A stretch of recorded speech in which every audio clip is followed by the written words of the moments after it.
Hello, everybody, and welcome to Turn to Page 3, Season 2. It is confusing, I can't deny, but it's the Gateway of Doom, GrailQuest style. What an intro that is. How are you doing today, fellow Pip? I'm doing well, fellow Pip. Wow, I'm Pip. over the moon ready for this, because the last book was, leaps and bounds ahead of the first one in terms of enjoyable and quality. Not to say the first one was bad at all, but the second definitely eclipsed it. Should that trajectory hold, I'm not even prepared for the number that I would need to place on a theoretical numerical review at the end of this. I would have to invent new notation to create the appropriate number for that rating. I'm just going to roll 2d6s, and that's my rating. 3. Sorry. I'm sorry, it's bad. The dice said so. I agree in the sense of 1 to 2. I mean, I think I said it at the beginning of episode 2 of GrailQuest that I enjoyed the first one. And then hearing that the second one was really like a lot better, or at the very least a lot deeper, which in my eyes is better. Like if someone's just trying to have like, I just want a little fun little story that's simple. It's like, yeah, I mean, you'd prefer the first one, but I really, really liked how in the weeds it got at certain points and how, I don't know, it just feels more developed. So for me, I don't need it to get better as long as it is like kind of in that realm. I'm very, very excited. I've been looking forward to this. Also, something that we didn't get from the leap from 1 to 2 was like a necessary kind of like contiguous lifespan, which is, we kept EJ, we kept the dragon skin jacket, we kept the globule wand, we kept a couple of things, but the story was not necessarily continuous between the two. Whereas here, we defeated the brass dragon. We were told at the start of the last book that that's not going to end things. You're going to have to close the ghastly kingdom of the dead. And that's what we're here to do this time. Yeah. We have unfinished business, much like the poor souls trapped in hell. I forgot the name, even though you just said it. So hell. The ghastly kingdom of hell. Yeah, just the bad place, as they say. I mean, fundamentally, Ghastly Kingdom of Hell is basically just Ghastly Kingdom of the Dead is effectively just synonymous with hell in this instance, right? Like it's true. It's just like evil and not any alive anymore. The evil, bad, terrible place to be. It's like, I mean, I get you have a flair for the dramatic, but like, let's just say it's bad. It's a bad place, It's heck. It's heck. It's just heck. But hey. I think we shall get into the intro, which does seem like it's a little bit more condensed, perhaps, in this one, but we'll see. So, sorcery already. Okay, this is definitely Merlin, though. This is absolutely Merlin. The pseudo-chapter introduction, sorcery already. Sit still and pay attention! Don't fidget! Otherwise, this book may kill you with paper cuts. Also, kill you in the story. Probably several times. Oh, it's a magic book. This book is one long spell. One long exercise in sorcery. One long operation of wizardry. One mighty memorandum of magic. My magic. My name is Merlin. I'm also dead, but don't let that disturb you. I'm not a ghost. I'm just talking to you from another time. I am perfectly alive in that other time. Perfectly fit and healthy for a man of my age, which is quite old. In my time, they called me Merlin the Druid, or the Wizard Merlin, or Merlin the Magician. I am casting a spell. Specifically, I am casting a spell over you. Don't panic. It's a nice spell. It will help you come and visit my time. You're quite famous in my time. In my time, you are called Pip, and you're a bit of a hero. They called you Pip the Wizard Basher and Pip the Dragon Slayer. In my time, you happened to live quite near Camelot, which is near Glastonbury, where King Arthur has his court. You remember King Arthur? You know him quite well in my time. Quite intimately, and he knows you, which is more to the point.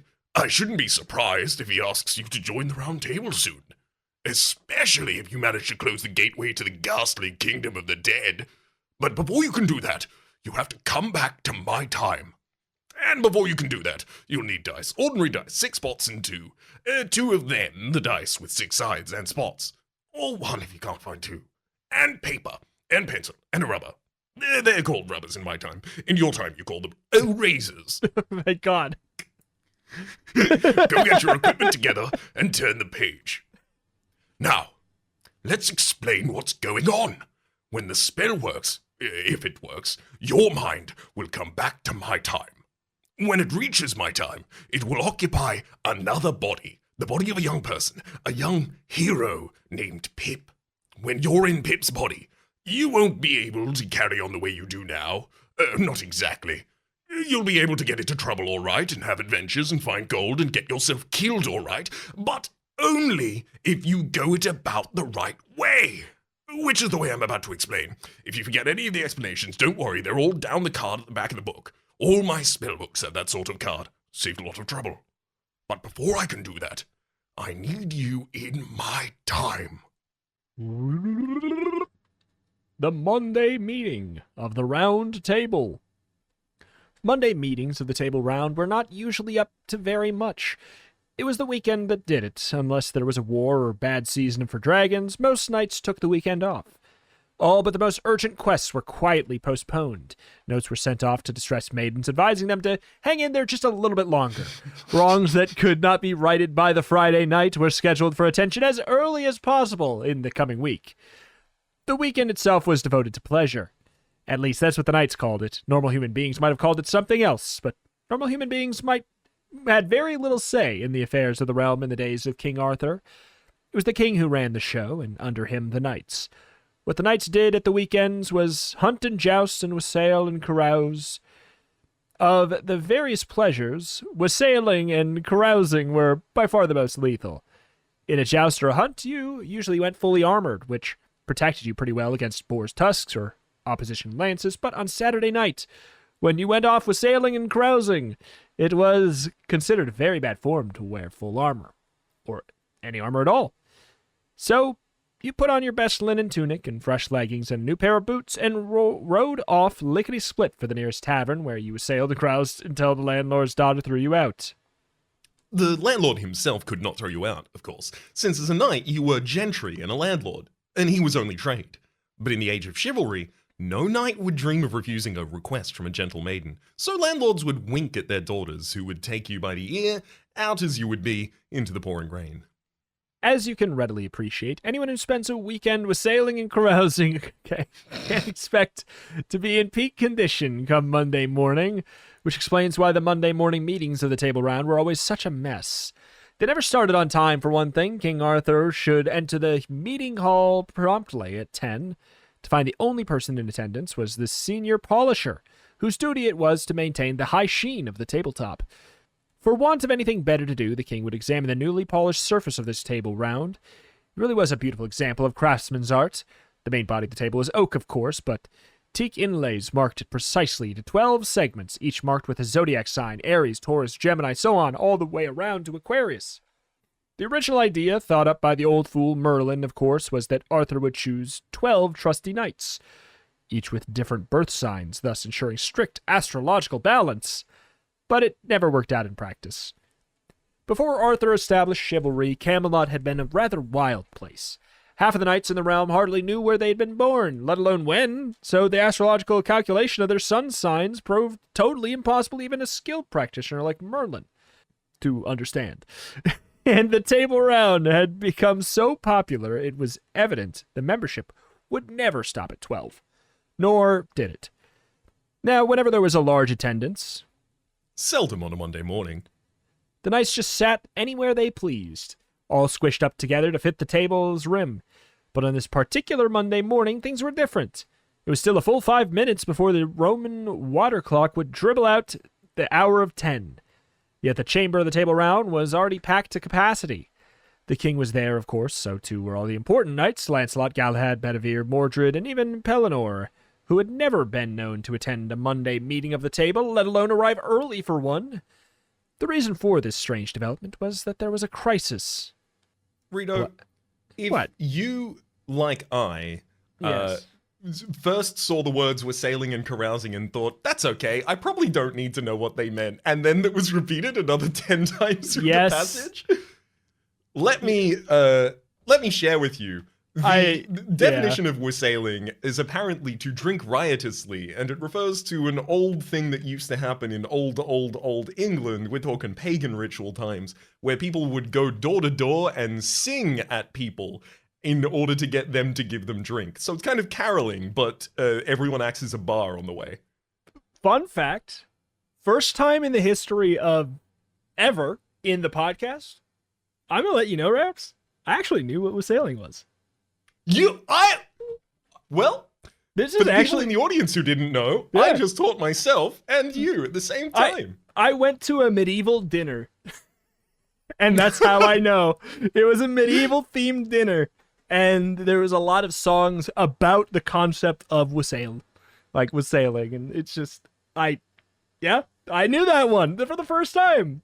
Mark the calendar, the Mark score, experience. Mark experience. Yeah, mark the score chart of times when Rito knew the word that Raps didn't. I'm up to a tally of 1. All right. The Blasted Oak. Well, King and Knights of Avalon met in the turret chamber of the Table Round. Another meeting of a very different sort was going on in a very different setting. About 5 minutes as the crow flies from the court of Camelot, a huge oak tree had grown for centuries beside a crossroads. Because they're easy to find, crossroads are often used as meeting places for lovers or farmers or gossipers, and a few even became unofficial fairgrounds as wandering peddlers found them to be a convenient place to sell their wares. Minstrels tended to congregate at crossroads and sing ballads about deeds of valor, but nobody ever gathered at the crossroads of the oak. It had a very nasty reputation. The oak itself had been blasted by lightning sometime in the dim and distant past, with the result that it no longer leafed and presented a monstrous silhouette against the skyline, particularly at night. Then there was the fact that the crossroads had been used as the site of a gibbet. Raps? Gibbet? Gibbet? Gibbet? I know that that's I believe for crocs. that is a gallows. No. Gibbets are for crocs. You can't fool me. Is that the thing that you flip forward to put the croc into attack mode and then flip backwards to put it into defense mode? No, they're the little pieces of flare that have little plugs, and you stick them into the holes into the croc to customize them. And they look ridiculous, but it is kind of fun, almost like a charm bracelet for your feet. I actually kind of think that's very lovely. Yeah. So there's a bunch of gibbets here for crocs. Until King Arthur outlawed public hangings and was consequently believed to be haunted by the spirits of several generations of criminals who'd been hanged, drawn, and quartered there. Then there was the swamp, which produced marsh gas, which in turn sometimes ignited, particularly in the summer, to produce those eerie floating lights rural people call will-o'-the-wisps. And then there were those colored flashes often seen to emanate from the blasted oak itself, flashes for which there was no natural explanation whatsoever, not even marsh gas. So people kept away for fear of losing their lives or their souls. At least most people kept away. On this misty, eerie, chilly Monday morning, there was one idiot. One absolute buffoon. One piece of work. God's gift who kept wandering in circles, calling loudly, Hello? Hello? This absolute idiot's name was Pip. This dummy. This no good waste of space, piece of trash, Merlin's lair. Next chapter. You know, it's weird. They're always really complimentary to you when you are Pip. I know. But just before you become Pip, they're so mean. You are a hero, known as the Dragon Slayer, Wizard Smasher, Idiot. Dunce cap. Dunce cap. Merlin's lair. Hello? You call? Hello? Hello? Is anyone there? You're only vaguely aware of how you got to this ghastly, mist-enshrouded place, and not all at all aware of what you're supposed to do now that you're here. Merlin said he'd meet you here, or somewhere here, but there's not a soul in sight, and absolutely nothing of interest to explore. No landmarks saw at all, except the desolate crossroads itself, and the remains of an absolutely gigantic ancient oak tree, no longer in the land of living vegetables. Hello? Hello? Is anybody there? Is anybody here? I do find it... I wouldn't consider a tree a vegetable. Well, like- that's why it's no longer in the land of the living vegetables. It Oh, used to you're be right. one big cabbage. Yeah. I'd love to see that. I'd pay to see that. A small milestone cut with Roman numerals tells you how far you are from Camelot. Too far. Since the information isn't much use to you, you sit on a stone and wait. The mist is very chill. It soaks into your leggings and creeps past the ties of your jerkin to absorb the heat of your body, despite the woolens of your adoptive mother, the good wife Miriam. Or Mary, as she prefers. Miriam insisted that you wore this for this little outing. Hello? You call, beginning to wonder if you're in the right place after all. For want of anything better to do, you kick the stone near your foot. Underneath it, to your horror, is a snake! You're in trouble already, and the adventure hasn't even started. No equipment, no magic, no weapons, except old EJ, Excalibur Jr., your trusty sword from early adventures, and you've left him toasting his pommel by the fire in your farmhouse home near Camelot. Will you try and reason with the snake? Run like blazes? Or strangle it with your bare hands? As always, the choice is yours. After all, it was you who got yourself into this mess. Is it now? This is page 1. Is it now? I will say, I do respect that they gave us a choice on page 1. You're in trouble already. The adventure hasn't started. No equipment, no magic, no weapons, except EJ, who you've left at the farmhouse. That has me fearing that we will not get our old equipment, but we'll see. I guess we got a choice already.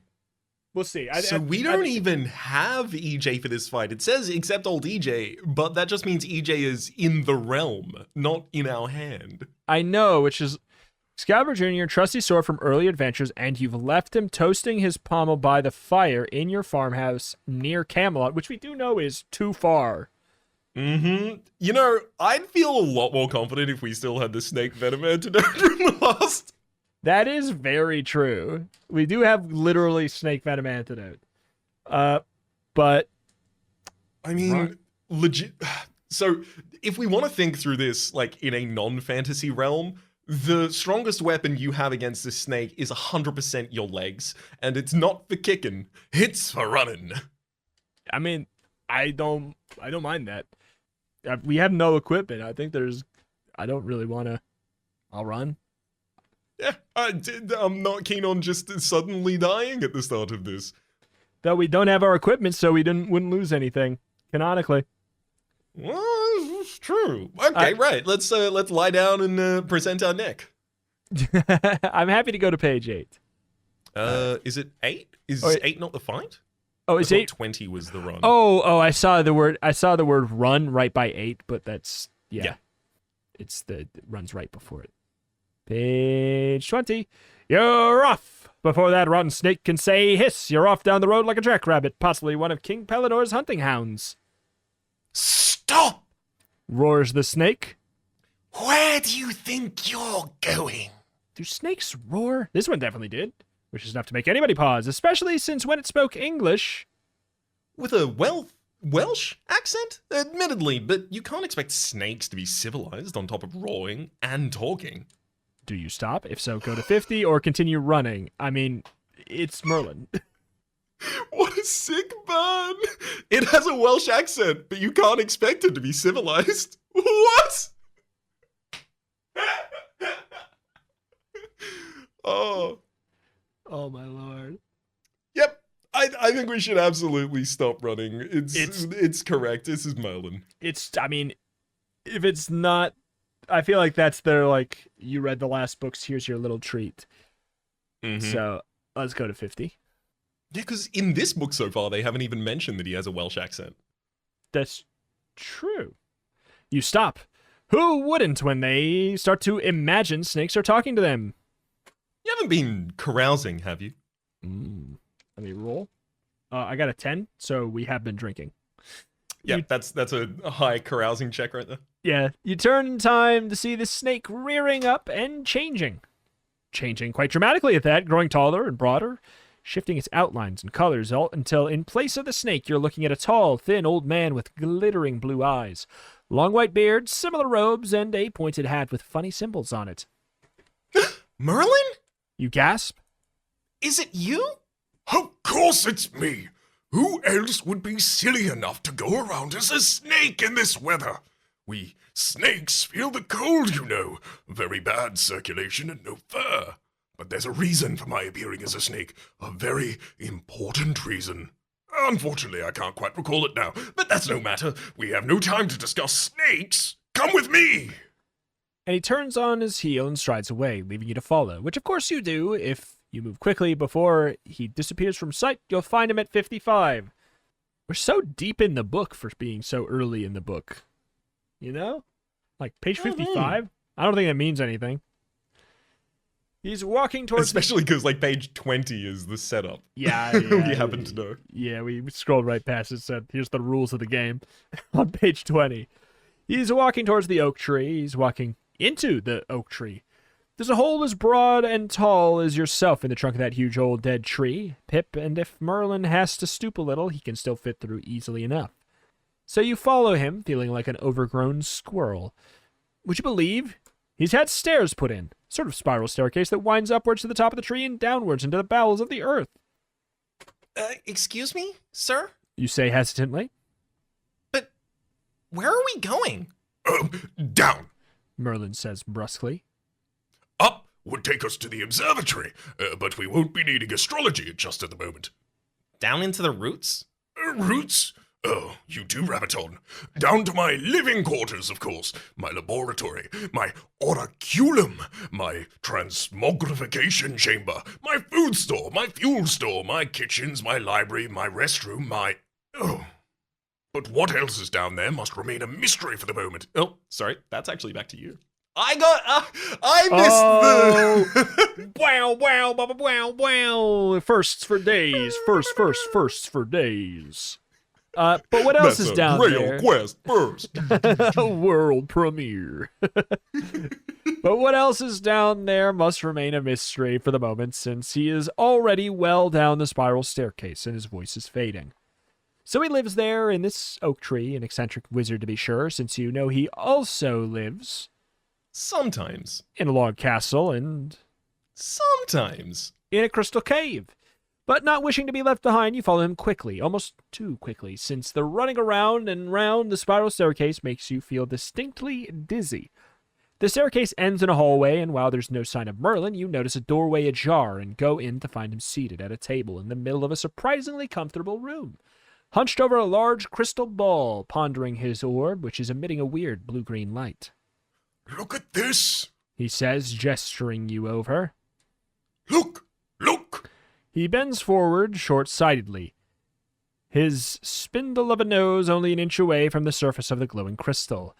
Across you go and peer into the crystal over his shoulder, and to your surprise, it's rather like looking into a room through the wrong end of a telescope. And what an interesting room, for it is full of knights, and at the center is a table that can only be the famous Table Round. The knights seem very excited, for several of them are gesticulating wildly, and most of the remainder show expressions of worry and concern. Only the king, Whom you recognize instantly. appears calm. I wonder what they're saying. You murmur absently. Oh, just a moment. Merlin says. I'll turn up the sound. He makes a mystic pass over the crystal, and at once a clamor of voices fills the room. Turn to page 1. I love the flavor of that. Mm-hmm. Let me get some headphones. The chamber. Sorry, Pip, do you have a splitter? Oh, my bane of my existence. Whenever I need a splitter, where'd it go? They're back in 2006. Yeah, I still use some. I still use them. The chamber is in an uproar. Mordrin, who is a natural troublemaker, has made a snide remark to Galahad about the intelligence of his father. In later life, of course, Galahad will become known as the Knight Parfait. the perfect knight. He will ride a white horse, wear pristine armor, right wrongs by the cartload, never swear or lose his temper or even be slightly discourteous. In short, he's destined to become an absolutely sickening individual. But at this time of this meeting, Galahad's still young. He's just hit Mordred on the nose. Mordred falls back on the toe of King Pellinore, a fiery old warhorse who pokes Mordred vigorously in the ribs. This action is noted by Sir Percival, a knight with an interest in fair play, who takes King Pellinore to task for what he sees as an unwarranted action. Sir Lancelot, who is Galahad's father, and besides, loathes Mordred for several other reasons, proceeds to berate Sir Percival, while the king tries to make himself heard above the rumpus. Gentlemen! King Arthur calls, pounding his fist on the table to restore order. Gentlemen! We are here, as you know, to discuss a crisis. Now, listen to this. Says Merlin as you stare into his crystal ball. Pay close attention, because it concerns you. Or it will. Most of you know the details already, Continues King Arthur. But for those of you who've been out of touch... Here he glances at King Pellinore, who's notoriously out of touch with most things. I will give a brief outline of the facts. A little while ago, our realm, as you know, came under attack by a brass dragon. That danger is no more. The beast was slain very efficiently, as you're all aware. But the implications of the creature are still with us. There are, of course, several theories about the origins of the brass dragons. Some people say they hold from a result of a clutch of prehistoric eggs hatching at intervals in the Welsh mountains. Another school of thought suggests they were flying in from the moon. Another claims they're born in hell. But the fact is, nobody is terribly sure. After the last one was dispatched, I took advice from the matter on the matter from the druid Merlin, who made something of a study of such things. He is convinced they come from a curious region known as the ghastly kingdom of the dead. Of course they do. No doubt about it, Mutters Merlin.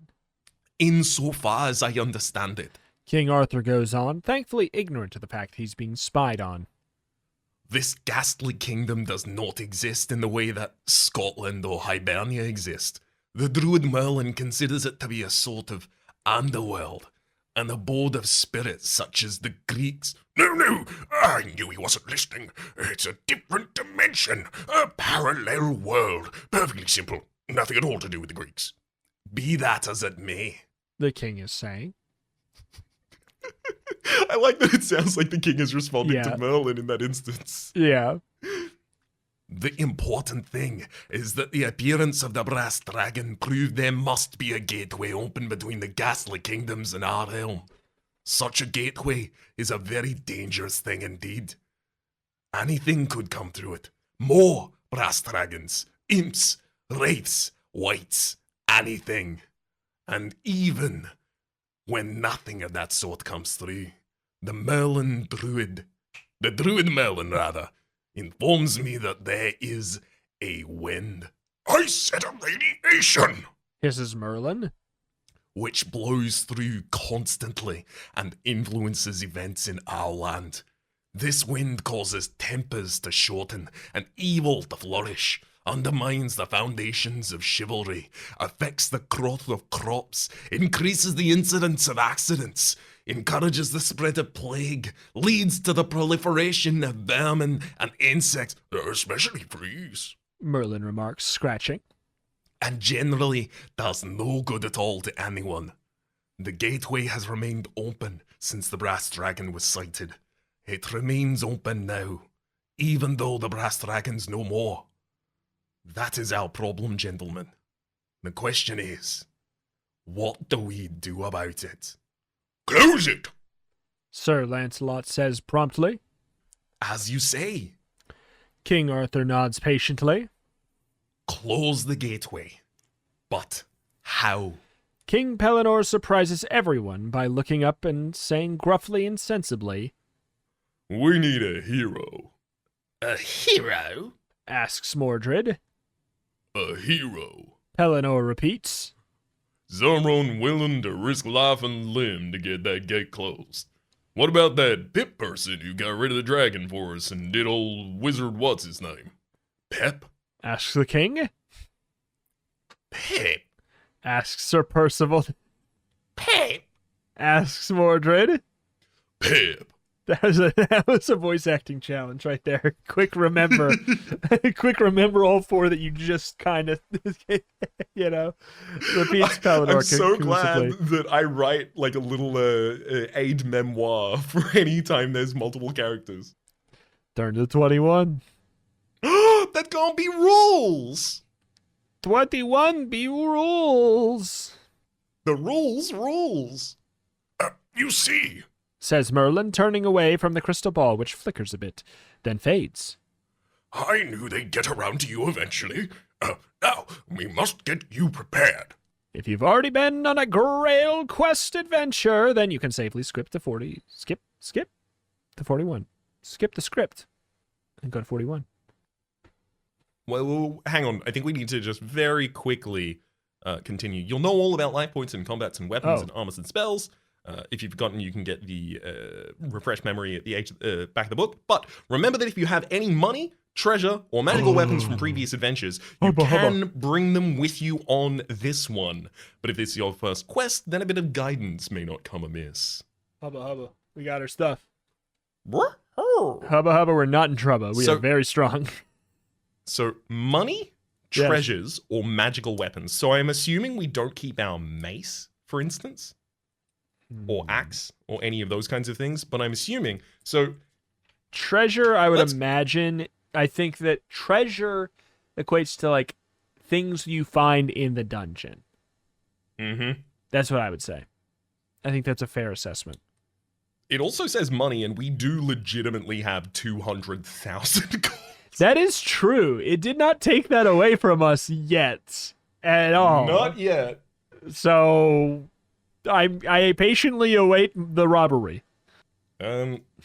So I believe we will also be keeping the. Does this make a good argument that we would have the snake venom antidote still? I would say so. We found it in the dungeon, didn't we? It was in one of the Minotaur's chests. Whether or not it'll Tingle like be relevant, we'll see. We have the tingle ring. We have the wand of the silly thing, which is the big snake one. venom antidote. Sorry, this is just me writing them down as well. Dragonhide jacket and EJ, which we get to keep from the previous. We probably don't get to keep our leathered armor, as it's anything that we bought last time. It looks like exactly. The treasure is just the things that we looted effectively. Yeah, I'd say so. I wonder if this. I'm going to still write down the orb, that dragon binding orb, because that to me is a magical weapon Yeah, and I mean, treasure. yeah. The thing is, like, we can write it down. Like, whether or not it becomes relevant is up to the book, anyways. So we might as well be prepared. Exactly. Cool. All right, let's get down to 41. Been there. Now, first things first. Merlin stops abruptly, frowning. Where's your sword? I left it at home. You admit guiltily. Although, why you should be feeling guilty is a mystery. Oh, what a silly thing to do. Supposing you'd met a monster. What then? You'd be eaten, that's what. But never mind. I shall teleport it to you before we go. Go? Go where? But you don't dare ask yet, Now, says Merlin briskly. you'd better sort out your equipment. I came into a little money from a grateful gnome the other day, so I don't have to charge you for it. But I'd better warn you not to load yourself down with too much. This business with the gateway has affected the law of gravity, so every item you carry will deduct 1 from your speed. You can find your basic speed right now by rolling 2 dice and doubling the result. Then, deduct 1 from your answer for every item you decide to carry. If you drop below half speed for any reason, you can only strike every other turn in combat, so don't take too much. Now, roll up your stats and life points if you haven't done that already, and then take your pick from this list. And he produces a parchment inventory of the following useful items, which are a many. Excuse me, Merlin, sir? You say politely. There are some items here that I don't really understand. Really? Oh, they seem clear enough to me. What are they? Well, the artificial aardvark, for one thing. A little invention of my own. Says Merlin proudly. It's a sort of mechanical mouse that eats ants. What about the bookworm? Oh, that's a worm that eats books. I should have thought you would know that. But why? But Merlin is looking impatient. However, so you only ask. Blue powder? Oh, Andy, stop that! You throw it behind you when you're being chased, and if you roll a 6 or better on 2 dice, whatever's chasing you will slip and break its neck. I can only spare enough for one, though. Click stick? You ask. Another one of my inventions. It enables you to communicate with crickets. This is getting sillier and sillier. Why should I want a gold braid, a joke book, or a xylophone? Why would you want a hammer or a saw? Merlin asks in return. Because they might come in handy? So might a gold braid, or a joke book, or a xylophone. Merlin says dogmatically. Anything might come handy in an adventure like this, but it's up to you what you take. So make your choice carefully, Pip. Enter the details in your quest journal, then turn to 2 where Merlin has more surprises for you. I will say, things have taken a turn for the goosebumps. We're bumping. I feel bumping. So yeah, we got The gateway to the ghastly dead dimension has Is affected the goosebumps. law of gravity. Oh yeah, of course. Yes. So, would you like to roll for our speed or for our HP? God, I'll do speed. Cool. Ooh, that's not so bad at all. That's a 20. Well, I mean, it's a 10 times 2, 20. That's not so bad at all. That's very good. Good, in fact. Oh! We've also got sick health. That's an 11. 11 by 4 is 44. That's our highest health stat yet, I believe. I mean, and we have 1 or 2 free HP on top of that from leveling up. 1 or 2. That's a great question. We have 1 and a carryover of 16 experience. Out of So 20. we okay. are 44 plus 1 permanent, and our EXP is 16. And speed was 20. Correct. Excellent. Excellent. So if we drop below our half speed for any reason, we can only strike every other turn in combat. Having a very high base speed makes us much more capable of taking a lot of these things. And also, the fact that they're relating, taking items to your stats rather than to your gold does make a lot of sense when they've allowed us to keep 200,000. Yes. So I guess can I just read through them relatively quickly? Is that Absolutely. There's an axe, an artificial aardvark, a backpack, a blanket, bandages, a bookworm, blue powder, carpentry hammer, cooking utensils counting as 4 speed down, container of oil, climbing spikes, chains of clothes, change of boots, click stick, dog collar, fish hooks, food rations counts as 4 off speed, but 1 life point comes back each time you eat it. Does that mean? Surely that means 1 speed pack back, right? Surely. Well, it doesn't. I don't. Here, my assumption is it's possible that that's actually like a infinite supply of health, but counts as 4 off speed. That seems busted though. That seems Yeah. That maybe. seems too strong in that I don't version of super it seems too understand it. strong. I think it counts as 4 off speed, but I imagine what you get 1 speed back whenever you eat one of them. But there's Mm-hmm. four rations. You eat one, you get 1 speed back, but it's a penalty to have them right away. I don't know. That'd be my guess, but I don't know. Gold braid, harp, healing potion, 1 dose, hasp, joke book, knife, leather thong thing. It's literally what it says. Loot, parchment, 12 sheets, powdered ink, quill pen, rope, sack per 6, saw, tent, counts off as 5 speed, tent, tinderbox, water bag, xylophone. So if we're under a half speed, we can only attack once every other. My fear is there's like you get stuck in some goop, you lose 2 speed on this fight, and then we're under half and we get attacked. You know what I'm saying? Mm-hmm. That's my fear. Which means we should stay. Well, I mean, that's probably going to happen, but if it does happen, it might be paired with an enemy that we can actually face in that kind of an That instance. is probably true. So you deduct 1 from your answer for every item you decide to carry. Correct.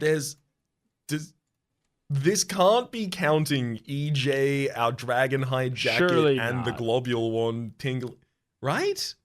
Surely not. Otherwise, we would only be able to purchase one thing.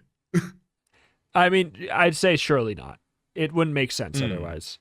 I think it's just trying to say for every item you purchase.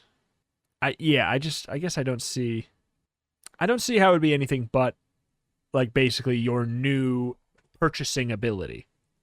Yeah, that's definitely what I'm assuming as well. Otherwise, it's almost negative to be carrying things from the previous book. Yeah. So let's start thinking about our defaults that we definitely want to take, because there's a lot of these that only cost 1 that just make a huge bunch of sense to definitely take. Dog collar, in case we find a dog. Bango. Yeah. All on. Unless that's proposed as a joke that I've accidentally just routinely agreed with. Not a joke. Cool. Dog collar. First purchase. Not a joke in the slightest. Dog collar. Check it and see. Dog collar. I think that the axe was extremely useful for us last time, or it was useful in one instance actually. Maybe it wasn't extremely useful. I'll also say the climbing spikes and rope saved us from literal like death. Yeah, let's definitely take a pack of climbing spikes and rope. So that's another 2. So what does that already put us at? Are we at 4 then? Already? 17 speed. Oh, okay. So collar, collar. I do like the idea of the joke book. I do too. I think it'll play into some more interesting resolutions for things. Yeah. It's the thing where it's like, I can definitely see the artificial aardvark being important to like a fire ants situation. Bookworm, I'm trying to figure out how that it's going to be a big deal. I mean, blue powder specifically making someone chasing you break their neck. Kind of interesting. It is, but also we have to roll above a 6 and they have to be chasing us. Is that too situational? I think this is all situational, to be fair. It's hard to say. Very fair. Are there any compulsories that we still... We don't have an instrument yet. There's a lute and a harp here as well. It's true. I guess I'm confused on And gold xylophone. braid. What does it do? I don't know. I believe it is gold and it is tied into a braid. Other than that, nothing. Yeah. But I feel like of all the things listed, like that was said in the dialogue, that's the one where I would have been like, oh, I'm not going to think about that one. And that's exactly why I thought about that one. You know? I most medium suspect it. I will say, okay, I'll also say health potion, probably a good call. Yeah. A can dose we per take speed. We could probably take as many as we want, but it costs 1 weight for every dose. It's my guess. Which, yikes. So that puts us down 5 so far, down to 15 speed. I'm assuming at this point we don't intend on counting off any of the 4 or 5 stacks here. I guess not, but a tent could be great. Who knows? I guess I don't strongly care about any individual thing at this point. The aardvark I'm interested in because I do see the use case, and the use case is fire ants.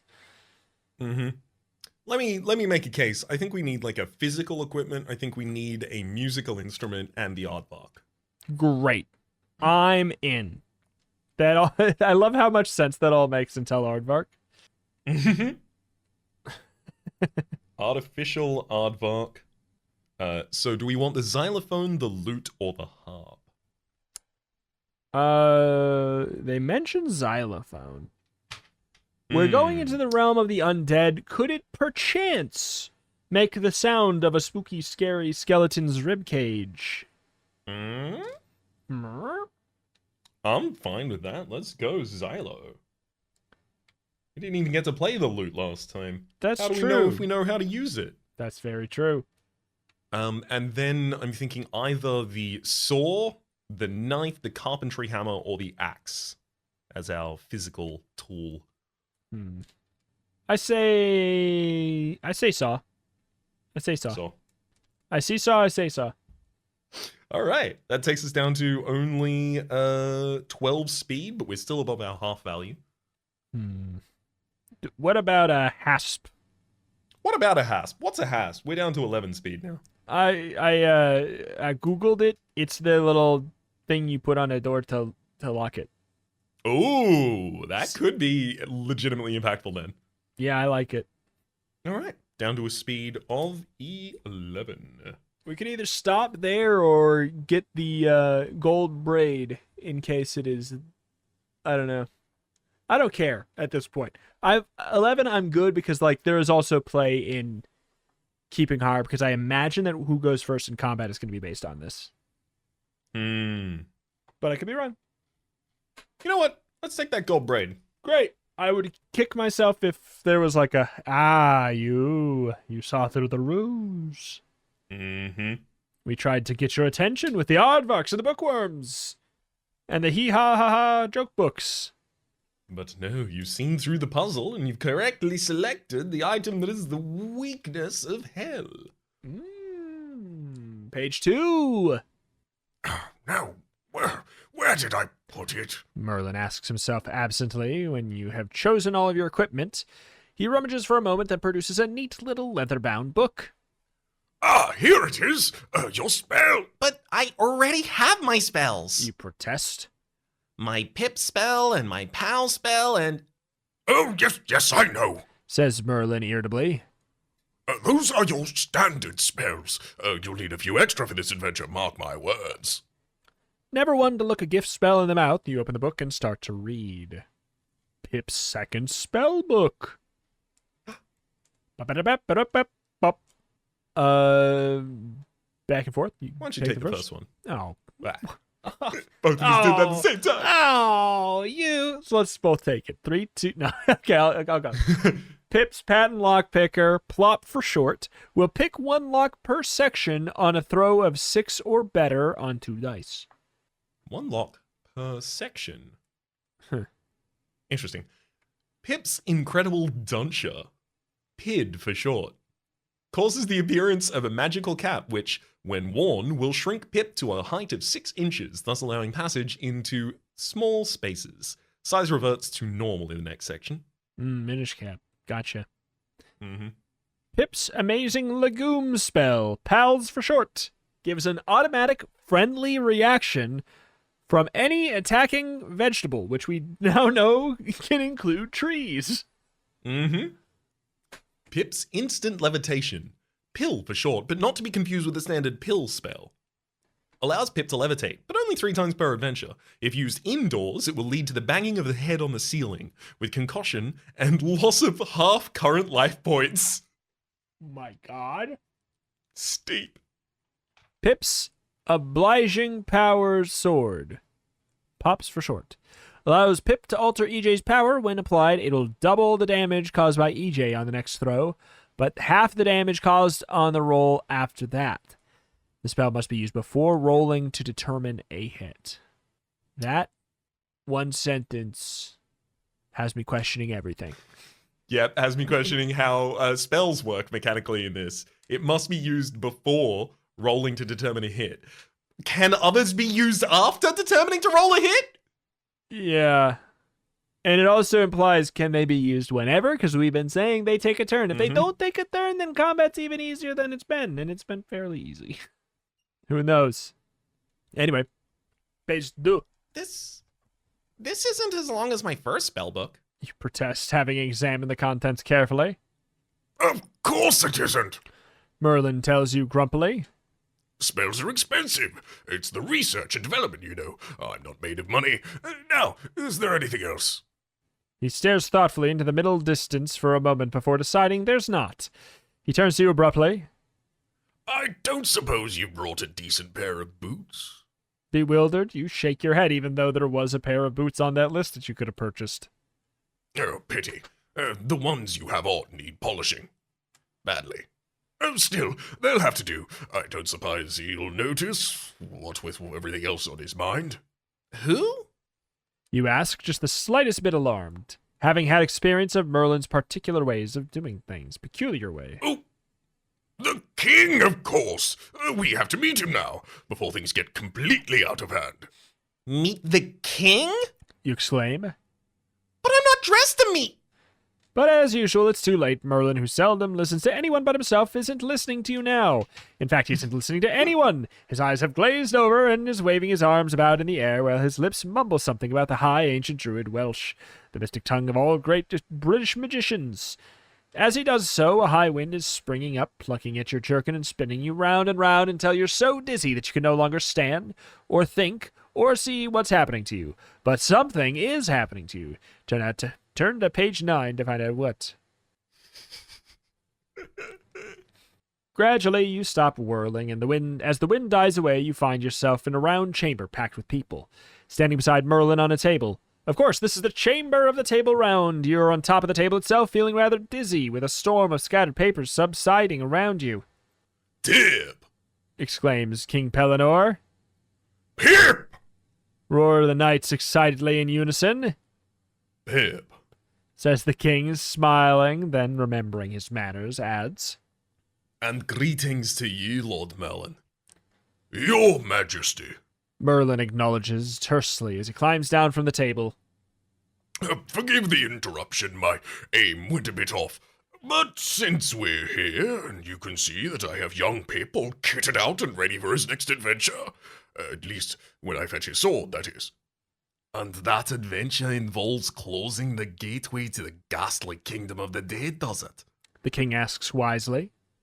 Oh, yes. Says Merlin. Yes, indeed. All we need is your blessing and we'll be gone. At least Pip will. I have some urgent business to attend to in Scotland. A matter of magical haggis, you appreciate, that can't be handled by anyone else, so I'll just have to leave things to Pip for a change. He waves his left hand carelessly and plucks Excalibur Jr. out of thin air.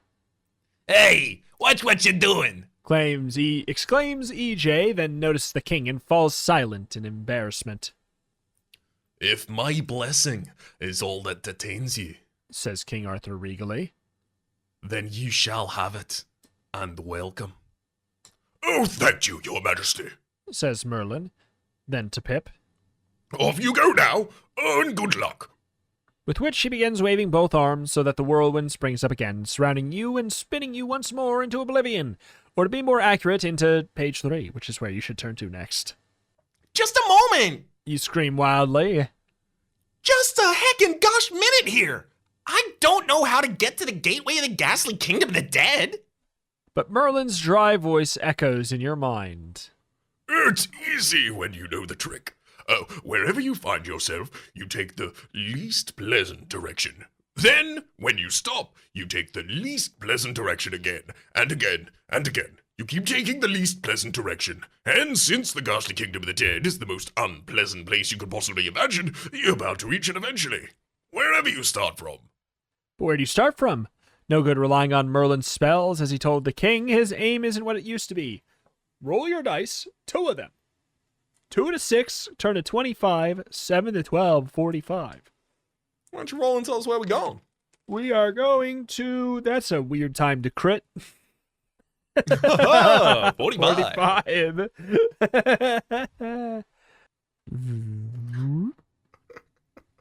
Here's trouble, and no mistake. Merlin's sense of direction must have slipped up badly. You're on a tiny barren island in the middle of an ornamental lake. It's still surface smooth as glass. There are 2 other things on the island. Which is only a few yards across at best, incidentally. One is a leafless tree. The other is a gorilla. This is Goosebumps. A gorilla? Has the old fool sent you to Africa? No time to worry about that now. The gorilla is lumbering towards you. Better make up your mind fast. What to do? He's huge. Will you climb the tree to escape? Go to 5. Will you dive into the lake and swim for shore? It isn't very far. Go to 11. Dare to try for a friendly reaction? If you do and succeed, turn to 26. Will you fight the beast? 51. Oh, my lord. I mean, is the thing trying to fight us? It doesn't seem like it. I mean, if we know anything from Goosebumps, the gorilla's probably just nice. Yeah. And Like, will- the gorillas have been the nicest to us in Goosebumps. They've Yeah. been very friendly. What if we try and be friendly? dare you try for a friendly reaction. If you do and succeed, 26. Oh, boy. It is a very tricky call. Because 26, if we get that, that's... What are you thinking? I'm thinking that it does have a weird thing here of testing for a friendly reaction. If you succeed, go to this. If we don't succeed, does that mean we immediately have to go to the fight? Or we get to choose a different option at that point? If you do and succeed, turn to 26. I think it's just like if we try and do it and we don't succeed, then we have to pick a different option. Well, I mean, seems like only worthwhile giving the possibility of the friendly Yeah. reaction then. All right. I used up my crit, so I think it's on you. Cool. I'm going to first roll for the enemy, because if they roll a certain number, it's not even possible. Yeah, they rolled a 3. We're not capable of rolling lower than that on 3 die. We can roll equal. You know what? but the 2 and then 4 and then 6 that I rolled, not going to do it. Oh yeah, the first one what they roll, you want it to be high. Oh, I did roll a 6. Fine, let's theoretically see. Oh, and then I rolled a 1, and then I rolled a 5. It wouldn't have mattered. It wouldn't have mattered. Yeah. Alas. Alas. I mean, do we think that the gorilla can climb a tree? I presume. Will you climb the tree to escape? Go to 5. Will you dive into the lake and swim to shore? It's not very far. Go to 11. Did we learn to swim? We did learn to swim in the last book, in case that comes up. Did we learn to swim, or did we fail that and then we had to use a different spell to save us? You're right. I thought I remember the words, "You have successfully now learned to swim," as a result of the failure of something. I think that only occurred if we succeeded the swim check. Gotcha. But it was in the description, if you do this, you then Oh, can you're mark down that you know how to swim. right. This says just swim for the shore, though, and it isn't very far. I think we can give ourselves a little bit of a struggle. We can doggy paddle our way there. I'm down to do it. We'll do it. So that's on 11. 26. All right. You make a spectacular swallow dive into the still, smooth, glassy waters of the lake. Crunch? Crunch? Surely that should be a splash or something of that nature. No, indeed, the bad news is the glassy surface of the lake is real glass. Solid glass all the way through. The really bad news is that this glass is harder than your head. Go to page 14. No way. You die. Come on! We were going so well! It's true. You just dive into the ground and died. So, should we read 14? Yep. Welcome to the dreaded 14. This is what it's like to be dead. Fortunately, you don't have to stay dead for too long. What you have to do now is roll up your life points again, exactly as you did before. You might even get a better total this time, which would be great. Then, when you've done that, start out again. It won't take long to get back where you left off, since you can safely ignore all the monsters or baddies that you've already killed, or you can go in different directions if you want, because this is your adventure, so you can make the most of being dead. There's an interesting note that I think we'll just come back to in the future if we die in the Ghastly Kingdom of the Dead. Oh, I have great news. At worst, we're still going to have the same health. Great. We take those. Okay, so yeah, back to 45. 45. Well, it doesn't necessarily have to be 45. It would be the roll before that Merlin randomly teleports us if we want to possibly go elsewhere. That is true. Do you want to? No, I'm fine with this. Okay, then well then. Hey, I'm just leaving the options open. Let's see. Well, since we're back here, Yeah. couldn't we theoretically make another friendly? I'd love to give it a go. Okay, give it a go. All right. Rolling for the gorilla. They rolled a 1. We do not test a friendly reaction against them.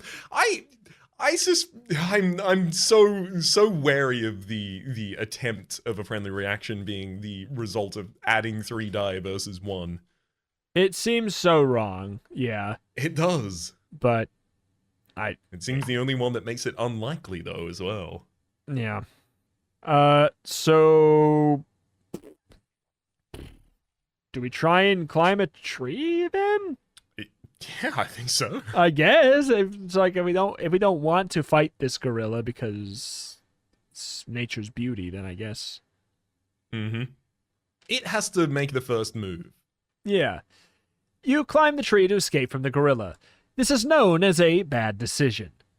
Gorillas climb trees too, and quite easily, despite their size. Gorillas are so at home in trees, they actually build nests in trees and sleep in them. You have just reached a gorilla's nest, a huge construction of interwoven twigs and branches, not at all like a bird's nest. In this nest, you wake up grumpily from all the noise you were making climbing the tree. A second gorilla, a friend, partner, husband, or wife It's tricky to tell with gorillas. of the first gorilla, who incidentally is climbing up the tree after you. This is a real mess, Pip. You're supposed to be looking for the gateway, not mucking about with a herd of overgrown monkeys. If you fancy your chances of fighting 2 gorillas at once, turn to 51. Or if you want to try for a friendly reaction, go ahead. If you succeed, 26. If you feel like throwing yourself into the gorilla's mercy, 56. Sounds like we are being offered yet another attempt at a friendly reaction. Absolutely. I took the last one. Why don't you do this? Okay. One of these times. I'm looking for a... Okay. It's a 5. It's theoretically possible, but I would have preferred a 6. A 1? A 3. So if you get the same result, is it not... It's a no? We don't have to find out. It's another... we don't have to find out. It's another 3. Whatever. All right. Dang. I want to be friend a gorilla. Goosebumps if we said throw it's ourselves easy. at their mercy, It's true. I think 56. maybe they just require a show of supplication. I mean, I'm down. I just want them to love me. All right. You No. throw down your sword, Hey, what do you think you're doing? asks Excalibur Jr., but you ignore him. They served you a perfect sentence for your Excalibur Jr. voice. Hey, what do you think you're doing here? Hey, look at the idea here. And I'm walking in. you stand in mute, helpless appeal, hoping your youthful charm will be sufficient to calm the fury of a gorilla. Are you sure you really want to do this? Yep. You stand still, head bowed, waiting, totally defenseless, feeling the great ground trembling beneath your feet as something huge approaches. 2 massive, muscular arms enfold your great, ugly, fanged face bears down towards your own. What? You've just been kissed by a gorilla, Pip. Collect your wits and go to 64. We found it! We found the friendly route! We did it. Sometimes you get yourself into the oddest situations. You're sitting on a tiny island in the middle of a glassy lake trying to establish some sort of understanding with 2 gorillas, the second having climbed down from a nest in a solitary tree. You point to your chest. I am Pip. You say, then since you know the sort of thing that impresses the gorillas, you add, Lord of the Jungle. EJ snickers slightly in his scabbard. Says the first gorilla. Says the second gorilla. As an intellectual discussion, this cannot be said to be going well, but at least you're not being eaten by the gorillas, so will you try sign language? If so, go to 31, or will you give the whole thing up as a bad job, dive into the lake and swim for the shore? Well, let's not. Let's absolutely not just go back to the death page. And also, for what it's worth, I would have advocated the other way anyhow, because Coco the gorilla and sign language were in the media consciousness at this period It's of true. time. All ball. Just yet another place where I can share that. I mean, I don't know how many people know this, but just the fact that Coco the gorilla had a cat and signed the name of the cat when asked what she wanted to name it, and she named the cat All Ball. All, one word, ball, second word. And it's my favorite cat name. I almost want to name a cat that just because, people would be curious anytime you call your cat, and then you can explain the fun story, and then they would find it wholesome as well. Yes. The two gorillas watch you curiously. You thump your chest. You say. You fall on your knees, adopting an attitude of supplication, Raps. Hey. Want? You say. You hold up two fingers, taking great care to not make a rude sign. Gorillas being notoriously sensitive about such things. Two? You say. You circle the little island, peering closely at the ground before whooping with joy and picking up an imaginary object. Find.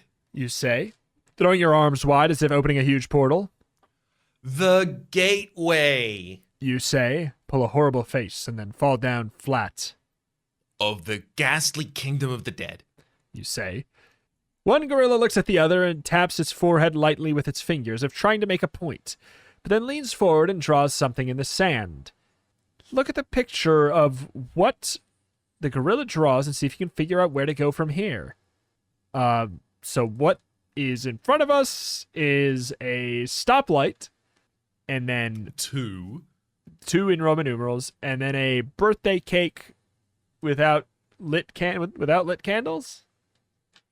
There's 16 candles on that. Also, that stoplight there, that traffic light.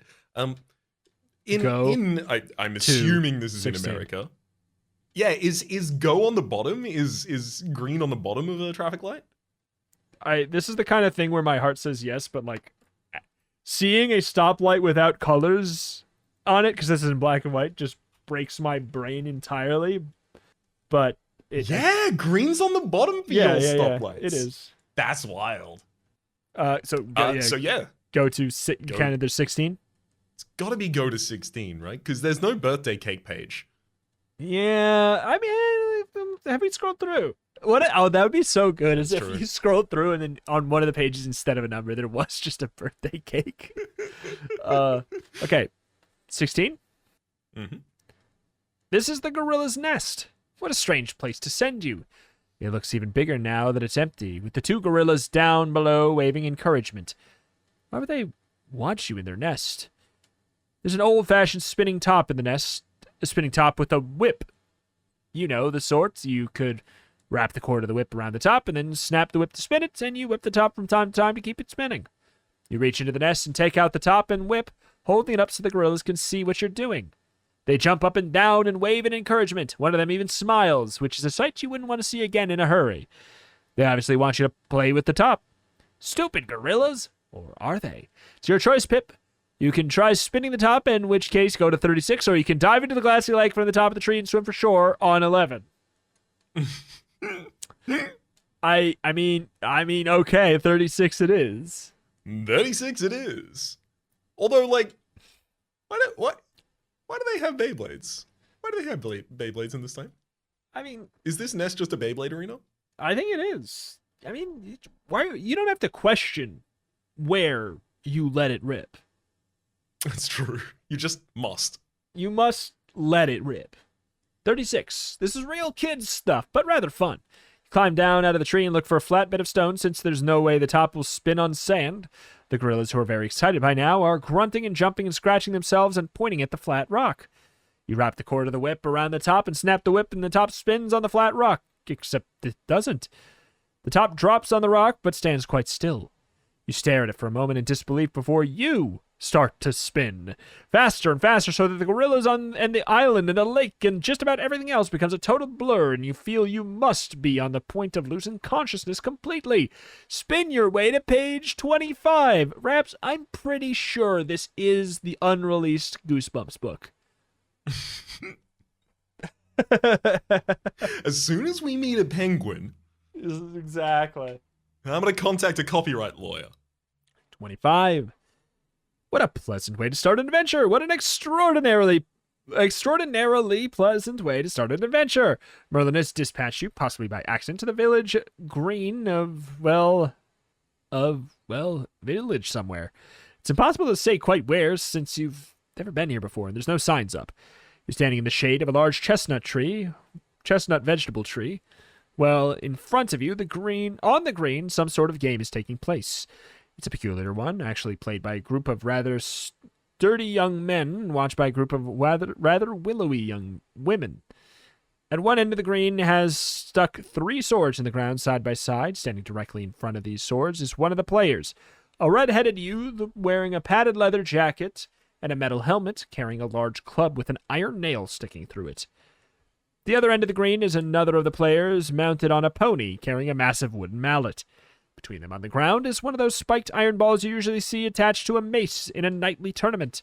And between the ball and the swords is a net. The rest of the players are scattered about on the green, doing nothing in particular. As you watch, the rider urges his pony into a gallop, heading directly towards the player in front of the 3 swords. As he reaches the spiked iron ball, he hits it with an almighty swipe of the mallet, falling off the mount in the process. Tor! Cries one of the other players out on the field.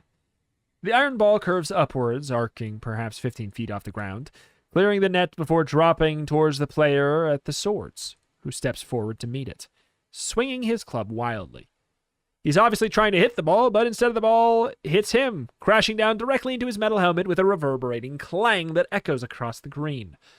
The player with the club keels over unconscious. The player with the mallet, Who had fallen from his pony, you recall? is carried off with apparently a broken leg. Who's that? Calls another player on the field. An old man wearing several hats, one on top of the other, emerges from a side of the green and walks away slowly to examine the 3 swords, one of which has been knocked slightly askew by the unconscious player with the club. Out! Calls the old man. The willowy women applaud politely. What a strange game. Love won. Calls the old man, then adds, New ball, please. but interesting though all this might be, you have an adventure to Advent. What was it Merlin said? The least pleasant direction? You look around you. To the north Judging by the lie of the sun. are thatched cottages of the village itself, a drowsy rural setting, with honeysuckle climbing to the walls and roses in the gardens.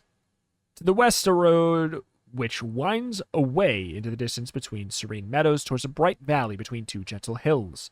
To the east, a small wood full of bird song, and to the south, the green. Nothing very unpleasant here, not anywhere. Clang, crash, clunk. Who's that? Out! Someone else seems to have bitten the dust. One of the willowy young maidens has appeared beside you. Do you play Pagolfi? She asks without preamble, presumably referring to this peculiar game. Then, without waiting for a reply, adds, Only they seem to be out of clubber swingers, and I seem you might be an athletic type. I thought you might want to join in. What a crazy situation. 3 different directions, all of which seem equally pleasant. An invitation to join some stupid village game, and while you're trying to make up your mind, the gateway of the ghastly kingdom of the dead remains open, spreading its evil corruption like a creeping plague throughout Avalon. Better make some sort of decision quickly, because if you go north into the village, turn to 4. Road westward 10, wood to the east 42. If you must waste your time playing Pagolfit, 58. Well, that's unfortunate, because I actually did have an advocacy for the South. And the reason primarily was the South just says the green, which actually, I guess that's possible that that's the field where they're playing Pagolfit. But also it's not north, so it's the least pleasant direction in a couple of different ways. Yeah. Perhaps we we could still do stay playing Pagolfit, because we seem to hate this. That's true. It's the least pleasant so far. The book tried to explain this as being bad and a waste of time, at the very least. Exactly. Which makes it pretty unpleasant. Yeah. Let's play some Pagolfit. I'm already there. Anyone mind if I join in? You remark cheerfully as you step up to the Pagolfit pitch. All heads swing in your directions. All eyes regard you suspiciously for an instant. All foreheads crease in sudden frowns. Are you prepared to bat? Someone asks hesitantly. Yeah! You exclaim with confidence. All mouths stretch in dazzling smiles. We got a batter! The word goes round excitedly. And only just in time. Remarks the player crouching behind the 3 swords, a middle-aged man with a drooping moustache and bird-like eyes, plural. In time for what? You ask, with just the slightest doubts that your decision beginning to nibble at the edges of your mind. To face the visitors. The player says. Visitors? The Scots team. They've been warming up until they've arrived, but they're probably here by now. And at least they'll soon be. You can hear by the distant howl of haggis and the smell of whiskey. In point of fact, you can hear nothing, and the only smell you notice is peat smoke, easily explained by a small chimney fire in one of the village cottages. But you say nothing, assuming these people must know their own business. And indeed they do, for as you take your place before the swords, there's a sudden skirl of bagpipes. Which the villagers, deprived of your education, may have mistaken for the distant howl of a haggis. And on the pitch marches a huge contingent of brawny men in kilts, baubles bobbing on their bonnets, sporrans swinging with military precision, dirks stuck out of their leggings and flashing in the sun. They are a terrifying lot. The Scots form a tightly knit circle in the center of the pitch and remove their bonnets gravely, while a long piper squeezes out a plaintive lament. One by one, the great bearded heads bow as if in silent tribute. What are they doing? You ask curiously. Paying respect to the dead. Says the sword wicket keeper grimly. Has someone died? You ask, looking around you curiously for a coffin. Not yet. Says the wicket keeper, refusing to meet your eyes. The piping stops. Hogmanay! Roar the Scots visitors in unison. There's a pattering of polite applause from the maidens underneath the oak tree. Then the largest of the visitors breaks away from the group and struts towards you, stopping no more than a yard or two away. Flexes a massive muscles, plural, and remarks. Machit, okay. Bro brit nik the nu. You nod politely, not understanding, but you assume it to be a Gaelic greeting. He nods back tersely, then lumbers off to where several of his fellow visitors are taking sections of a collapsible caber from the sporran pouches, yes, and busily assembling them into something resembling a tree trunk. You watch with growing trepidation as the caber... Reps? Grows longer and fatter. Yeah, okay. So I believe caber is a constructed out of wood, a thing that they have to throw in order to demonstrate strength. There's the caber toss as an event that is yes, traditionally that is Scottish. it is a Scottish athletic event. Indeed, they throw a pole. Yeah. Oh, okay. I thought the caber had to be like a single piece of a tree trunk itself, but it's just a pole constructed. Cool. Yeah, but here it's a tree. It seems. Okay, hold on. Goes longer and fatter. The Mashut He is of massive muscles. takes the finished assembly, staggering a little under its incredible weight, totters backwards, catching his balance, and begins a slow, bow-legged run in your direction. Oh, here, just a minute. You start to protest, realizing abruptly there are rules of Pogolfit that nobody has bothered to mention to you. But it's all too late. All too late.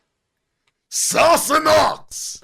Roars the visiting team in unison as the Mashut hefts the mighty caber in the vast arc in your direction. Don't take your eye off it. Advises the wicket-keeper grimly as he dives for cover. But it's unnecessary advice. You stand transfixed, horrified. The huge tree trunk drops from the sky, going larger and larger, until it makes contact with your head, driving you into the soft turf like a fenced stake. Go to 34. I mean, this seems bad. That has to kill us. It has to. You are in a tunnel suffering from a splitting headache and amnesia, but as you stagger forward, your memory gradually returns. It seems that when the caber struck you, it drove you through the ground into some sort of underground cavern, from which you wandered dizzily into a maze of subterranean tunnels, of which this is only the latest. Where you are, you have not the slightest idea where you're going. You have not the slightest idea how to get out. You have not the slightest idea. But there is a light ahead. Even if distant and dim, and with nothing better to do, you move towards it, and in so doing, eventually emerge at 24. Do we sport our way into hell? Yep. Did we successfully sport our way into hell? We went the least pleasant direction and got sent straight to hell by a big muscled machute. Yeah.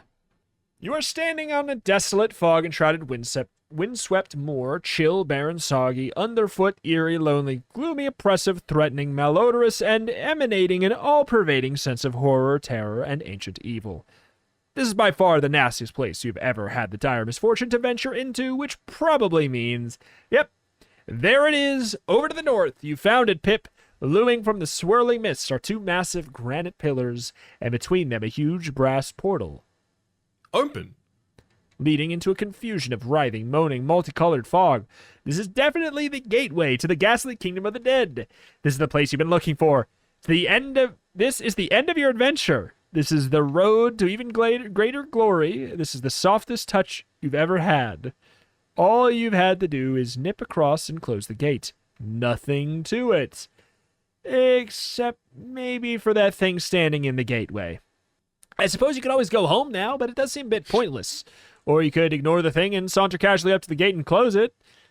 So go to 47, or you could attack the thing before trying to close the gate at 57, or you could nip over to 63 and ask EJ what he thinks. We've got to check out EJ's response to this, right? Oh, a hundo P. Just writing these down for future reference. All right. 63. I think we should probably go home to Camelot. EJ says, which may be excellent advice, but hardly the sort of adventure would take. Better go back to 24 and make up your own mind. All right. All right, you got us, EJ. You got us. Yep. Valid. All right. I mean, there's no way this thing is non-aggressive, right? If it's standing at the gateway to the ghastly kingdom of the dead and it hasn't closed it, well, hell. Yeah. Well, yeah. I don't know. I think that's the case. Do you want to give it the possibility? I mean, in a way, part of me wants to, but I am wary of. I mean, what's the worst that happens? We die and we just go back here, I guess. I Yeah, don't that's know. true. We still haven't gained anything additional, so all we would have to do is re-roll our HP. Yeah. All right, sure. Let's head to 47, saunter up casually, and try and close it without fighting the beast. Because there's a chance that's like, hello. You would like to go in with me or something? I don't know. We'll see. Casually, you saunter up to the massive gateway, whistling innocently. Whistling innocently, you begin to push the gateway closed. Smiling grimly, the thing pulls you inside the ghastly kingdom of the dead. Now stop messing around and go to 59. You know, I have a feeling that both would have led us here, but maybe I'm wrong. Yeah, we might have gotten to fight him, but we were probably also going to just get randomly pulled in here anyhow. Yeah. Anywho, we've entered a new chapter called Into the Ghastly Kingdom of Dead, which feels like, whether or not it's the thing that Pip wants, it feels like the thing that the story wants. So, hey, we did it. That's done it. It's torn it and no mistake. You're in a vast, gloomy underground chamber measuring 40 feet square. The floor, walls, and ceiling are composed of large black granite slabs. The only light is a single flickering torch set in a bracket in the north wall. There's nothing in the room. Except you, of course. And most upsetting of all, there's no door out. Is this it? Is this the end? Is this where the brave adventurer ends up, wasting slowly in some dank chamber of the ghastly kingdom of the dead, lonely, miserable, cold, unhappy, facing no brighter prospect than a final solemn journey of the dreaded 14? No, of course not. Pull yourself together. If you look in the southwestern corner, you'll find a scrap of ancient parchment on which there is a map. Go to 65, study it carefully. It may show you a way out of this mess. And probably into an even worse one. That's a different story. All right. 65. Now there's something to get your teeth into. This looks as though it might turn into an interesting adventure after all. The scrap of parchment seems to be the map of ghastly place you're in. See Appendix 219. You'll notice 65 is marked as a 40 by 40 room, exactly as you discovered it to be. But the map shows no less than 4 secret doors out. 2 of those doors lead into rooms, 2 into corridors, and the various rooms all have section numbers, so you'll know where to go. Don't do anything yet, Pip. It's dangerous to rush into things down here. At the bottom of the parchment, someone has scrawled a message in blood or possibly tomato ketchup. I have opened the gateway and hidden the key. See if you can find it, sucker. Yours in chivalry, the Black Knight of Avalon. So that's where the trouble started. The dreaded Black Knight of Avalon, the most wicked noble in the realm. Looks as though he was the one who opened the gateway to the ghastly kingdom of the dead and let loose the brass dragon you killed a while ago. He must have used this map to find his way around the ghastly kingdom, so maybe you can do the same until you discover where the key is hidden. Now turn the parchment over. There may be something on the back. There is something on the back. A set of instructions for... That was so fast. For adventuring in the ghastly kingdom of the dead. The handwriting is different to that of the Black Knight, so you should be able to trust what they say. And what they say is this. Just before we continue, it's a map, and we're like, oh, there's something on the back, and we turn it over.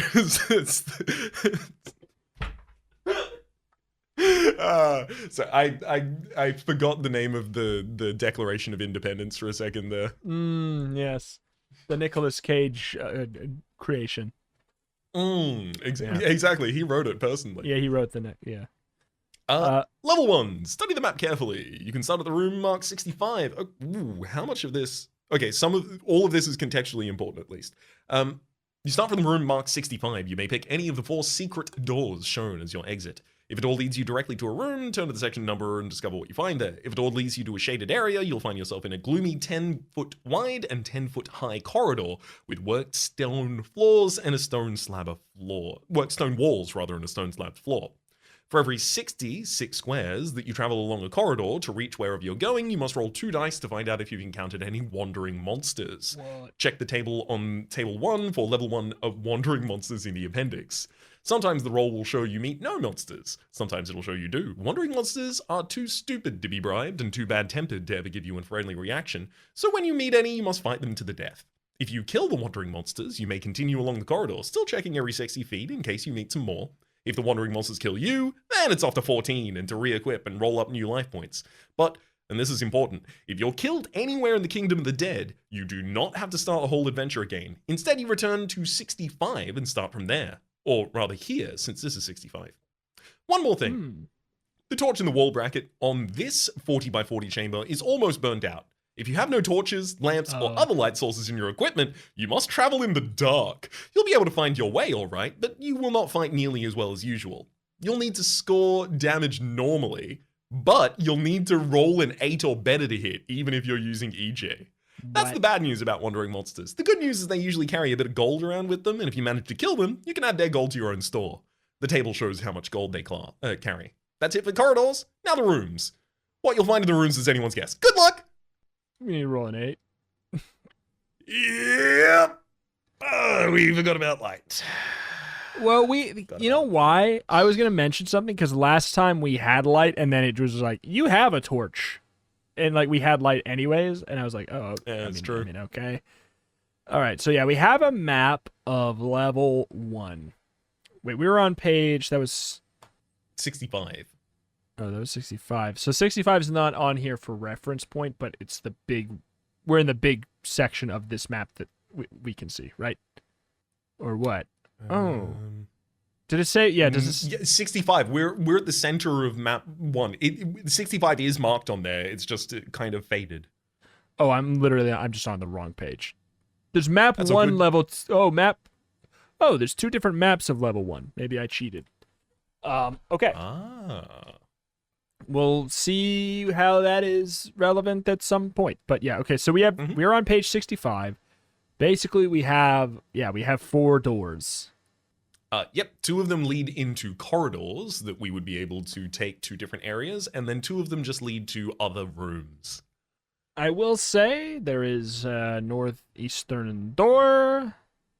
There is a northeastern door. That would be the 125, which also seems like a relatively small room. Want to check it out? Let's go to 125. Let's check that room. Hell yeah. To our northeast. This is a 10 by 30 chamber, empty except for a pile of straw on which lie a skull and a few crumbling human bones. There's no door out except the one which you entered. Seems the crumbling bones must have belonged to a previous adventurer. Hope you don't end up the same way. If you search the straw, you find 10 gold pieces, which is something. Not much, but something. I'd say not much, rousing but success. Oh, yeah, sorry. It's sorry. It's I saw the something there as well, and I was like, wait, oh, so it does it again as a joke. I'd looked back up and mistaken where we were starting back from. But that's okay. We just get 10 GP and we go back to the other room. I mean, I'd consider it a rousing success. It's just free real estate. Didn't kill us. Made us What strong. do we think about going southeast now? Checking out the other available room here. I think that sounds good. I'm just trying to open up Microsoft Paint so that I can actually just cross out some of this stuff, because I'm going to get confused about where we've gone. Very, very, very good idea. Okay, so you want to just go to the east. So which one? The southeast. So that would be at 85. Southeast, going down to the southeast 85. All right. You've entered a 30 by 40 chamber. Wait, so hold on. What was the deal about encountering monsters? Only in corridors, and the corridors Gotcha. are the dark shaded parts of the map. Do we have to roll for encountering monsters when we do enough movement? Gotcha. And we're not in, for the record, we're not moving in those right now. Okay. Mhm. But big enough and with a higher ceiling. You also have walked into a web, the strands of which are thick as cables and very sticky. Spinning a new strand down from the high ceiling is a spider the size of a Great Dane. What? This is happening quite frequently, that it's the size of a Great Dane. Mm-hmm. That's the bad news. We're not familiar with any other dogs that Yeah. are Great Danes, so everything is vaguely a Great Dane size. Yeah. That's the bad news. The good news is that the Great Danish Spider hasn't reached you yet, so you have time to make a dice roll to find out if you're stuck fast into the web. 1 and 4, and you're not stuck. 5 or 6, and you might as well go direct to 14. So this sounds like roll 1 die. Even if you're not stuck, that's still the spider, which is a lot nearer now. Well, let's roll the die first, the 1 die. Shall I? Yeah, please do. Okay. I got a 4, which is good. Good. That's 4 is good. good. Oh, phew. All right. Even if you're not stuck, there's still that spider, which is a lot nearer now. Has 15 life points, strikes on a 5 or better, and does +2 damage. Because of the situation, no surprises involved here on either side. EJ, who is afraid of spiders, will score 1 less than his normal damage on account of shivering. Well, okay. So no surprises involved on either side. So yeah, we just roll for initiative. I roll spider's initiative. It is a 4. We rolled 1, unfortunately. The spider is going to be striking first. All right. Strikes on a 5 or better and does +2. Do we have our... We do have the dragon hide jacket. Yeah, we have that. We don't have the other armor we had, though. New. All right. It got us 6, which is a That's hit, but 3 not... damage, which gets blocked. We have, it's plus or -4, right? Is what we have? Yep. Okay, great. Ba-da-da! We attack back and roll a 7, which is not enough to hit. This is going to be a problem. A little bit. Well, got a 6, which is not enough to do anything. Wahoo. 4. We also don't. Okay. Clang, clang, Clang, clang, cling, clang, clang, clang, clang, clang, clang, Our clang, clang. That's 7. Sword just strikes off the enemy's chitin. 7. That does 4 damage, which we reduce by 4 and take no damage. Invigorating! I mean, we both need to roll above an 8 to do damage, actually, as it turns out. Yeah. Okay, we roll a 10. Now, Okay. damage is assigned normally, despite the fact that it's harder to hit in this instance. So we do 11 points of damage, which knocks the enemy unconscious, and we finish them off. Boo-ba-da-ba-ba-boo! That's an experience. Even with the -1 from EJ? Not to... Oh, yeah, it was Yes. So with 10, our difference is 6, and then we also get +5 from EJ specifically. -1 takes us down to only doing 10 damage to them, which puts them down at 5 life points. They are unconscious. All right. If you win, go back to 65. There may be a lot of gold in this chamber, but you can't search safely on account of the webs. All right. That's fine. We don't need additional gold, frankly. Truth. Okay. So, yeah, on this map, there is... The next 2 doors are through corridors. Mm-hmm. One of them goes north, one of them goes south. I mean, do we want to air towards north? I mean, let's go towards north. it eventually could get us north and east. So, we do that. So we roll. What is the exact? Oh my god, what's the exact rules? So I believe it's if we move 6 spaces. Yeah, for every 60 feet, 6 squares, you travel along a corridor to reach wherever you're going. You have to roll 2 dice to check if you've encountered any wandering monsters. And then we Okay, check the result on the table level 1 wandering monsters. So All right. 1, 2. So we do indeed roll 2 dice because it's like 10 spaces. Yeah. Well, So- yeah, we'll roll after the first one just in case they have the ability to knock us back or anything like that. I've rolled. I've gotten a 5, which is a none. That's none. No enemy. No, it's an encountered. evil nun. We- Oh yeah. Okay, well, unfortunately, EJ is terrified of those, so he's going to shiver out of our hand and run away. Yep. All right, that's another. To be clear as well, the wandering table has no encounters on a 2 through 7, so like it's unlikely, slightly unlikely, ever so slightly unlikely. Mhm. All right, so that's 70. That's up to 75 then. Oh. What's up? Okay. I think before we continue at this point, we should probably roll up our fireball and fire fingers. Oh, you're right. I forgot we have stuff we gotta actually do. Mm-hmm. So, for Firefinger, we roll high enough. We successfully create 10 Firefingers. We also take 3 damage to do so. 45 down to 42, but now we have 10 Firefingers. Do you want to roll for our Fireball? 9. That'll do it. We also get our 2 Fireballs. We can no longer generate those, though. Pew, pew, pew, pew. Is there any other spells we should cast in preparation of a 75? So, I think there's the possibility that we might want to do POW. Which one? Adds plus 10 to the damage next delivered by the user. Yeah, let's do it. Sure. Da-da-da-da. That's a good roll. That's a good roll. Thanks for rolling on my roll. Thank you for coming to my Italian bakery. That's a good roll. 36. We're done. And we've only used 1 stack of POW. Great. And we have how many uses of that? If you don't know what the heck these ones are, I do recommend probably listening to this series in order. But we have spells from the past book as well that have limited stacks. Mm-hmm. For what it's worth, it is you can use these spells a number of times in any adventure. So we now have access to all of our stacks of Pip's Immense Rapid Repeater, pi r squared, especially. Should we roll which up our is acts twice sticky as fast in wand combat. too, or? So the game didn't tell us to, but it did also say that we'd keep our magical weapons from the previous book, and the previous book defined the global wand as a magical weapon. So yes. Okay. You know what? Why don't you do that? Is it a 1d6? 1d6. 6! Let's go! Pog. Big That's pog. so... The second we roll not a 6, we are going to have some cold, hard reality that's going to slap us across the face. But until then, not a consequence of these actions, maybe. Hell yeah. All right, so at 75. 36 HP, we move across to 75, was it? Yes, it Yep. was. Cough, cough, hack. That is the sound of you coughing, Pip.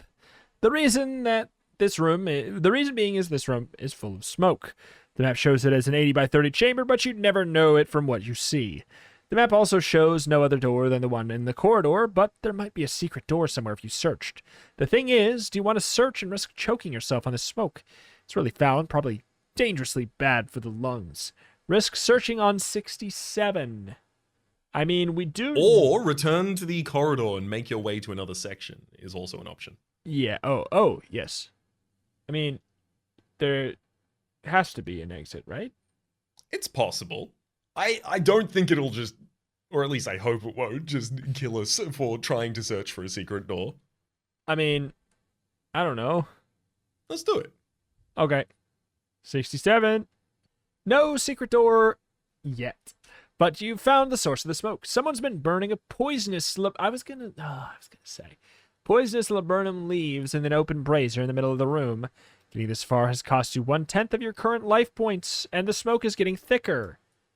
Continue searching on 139, or return to the corridor minus 1/10 of your life points. I mean, I think we continue searching. We lost 1/10 of our life points, and now we're only down to 33. It's true. Is it allowed for us to now cast the anti-poison spell? So the anti-poison spell was... It was Pip's immunity to poison. Gives immunity to poison, which must be taken before poisoning. Yeah, let's just give it a go. We didn't end up using that really much last time. Yeah, it says it must be taken before poisoning, but it's like... We're in the process of being poisoned. Yeah. I think it's probably fine, because I think we could probably roll it. And also we might fail. Yeah. We did not fail. It cost us another 1/10 of our life points. We're That's now true. immune to the next instance of poison. It's true. Continue searching on 139. Where's my... Love it. Yep. 139. You're a glutton for punishment, Pip. Go to 14. Well, so the only things we lose here are Well, 10 GP. Here's the thing, Raps. Mm. We were immune to the poison. Could we not turn around now, in theory? I'm completely fine with that. I feel like Because, if we like- spent the resource, the thing that's dangerous here is poison. It Yep. feels as We though took- that our resource was already expended and it's got to be used for something. I don't know. Yeah, Maybe yeah. I'm crazy.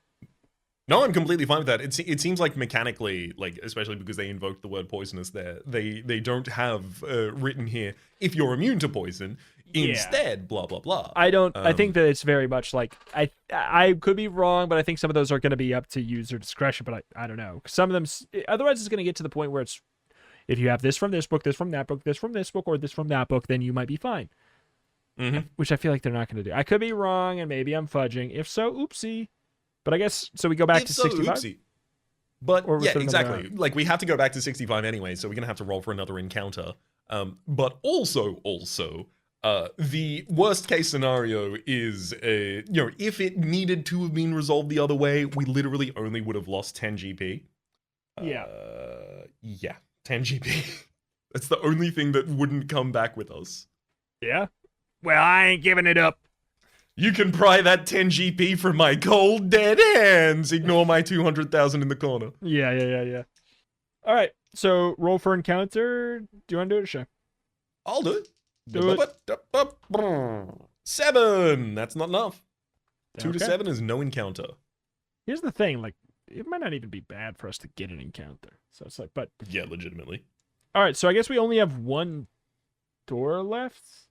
That's our southwestern door, which would Be 1, 2, 3, 4, 5, 6. Yeah, there's 6 spaces of darkness in there, so we should roll for another beastie. But then we would emerge on page 90. All right. I'll roll. I got a 5. We'll fight something one day. For what it's worth, there is also one large room that we could have gone to out of the northwest. There's another exit to that corridor we could have taken. Oh, If we want to explore that at some point in the future. correct. But yes, sorry, what did you roll a wee beastie? 5, nothing. Yeah. I see. Let's enter 90. Well, at least there's an exit door in this 50 by 20 chamber. There's also a funny looking sort of mound in the middle of the floor. Curious, you move forward and inspect it, giving it a little poke. Now there's trouble. You've disturbed a colony of ants.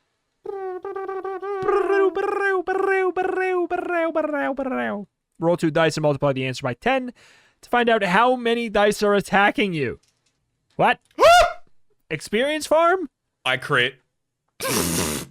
You crit. Multiply the ants. So 60 ants are attacking us? No. Roll 2 dice and multiply the answer by 10. Oh, 120 wait, 2 ants are dice. attacking us. 120 ants? Okay. Each has only 1 life point, but it's very hard to hit. So you'll need to score an 8 or better to squash it. Already do. The ants in their turn score on a 6 and do 1 damage on a successful strike, irrespective of what damage the dice show.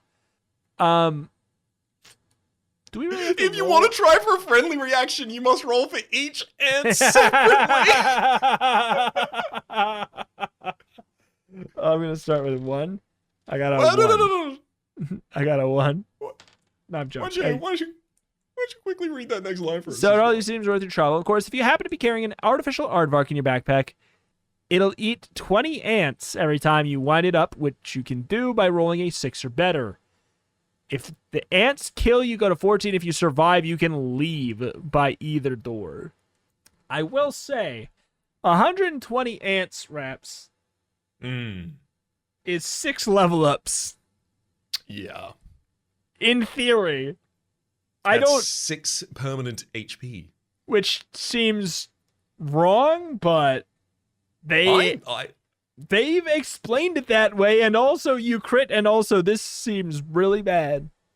And we have the aardvark for the situation. So I can't imagine they're going to make us roll 120 instances of attacks for the enemies. So how do they attack?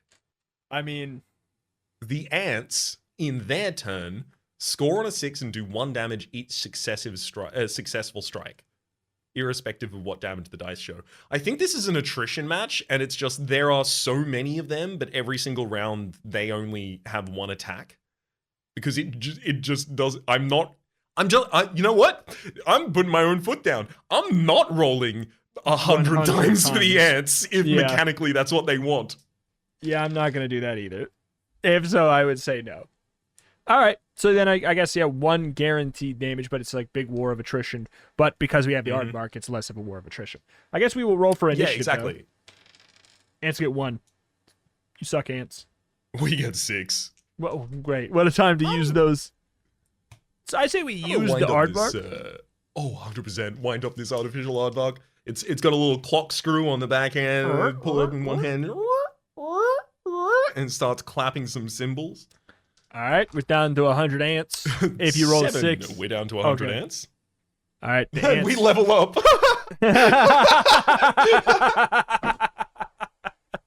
Ding! This is stupid. I love it. The ants got a 6, so we do. Wait, no. Oh no, they. Oh yeah. Scoring a 6. Yeah. So they do 1 damage. Yep. And I believe, because it's irrespective of what damage the dice show, that they are doing that regardless of our armor. I as think well. that seems to be the case. It's piercing damage. Okay, so the artificial aardvark, of course, is now on the ground, completely covered in ants. But the corkscrew needs to be wound, so I crawl up to it and turn it around. Pip does, rather, and that's an 11. Critical aardvark. Ding! Level up. Good. Critical aardvark. I roll for the ants as they are going to try and sneak up our little pants, and they get a 5. Nope. Ooh, Not today, No pants for you, ants. No pants, ants. Unfortunately, no ants for the aardvark either. All right. They're trying once more. They found a little hole in our pants, and they got a critical hit, which is just 1, though, so it doesn't matter. 28 HP. Oh, the aardvark is too far from us. The ants, as we've seen in many films, ants, Bugs Life, Yep. so on. Those two. The ants, exactly, work together to be able to carry something that they otherwise wouldn't. And they carry the aardvark over to the corner of the room, far enough away that we can't turn the handle. Jerks. Well, the funny thing about them is there's still many, many ants. So they go to attack us anyways. They get a 3. No dice for you, ants. While the ants are all crawling over the artificial aardvark to try and push it back into that corner, a particularly weighty ant actually stands on the clock screw for a second and accidentally winds it back up. It eviscerates another 20 ants, and we get another Ding! Oh, God. All right. One's trying to crawl in our ear. Critical success. Well, 9. Another 1. 1 in our ear. 27 HP remains.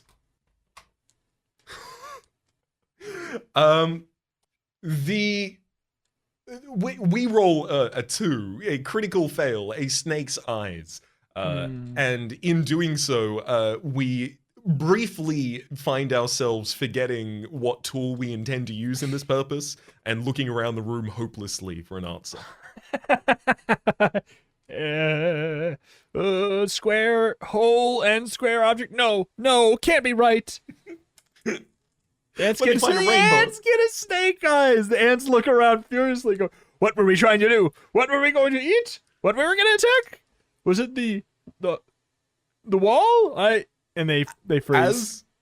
As they do so, in their confusion, they reveal the object of our search, the artificial aardvark. Immediately, all memories of 3 levels worth of experience have flooded back into our head as we make our way over to the aardvark and just coyly turn the screw a couple of times, munching another 20 ants and dinging once more.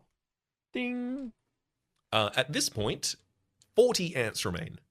Why did they make the rule each creature and not each encounter? Why did they do that to themselves? Yep. Also, why each puzzle when we haven't encountered one? Yeah. 11. Ooh, we take another damn. I'm glad that they can't, like, I'm glad it has to be 1, because I think that has helped us more than it's hurt us at this point. Yeah. Legitimately, though, like, if we didn't have the artificial aardvark and we, had to fight 120 of them, we would still only be getting them one at a time. I still think they'd win that fight. They would 100% win that fight. It also would be extremely annoying. The aardvark is fundamentally the only reason we're surviving this. And it knows it, and it's strutting its stuff. We don't even have to turn the clock key another time. The aardvark is still running off of what's the word I'm looking for? Instinct? Inertia. Instinct and inertia. Anything that starts with I, this aardvark is capitalizing upon in order to munch ant. Exactly. I can only imagine so. Infrared. Ants have like a little acid in them, right? Yep. And of course, that is the way that the artificial aardvark tracks these ants, by heat rays. And a little bit of inebriation, if we're going to be honest. A lot of ants. All right. How many ants? 20 ants remain. 20 ants remain. 3, they don't do anything. They're getting scared. Starting to become ridiculously outnumbered. They cower, each of them, into, hopefully, random corners. Unfortunately, all of them head towards the same corner, which is also where the artificial aardvark still is. In resigned defeat, they simply crawl into the artificial aardvark's mouth and crunch themselves. We win. There. Yep. Sounds about right. So, ironically, there's nothing in here except XP farming. This room is... Yeah. It doesn't have anything. It's just XP farm. So, we level up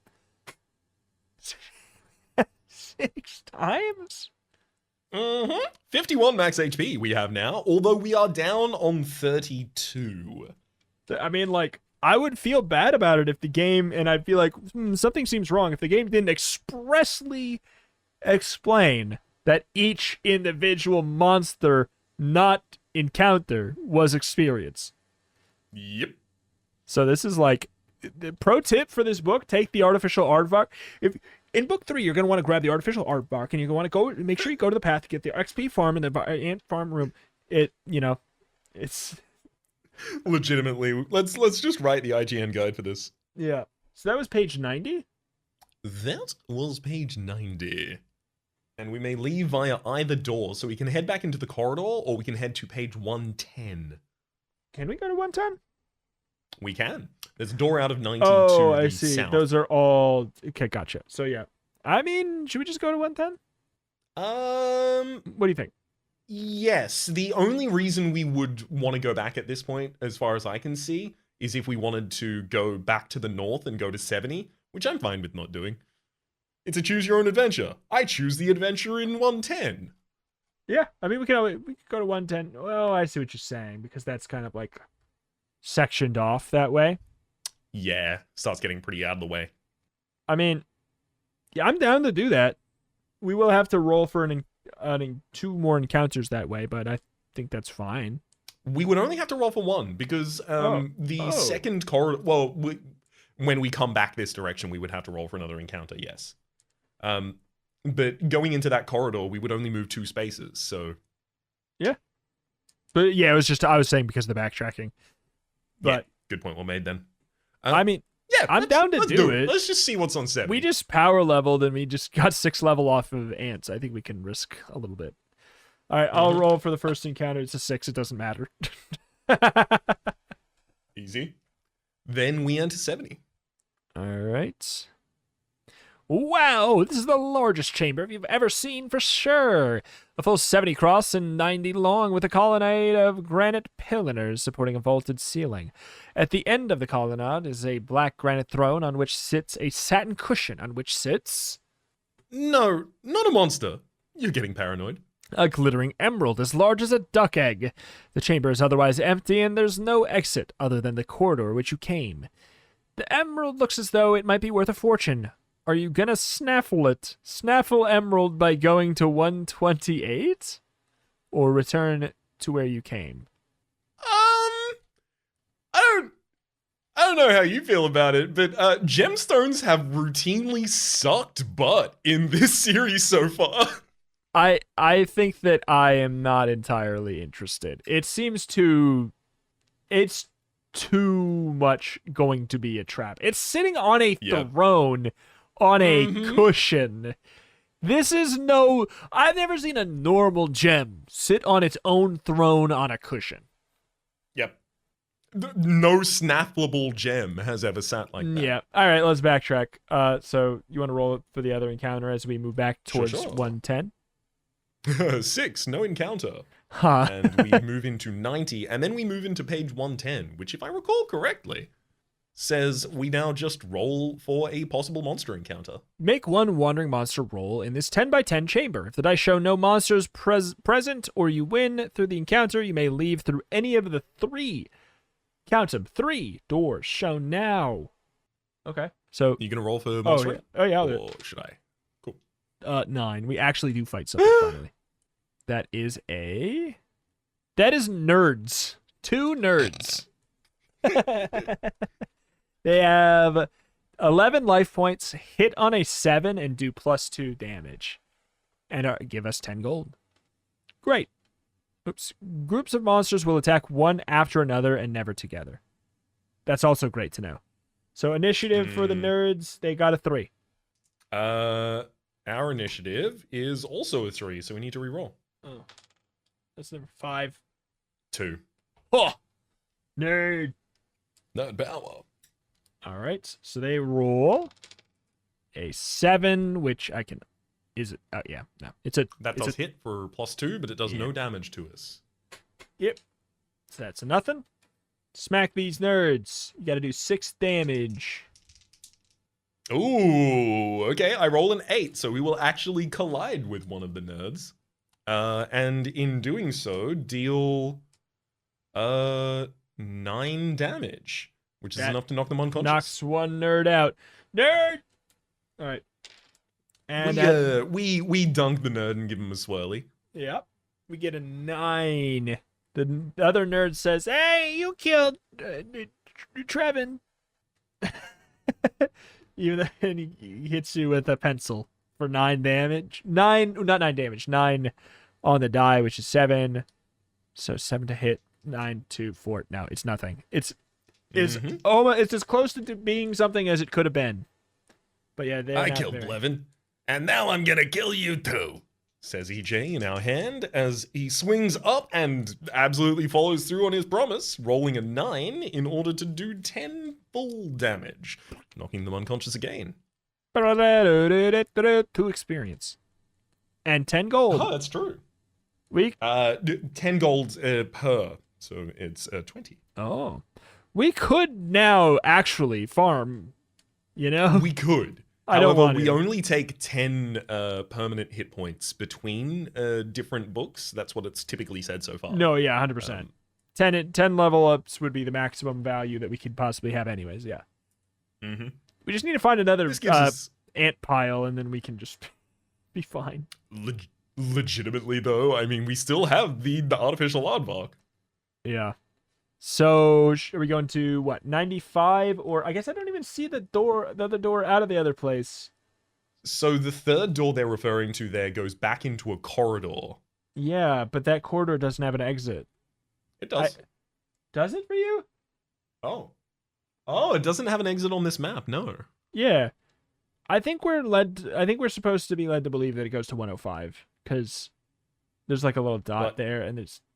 Yeah, but we wouldn't be able to go to, Oh, maybe it does go to 105 and it's just a printing error again. Let's go to 95 first, just in case 95 says you open a secret door in a different area. Yeah. All right. There's only one door to this 30 by 30 tight chamber. The one you came in. And it swings tight shut behind you. Not that this should bother you greatly, since your attention is taken up by the fact that this floor is just opened up beneath you, dropping you into a 20-meter-foot deep pit. Deduct a double dice roll of damage from your life points and go to 14 if it kills you. Then sit down on the floor of the pit, which is littered with dried bones of previous adventurers, and try and find your best way out. So, I heard some dice rolling. I did indeed. I rolled a 7. We took 7 damage. We're down on 25 HP now. And we don't have as many healing things as we did before. We have 1 healing potion, which maybe we should pop that. I'm down to do it. Is that a 2? Why don't you heal us? Please, please, please, please, please, please, please, please. 9.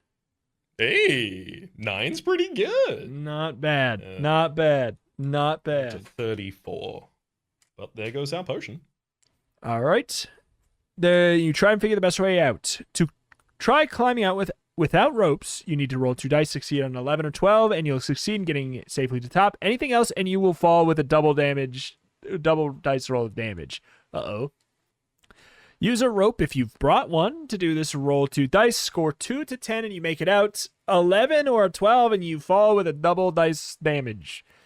So it inverts. The previously 11 or 12 are the only safe options. Now 11 and 12 are the only dangerous ones. I'll roll for the rope. Oh. No, okay. No, you go. You roll. I rolled already, but we'll say. I rolled 8. Okay, I rolled a 5. We both succeed, so. Woohoo! Da-da-da-da. If you climb out safely, you may leave through the door. Oh. There's only one door, so that just takes us back to 110, which means there needs to be an exit from 110 There literally from has the to corridor be. next to 110 to 105. So I'm going to roll for the Wandering Monster battle, actually, as well. Yeah. 7, no encounter. And we find our way into 105. Yeah, it has to be 105. Yeah, whatever. The audio listeners aren't going to care about this. They can't weigh in. Due to the map, there is no other possibility. There's It literally has no to- other possibility for us to go except for going into this path. Yep. Mhm. All right. There are 2 archways in this 20 by 30 chamber, neither of which is closed off by a door. The room is empty, but you must make a wandering monster roll to cross it, which I do and get a 5. They're scared. No wandering monsters encountered. They saw us However- absolutely wreck 120 ants, and they don't want to have anything to do with us. Because all of the other enemies in here are also ants, and they know we're well equipped. Yep. 105 also doesn't have a different exit, so I can only imagine. It literally that- has to be 120 then. It has to be. Well, right? I think it has to be the corridor to the north, which then leads to 82. Yeah. Because wait, 120 has because 120 has a door and it's a door from the east. Yeah, that could, yep. Now, there's not enough darkness in that corridor for us to actually encounter an enemy, so we can just head directly to 82. I wonder if it's supposed to be like you keep in mind how many you've gone so far, and be like, you know what I'm saying? I reset it every time we go into a new area. Yeah. How about this? If we have to backtrack through this again, then it will be 1 encounter. How about that? Sure. All right, 82. 82. An empty 10 by 10 room with 2 doors. Nice surprise. You don't even risk a wandering monster. Okay. So we can go to either 115 or 97 from here. Not Am I? Not 115. We can go to Wait, what? 97. There's only the one behind us. There's the God, door this behind us map- into the corridor.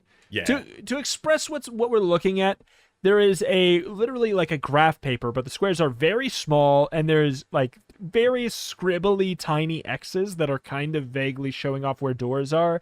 There's also lines saying, since it's the room we're in is one tiny square on a big graph paper, a bunch of tiny squares. So there's literally like lines pointing off. It's a little messy. A So touch. so wait. So 97, not 115. is Yeah. Forward. That works for me. Especially because 97 will open into 115. Yeah. There's a door on each wall of this 10 by 10 room. There's also a funny smell, similar in many respects to fish and chips. Although the room seems quite empty, you search diligently and eventually discover a crack in the floor. A cricket engaged in an unusual occupation of frying up a fish supper. A very small fish supper. Plankton mainly, since crickets have small appetites. If you happen to have a click stick, go to 68. Otherwise, you may use any of the 4 doors, since the cricket will certainly not launch a vicious attack on anything your size. Oh, this is sad. Oh dear. I feel it's possible that one of these exits will cause us to have to shrink ourselves in response and then come back here where the cricket will attack, maybe? Alas, That we can go makes to some sense. 115, we can go to 120, and we can go to 100. We can go to any of them. I mean, 115. Wait, so 115, 120, or 100? Yep, 115 Yeah. and 120 are each secluded. They only have one entrance and one exit, whereas 100 is a transitory path. I'll say 100 has a very funny, very long corridor that leads all the way snaking up to page 80 at the top. It's like 1, 2, 3, 4, 5, 6, 7, 8, 10, 11, 12, 13, 14, 15, 16, 17, 18, 19, 20, 22, 23, 24, 25, 26, 27, 28, 29, 30. There's 30 tiles between 100 and 80. That's 5 rolls of the old random encounters. But it does also make me think that there should be something good there, but also it's also tedious. I think we're ultimately heading in that direction. I think that's the case. So do you want to go to 100? Yeah, sure. Let's get 115 and 120. I mean, because the thing is, like, if you think that there's a chance we're gonna shrink down, or there's like could be an insta kill or something like that, I think it's theoretically possible, but I think it might also give us the ability to be like, oh, do you shrink to escape this? And we just be like, no, we know that's going to be a bad idea. Yeah. I mean, well, okay. So then, process of elimination. If we're going to go to 100 and going to go to 80, let's go somewhere else first. Then, where do you want to go? 115, 120. Let's go to 120. All right. Whoop, big room. Trouble. There's a shark in here, Pip. You discover it by falling into the pool that comprises the whole of this eccentric chamber. You now have several interesting problems, Pip. First, roll 1 die to see if you drown. Score 1, 2, and 1, 2, or 3, and you do. I rolled a 6, so we're fine. That sounds great to me. I was rolling the die in my hand, like, oh, am I about to drop this? But you're in a 6? Great. Next, roll 1 die to see if you freeze. On a 1 or a 2, you do and die. I got a 5. Hell yeah. After 14 score. Anything else and you don't. Finally, see if you can cope with a shark which has 20 life points, hits on a 5 or better, and bites plus 4 chunks of damage out of you. What the heck? Alrighty then. Well, do you want to roll for the shark's initiative? 2. 3. We attack first. Wow. 20 health. Now, we have our stack of power, don't we? Oh, yeah. We have never used... Oh, do we? No, that would have been used on the nerds, right? Oh, yeah. It would have taken down one of the nerds. Dang. Curse me for remembering. We could use 2 Firefingers to take this shark out. 1 Firefinger, get attacked. 1 Firefinger. Yeah, 5 or done. better and plus 4 is like actually spooky. Yeah, that's a potential for a lot of damage, and we don't have a lot of health. Yeah, we don't know how to spare. restore health, so yeah, it seems. Well, I mean, we could restore health by sleeping. We That could is finally also explore that true. We mechanic. could finally, yeah, maybe they made it better, less instant death sounding. It sounds unsmart. It's a last-ditch effort. All right, if you kill the shark, Definitely. don't forget to... Okay. So are we going to just do that? Well, I guess Firefinger takes a turn. So you Firefinger. Yep. And I roll... Oh, my God. Firefinger. Okay, the shark gets a 6, which is actually going to do a damage, isn't it? One singular point of damage. is Yeah, gonna this was a negate good the call. 4. Yeah, this was a good call to Firefinger. If it's Zap? blah, We blah. fry the shark. That would have been okay. So I just was curious. He rolled an 11, so yeah, that would have been scary. That would have been 6 actual points of damage. Yeah. I think we made absolutely the right call. If you kill the I'm shark, adding the shark teeth to our inventory. don't forget to pull its teeth, which, when powdered, are a sure cure for poison. Really? All right. I mean, that's how alchemy works. The bizarre stone in the stomach of the goat is apparently extremely powerful, despite just being a rock. Yeah. All right. Do you want to go back to 115? Exhaust Let's all. do it. We're gonna be here a long while. Exhaust all possible options. There's a chest in here, oak by the look of it, with brass banding. Want to open it? If so, roll 2 dice. Score a 2 or 2 to 6 and go to 73. 7 to 12, go to 134. If you decide to not open the chest, you can leave through the door you've entered. I mean, I think we should give it a shot, right? The question is if we put on poison protection. Is kind of my only. I think if we're going to open it, we have to put on poison protection because chests are also always trapped, and this is hell. Yeah, I want to do it. I want to do it. I want to poison, and I want to go for it. Roll for our poison immunity spell. A 7. Is that? Do we need an Woohoo! That costs. What do we need for that? Is it 6? It's 7 or greater for spell Oh casts. God! Okay. All right. Do you want me to roll for the so chest? Yeah, roll for the chest as well. 2 to 6 will take us to 73. 7 to 12 will take us to 134. 8. 134. Hopefully that's good. Nice one, Pip. There's 50 gold pieces and a scroll in the chest. Oh. The scroll is the really interesting bit. It contains instructions for a superior class of the light spell. Wait, do we have a light spell? Superior class? Wait, do we have a light spell, Raps? For a really superior... Oh, not for a superior class, as in it's better than what we have. Yeah. It's for a really superior class of light spell. So it's just Right. a very Yeah. good light spell. that I we know, don't I was get just now. wondering because I just didn't remember. And which will give you light for the remainder of the adventure. Once you've learned this spell, you can use it even if you're killed and have to come back. What a saving on torches. Raps. I would consider this solving a puzzle if it wasn't a puzzle. If it was actually a puzzle. But it's not a puzzle. We even...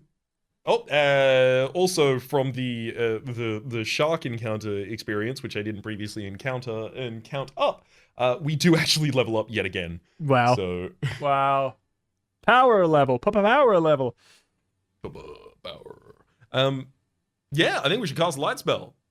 Yeah. Although it has a possibility of failing if we don't roll a 7 or plus, right? I mean, okay. All spells do. They have 3 charges, right? This one says it can only be cast once. It can only be cast once, and which voice will give you light for the remainder of the adventure. When you've learned the spell, you can use it even when you're killed and have to come back. What is saving on torches? You can cast... Wait, what? No, which can be cast at a cost of only 1 life point. Oh, Yeah, does it no, not say only once? no, it's only 1 life point instead of 3. Oh, I've totally misread that. Thank God, because I did roll a 5. That's why I was prying. Okay. So we would theoretically would have at least 3 attempts, or I don't even know if it has an attempt. It's not listed like the others. It's irrelevant All because spells say okay, that. it's irrelevant. I got an 8. Excellent. So we, But we do pay subtract 2 2 health. Yep. The down to easiest trade of 21. my life. Mm-hmm. Now we can actually hit on a 4+. That's such a big deal. I can't believe Yeah. they slapped you with that big of a penalty for... I mean, I guess we're always going to bring torches now. All right, so back to 97, which means we go to 100. Mm-hmm. There's a little old lady in here, Pip. She's sitting in a rocking chair in the middle of this 30 by 30 stone-lined chamber. Fireball! Her little old feet resting on a sea chest and a long strip of Aran knitting trailing down from her lap. She must be working on a scarf by the length of it. Either that or she's forgotten to cast off. She glances up at you as you enter, peering short-sightedly over the top of gold-rimmed bifocals. Oh, hello, young stranger. She greets you in a quavering voice. Who might you be, then? I am Pip the Adventurer, sent here by the command of King Arthur and his wise advisor, the druid wizard Merlin, to close the gateway to the ghastly kingdom of the dead and thus get rid of the realm of foul emanations. You reply long-windedly, then remembering that you have not been formally introduced, you add politely. May I have the honor of learning who you are, ma'am? I'm the little old lady monster. Says the little old lady. It's my duty to guard this chest, which contains a great many valuables. I suppose, as an adventurer, you'll be trying to steal it, won't you? Oh, no, ma'am. You reassure her. Nothing of the sort. I'd never even dream of such a thing. Even if it happened to contain the key to open the gateway? Asks the little old lady monster slyly, which is an interesting point. Does it contain the key? You ask curiously. I'm not telling you. Says the little old lady monster smugly. Now you'll have to try and steal it. Come on, then. I haven't got a good punch-up in ages. With which she produces a rolling pin from underneath her knitting and leaps up from her rocking chair, shouting, Banzai! So much for the age of chivalry. They don't seem to have learned the rules down here, but you're stuck with the fact of the matter, and it's a nastier fact than you might have imagined, since that is a lethal rolling pin with +3 damage. The little old lady monster hits on only 3 first round, but she needs a 6 thereafter on account of her eyesight. She has 50 life points and will batter you to death if she can. Oh, wow. Should we consider a goop wand or some such, maybe? Yeah, I think for sure. First of all, let's roll initiative. Mm-hmm. 1, yes. Bless. 6, yes. Why is always the sixes We we need either come out roll- when we have a 1. We either roll the exact same or complete opposite sides of the die. This is wild. All right, so we go first. We goop won this for sure. Goop, goop, goop, goop, goop, goop. Silly goop, if I thing. recall correctly, Silly thing. is a 6 or better? It's a 6 or The better, goop- yeah. Snake Eyes. We lose a charge of the goop wand as the enemy's turn. You trying to goop me? Have at ye, banzai! Oh! Oh, does she crit us? No, she got a 2. Snake Eyes. This on there. We're not a pie, so she doesn't know what to do with this rolling pin. Banzai! She crashes into the floor.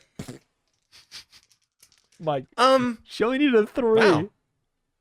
Errantly pointing the wand in her direction from the previous attack, we go, Wow, that was a silly thing to do. and the Oh. wand casts again. And it works! The enemy is Okay. gooped up for 4 turns worth of combat.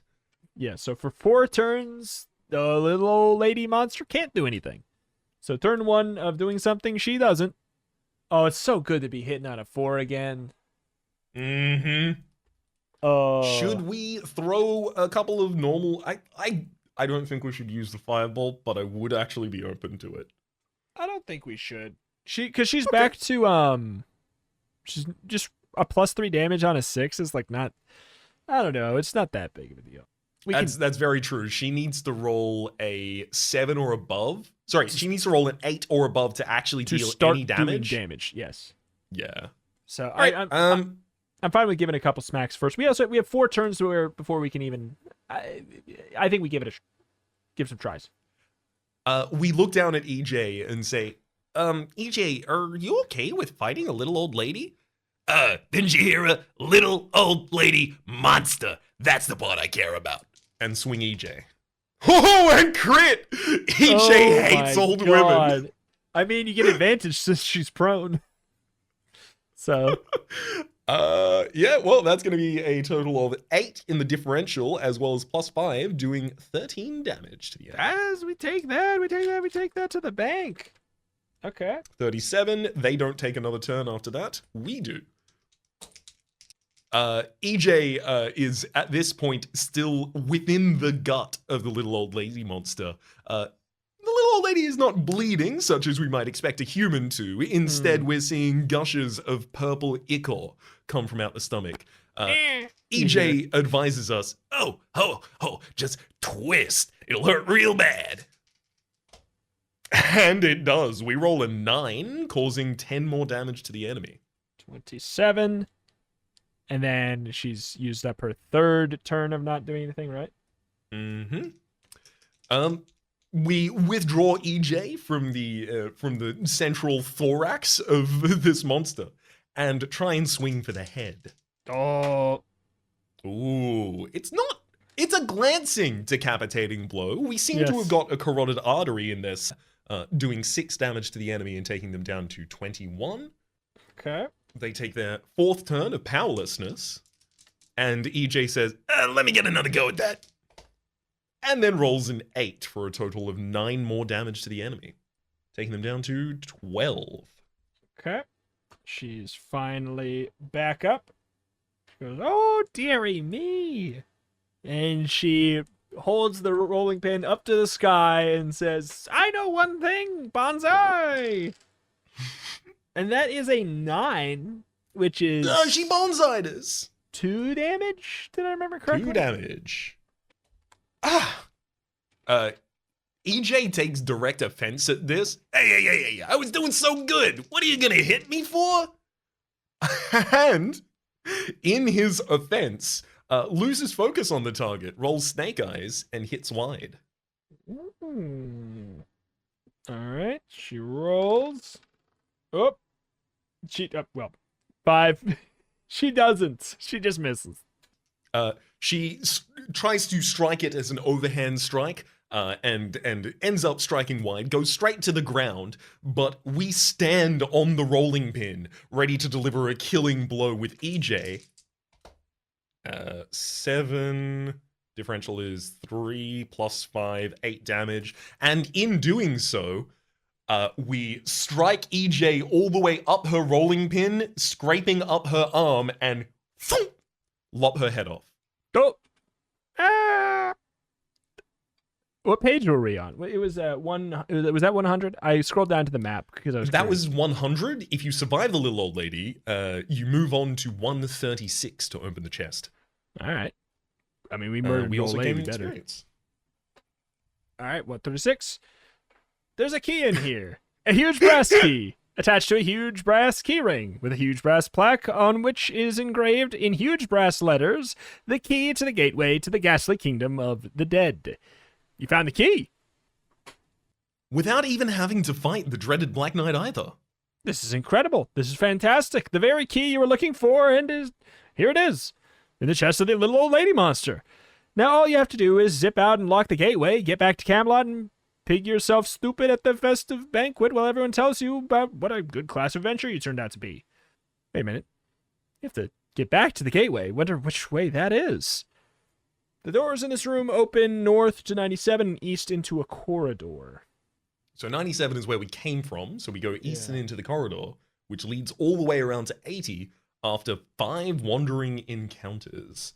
All right. I'll roll 1. That's a 6. I know that's nothing. I'll roll the next. That's a 9. We're beating up some nerds again. I'll roll for our initiative against the nerds. We have a 5. That's a group surprise initiative as well. That's a 6. They are more ready than you. Dang. All right. Time for them to hit us. All right. If they don't roll above a 9, they do no damage. Okay, well, they got a 9, so they do no damage. Excellent. Nerds. Does the second one attack now? Wait, no.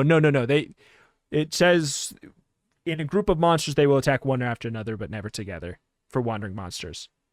Oh, right, in different rounds. Crit. That actually doesn't even knock them unconscious. That just kills the first nerd. 10 Glevin swings at a 10. That's a damage. We take a single point of damage. They did as much as And one then- ant. Yeah, swing back, and in return, we kill Glevin. No! All right, that's 2 XP and also 20 more GP. And I'll roll for another counter while we're down here. That is a 3. That is not an encounter. Next encounter roll is a 6, no encounter. Next encounter roll is a 8. That is an one animated skeleton. 20 life points, hits on a 6 with +1 damage. Oh, this is just a kind of an attrition fight. It needs to roll real well. Needs to roll a 10 or above in order to do damage. 3 for initiative. 2 for initiative, it hits first. It misses.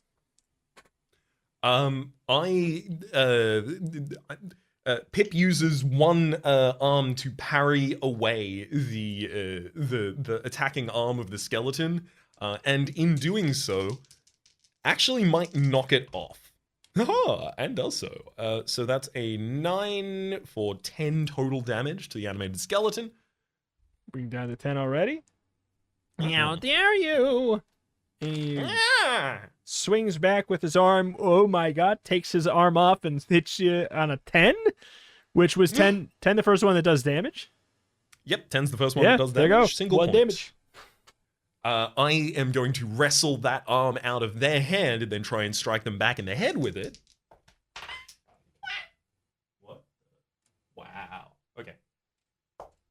6, which is enough damage to knock them unconscious. And then, of course, I'll just club them into dust. Poof. Another experience point. Another 10 GPs. And that was that was the last encounter, right? Yep. All right. Oh, you rolled for the 8. Yep, that's the last encounter. On to 80, all the way down. All right. You find yourself in a dingy, rather cramped 20 by 20 room, stacked floor to ceiling with broken furniture. None of it particularly good looking, even when it was new, so far as you can judge. Since there's no apparent exits, you turn to leave, but some instinct urges you to search around a bit. And good instinct, Pip. You found another piece of parchment with another map. Let's see, 221. And this map not only shows you 2 secret doors in room 80, but also shows you a few other rooms and corridors that weren't on your first map. Looks like the ghastly kingdom of the dead is a bigger place than you imagined, so study your new map and decide where to go. Good luck. Okay, so we scroll all the way back down. Oh my god. Another half of the map. Another So half of the I'm- map, and then there's a whole another floor, and then there's a whole another... Oh no. I'm going to, at this point, make the quick realization that there's this many maps, and there's also more maps in the future. We mayhaps should take a less completionist approach towards our adventures here. Despite the fact that I am often the person barracking for it, I will relent happily. I think that is the case, indeed. All right. Whole new map. Whole new map. Whole new many things. A whole new map. A whole new place to get kicked in the face. So I will say there's also like a weird little squiggly on there. What was that? Is that secret? I guess that would symbolize, maybe it would symbolize a secret door. I don't know. The 2 S's on Yeah. either side of room 80? Oh no, like the between 138 and 69, there's like a whole curtain of squiggle, which there's nothing on the key for what a curtain of squiggle would mean. I can only imagine that if we entered 69, It would we make be sense. told- Yeah. Yeah, exactly. Like Okay, so behind the wall, you can see blah, blah, blah. We're in page 100. Unfortunately, there is no doors to page 100. We must quit. No, we're in 80. Yes. We're in We're 80. 80, so we can either leave through a secret door to 72 or leave through a secret door to a corridor that eventually leads to 30. Sorry, 133. I am down. I don't know. It feels like 72 might be a good call in kind of the goal of I'm going against my urges to explore every single living thing. But there's that corridor. Yep. There's that corridor that leads. I guess where's that even implying that's going to go? Oh, secret goes all the way into. Okay, well, yeah. All right, 72 sounds good. The Sure, audience sure. doesn't get to see this stuff, so like explaining it in detail, like just saying the numbers in detail won't help them. So there's, here we go. 72. Through the secret door merrily and into a huge 30 by 80 chamber full of pot plants. Pot plants? That's what they look like. Rubber plants and ferns and creepers, occasional flower and cactus, stuff like that, all laid out neatly in aisles like some sort of underground greenhouse. The ceiling of the chamber has crystal globes embedded blue, green, pink, and white shining down on the plants to give them a bit of light. This could be quite a pleasant place if it wasn't for the scruffy-looking old fool shuffling towards you with a pitchfork. You can either leap on him vigorously and get an automatic surprise attack on 103 or take a chance that he might be harmless on 132. I mean, he's just a guy, isn't he? He's just a dude. He seems to be a gardener. And also, it doesn't say that we, let him hit us. It's just, do we want to hit him first and get a surprise attack? Or possibly just start the combat with him attacking first? Worst case scenario? I like the idea of taking the chance on 132. Risking getting hit once versus... The trade-off is possibly get hit once. The other trade-off is have the blood of the innocent old man on your conscience forever. Exactly. I'll take one possible hit on 132. What be you doing, young adventurer? Asks the scruffy old man, setting down the pitchfork carefully on account of his old bad back. Oh God, we almost murdered him. Oh, God. I seek to find the route that will forever close the gateway to the ghastly kingdom, scruffy old sir. You declaim politely. That be what most of them are after, right? Does he like pot plants? You reply, which he takes quite correctly to be an affirmative reply. So does I, friendly things, pot plants, you don't mess with 'em.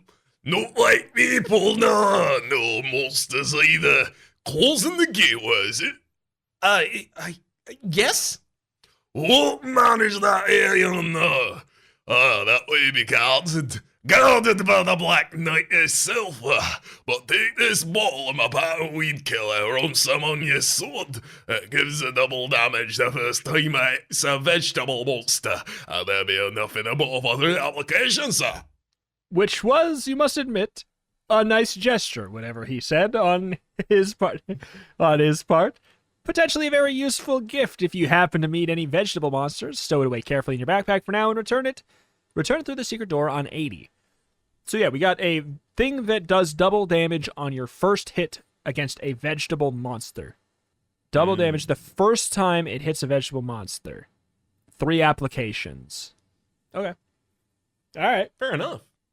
Hey, it looks like we actually have to head back in the other direction. So by trying not to be completionist, we accidentally took the completionist path. Yeah, ain't it the way. So there's 2 extra paths. That's the super long corridor that came from 100. Never mind. So that one's Yeah, a exactly. no-go. So there's we've got one to go more. through 80's secret corridor, and in doing so, roll 2 times. Yeah, roll 2 times for an encounter.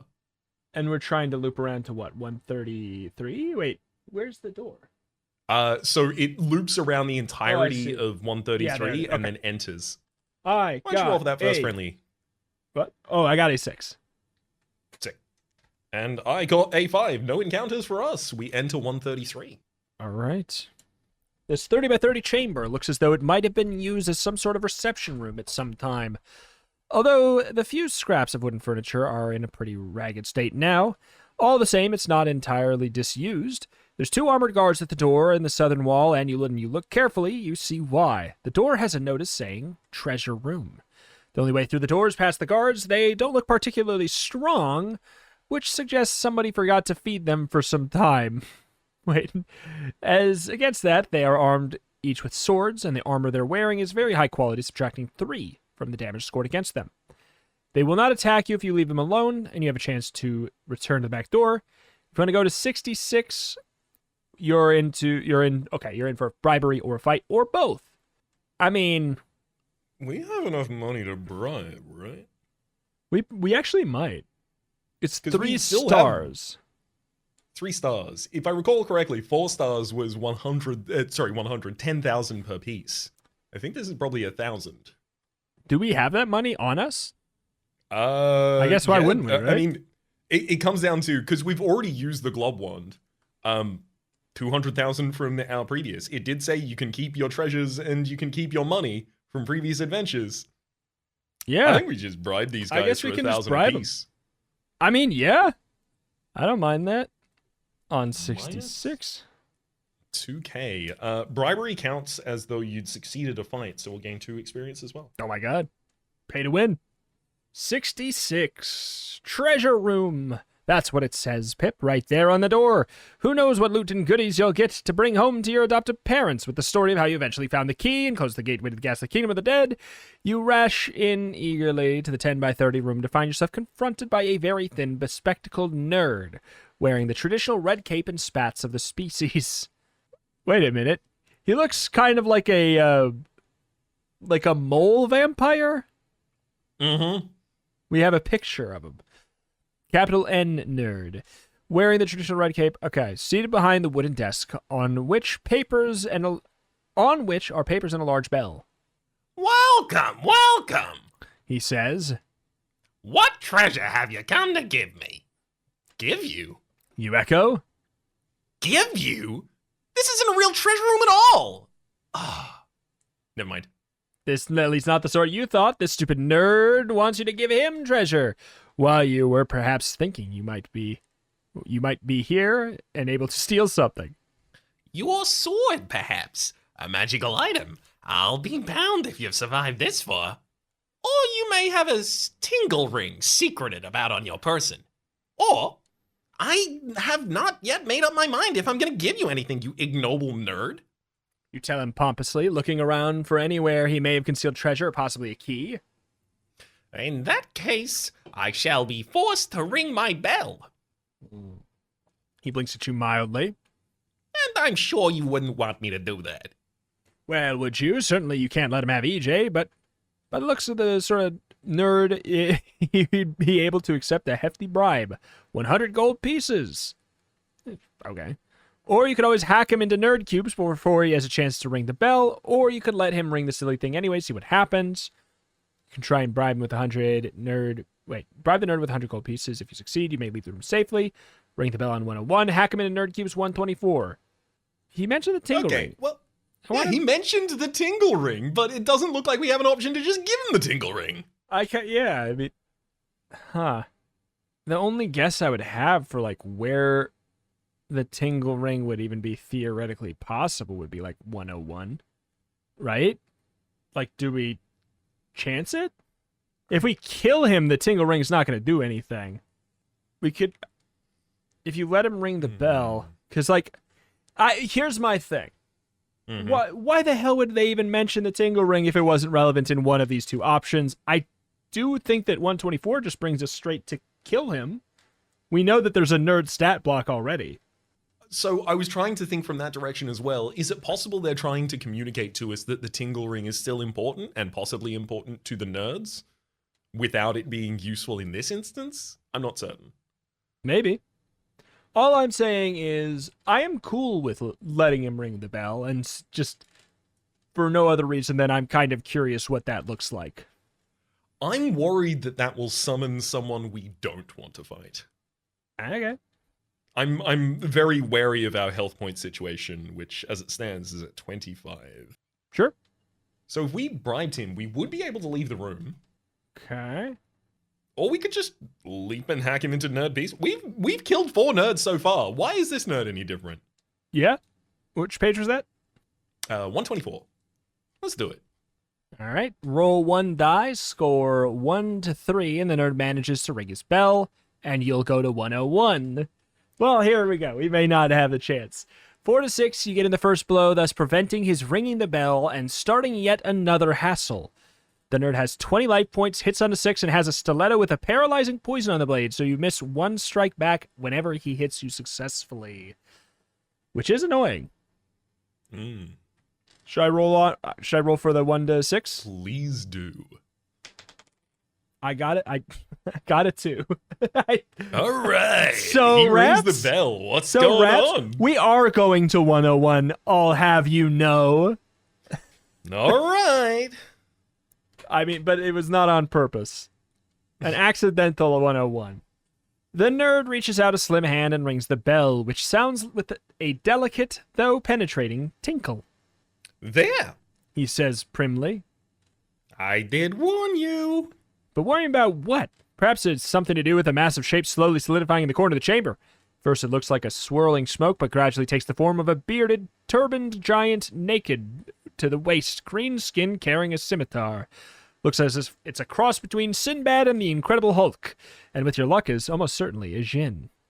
Another adventurer needs bashing, master. The Jinn says to the nerd. Precisely. Says the nerd. Bash, hack, slay, and then throw the pieces to the cross, making sure to keep any gold, weapons, magical items, or other valuables for our leader's treasure repository. Now, whoa, just a minute. You protest, holding up your hands in horror, this being you. They are talking about bashing, hacking, and slaying, but it's not that you're frightened, of course, but that Jinn looks as though he might have 1,000,000 life points, so a fight is definitely to be avoided. But circumstances are largely outside your immediate control at this point. It's doubtful that you can kill the Jinn. Or even the nerd, come to that. Well, all right, Raps, I'm sorry. I wanted to go to 101. Sue me. You don't have to be sassy about it. So the only thing that really counts is whether or not one of those hands you're holding up in horror happened to be wearing a tingle ring. Raps, we were both right. If you were wearing... also 100% right that ringing the bell will allow us to interact with the tinkle ring. You're also right that it summons something that we do not want to deal with. So we're both right. They just conflicted. If you're wearing a tingle ring, either collected during this adventure... Oh, okay. So there's a... Okay. Or during any previous adventure in the GrailQuest, then you should turn to 127.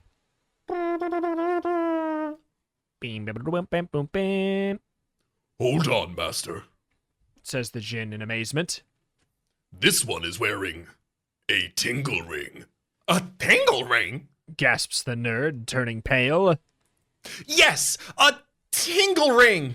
You roar, wondering what all the fuss is about, but we'll be able to take advantage of what seems to be an unexpected turn of fate in your direction.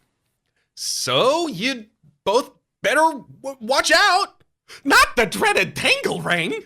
Screams the nerd, drawing a poisoned dagger from his sleeve, attempting to unsuccessfully stab himself in the back. What? I am your obedient slave. Says the Jinn, bowing deeply in your direction. Your wish is my command, O wearer of the tingle ring. You're not pulling on my leg, are you? You ask hesitantly. Never mind that, mighty one. Says the Jinn. Shall I crush this weedy nerd, my ex-master, as a token of my devotion?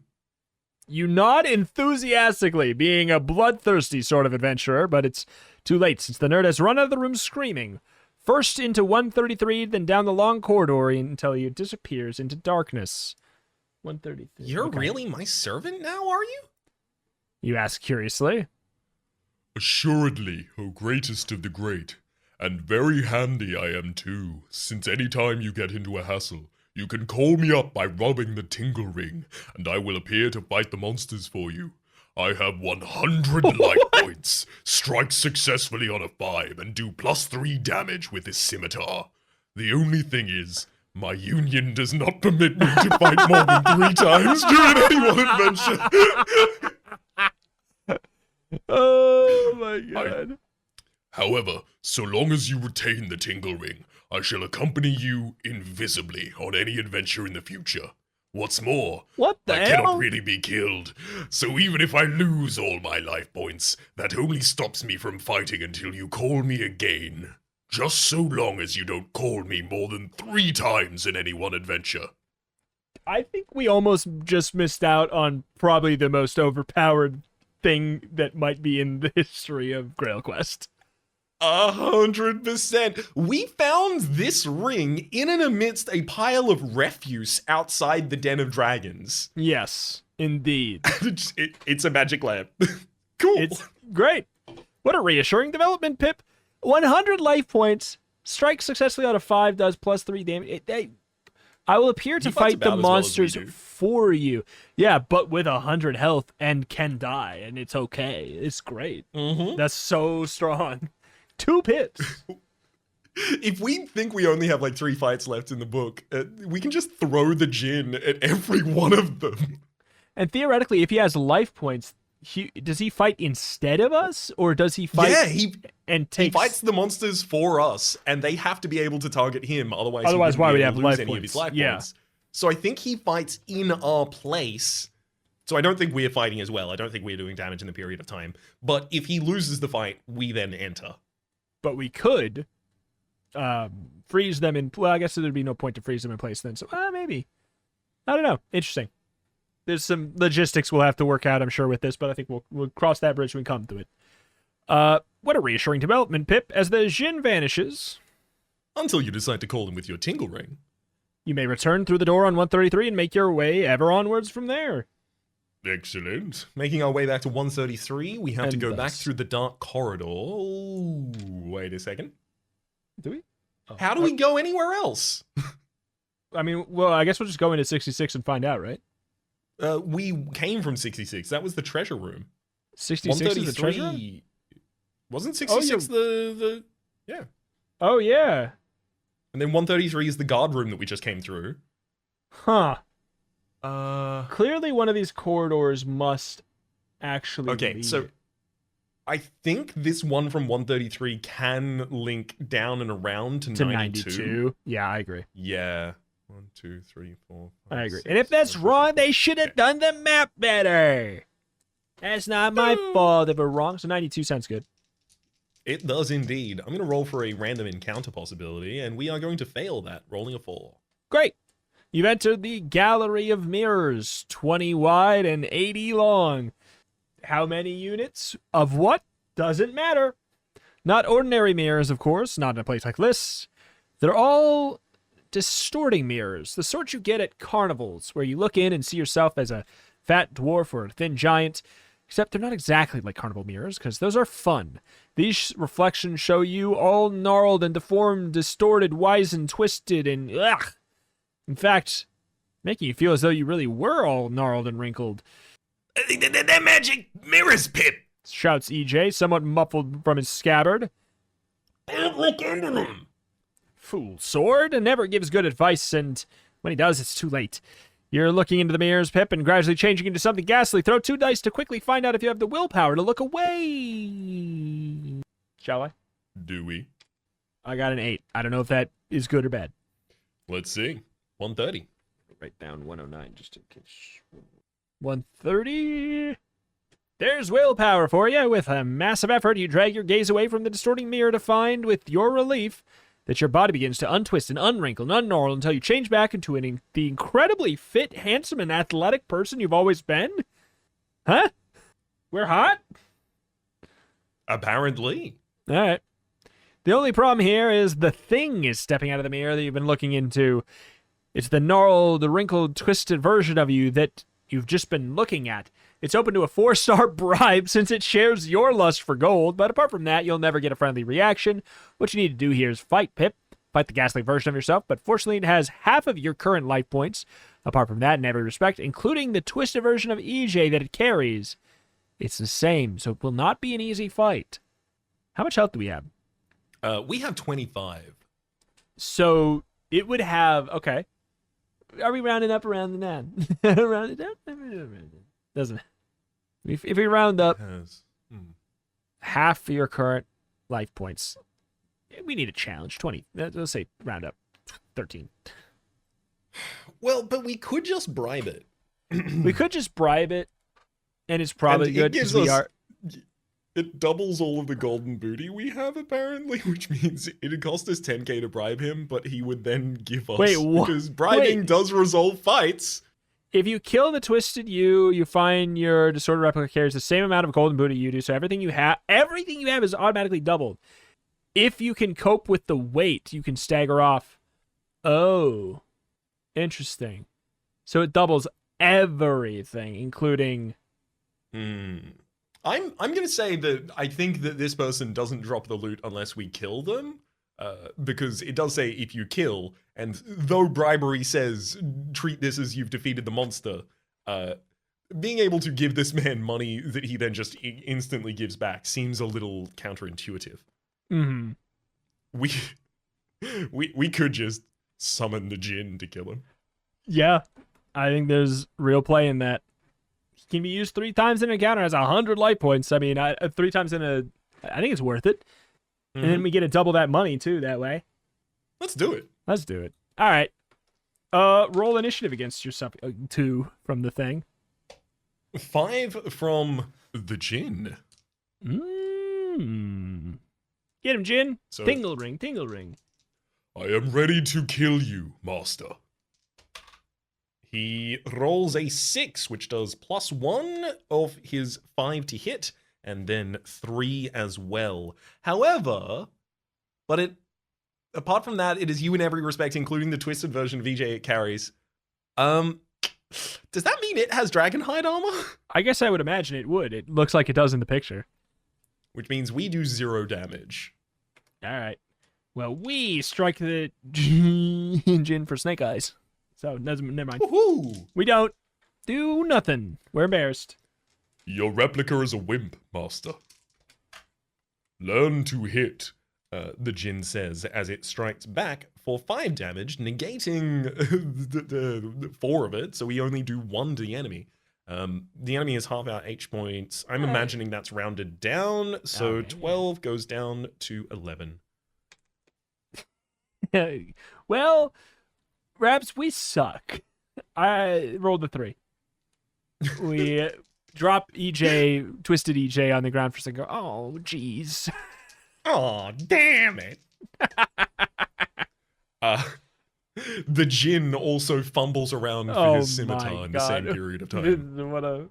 And then we hold our sword aloft and say, I can do this! And we got a 6. So that is damage, isn't it? Mm-hmm. So that would do 6 damage to the Jinn. Oh no, 94 health. The Jinn rolls a 9 in return, dealing, I believe that is 3 damage. 4 plus 3, negate 3. Yep. Taking the enemy down to a total of 8 HP. Oh, we're there. We're getting there. Ow, that stings. And slashes back for a snake eyes. Raps, we suck. We're awful. We're getting all our bad rolls out through this transfigured, twisted us. This is the alternate reality where we did have to fight the Jinn. Pretty much, this is exactly how it would have gone, I guess. The Jinn, in order to try and keep the distorted replica on their toes, tries to throw his scimitar from his left hand to his right and back again to give the effect of, you don't know which hand I'm about to attack with, and drops it. Manages to fail This to catch it fight- with the left hand, and it just hits against the wall. This fight is so dumb. and then he gets an 11. Absolute fumble fest. Ooh. Right through the chest. So what an 11 is, oh my. 13 points of damage, taking That us actually, down to that means something. 81. Ow. Ow. 7 in return. We get to do 1 point of damage. Holy Enemies now on God. 7 HP. 2 Is more this- damage and they're unconscious. This is what it's like to fight us? That sucks. I have a lot of sympathy for Medusa now. Yeah. We roll a 6, which is damage. 2. Mhm, that's 7 damage dealt to us. Oh my God. Or us, the Jinn, 74 remaining HP.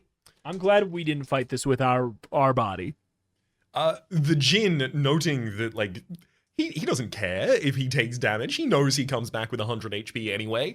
And since one of his very vascular arms has been struck, he attempts to squirt blood in the eye of the distorted replica in God. order to blind them momentarily, and does so deeply effectively. Hits them for a 9, which is 4 and 3, does 3 damage. The enemy is now unconscious. And for those And that keeping was track just at from the home jet stream of blood. who thought that rounding down was too much in our favor, it now didn't matter. That's a 4. Mhm. So it's all good. We fall on the ground. You kill the twisted. Okay, so we double everything we have. If we can carry it. So the weighted things that we got from Merlin, I imagine we probably just can't double because obviously we would decrease our speed too far. So I think we just. However, what he about carries double, so we get to double the gold and the booty, and everything you have. So yeah, we just can elect to not take some of the stuff. I think we get to choose what's doubled. That's crazy. I mean, double the tingle ring. Yeah, let's double the tingle ring. Exactly. Does that? Surely not. He's carrying everything we have. He's carrying everything. Why didn't he summon the Jinn? Wait, but by all accounts, he's 100%. Yeah, he is carrying the gold and all the booty. So everything you have is doubled. If you can, I don't know how I'm gonna feel about that moving forward. If we have 2 tingle rings. I am open to the ruling of like this is a unique enough item that 2 of it doesn't really make sense because there's only 1 Jinn. Better yet, it's a warped reality Jinn anyways, and maybe he sucks. Fair point, well made. The gold appears to be weightless in the way that the book has dealt with it so far. Yeah. So we now have 400,000 GP.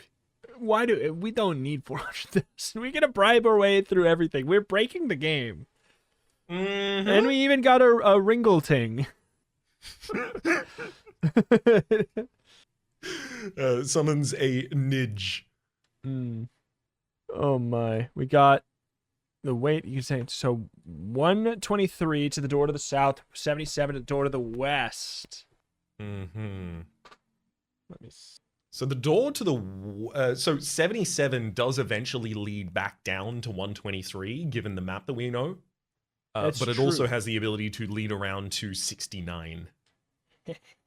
Let's go to 77. I do really want to know what that weird wiggly curtain is. I imagine it's possible we will have to. It seems like it might be the central object that we need to travel through. By not trying to be completionists, we've accidentally completionized this. So 77? Yep. Though this does seem like a pivotal moment, like for treasure gathering in GrailQuest, our GrailQuest lineage. I'd imagine if we didn't get that and we found out it was an option, it would have been sad. All right. 77. This looks interesting. A 20 by 20 room with a chest in the middle of the floor, an unguarded chest in the middle of the floor. How about that? The monster must be on a tea break. The thing is, Pip, do you risk trying to open the chest? It might have some sort of nasty trap already in waiting to send you back to 14. Risk it on 104 or go through the northwestern door on 92. Or we can go through the southern door into the corridor as well. What do we think? Run it back, another Pip's immunity to poison, and then open the chest? Works for me. Cool. Why don't you roll that spell for us? Oh, God. That is a good old 7, which, if I remember correctly, is just what we needed. We needed a 7. Let's open that chest on 104. All right. 104. The chest is open and you're still here. No trap at all.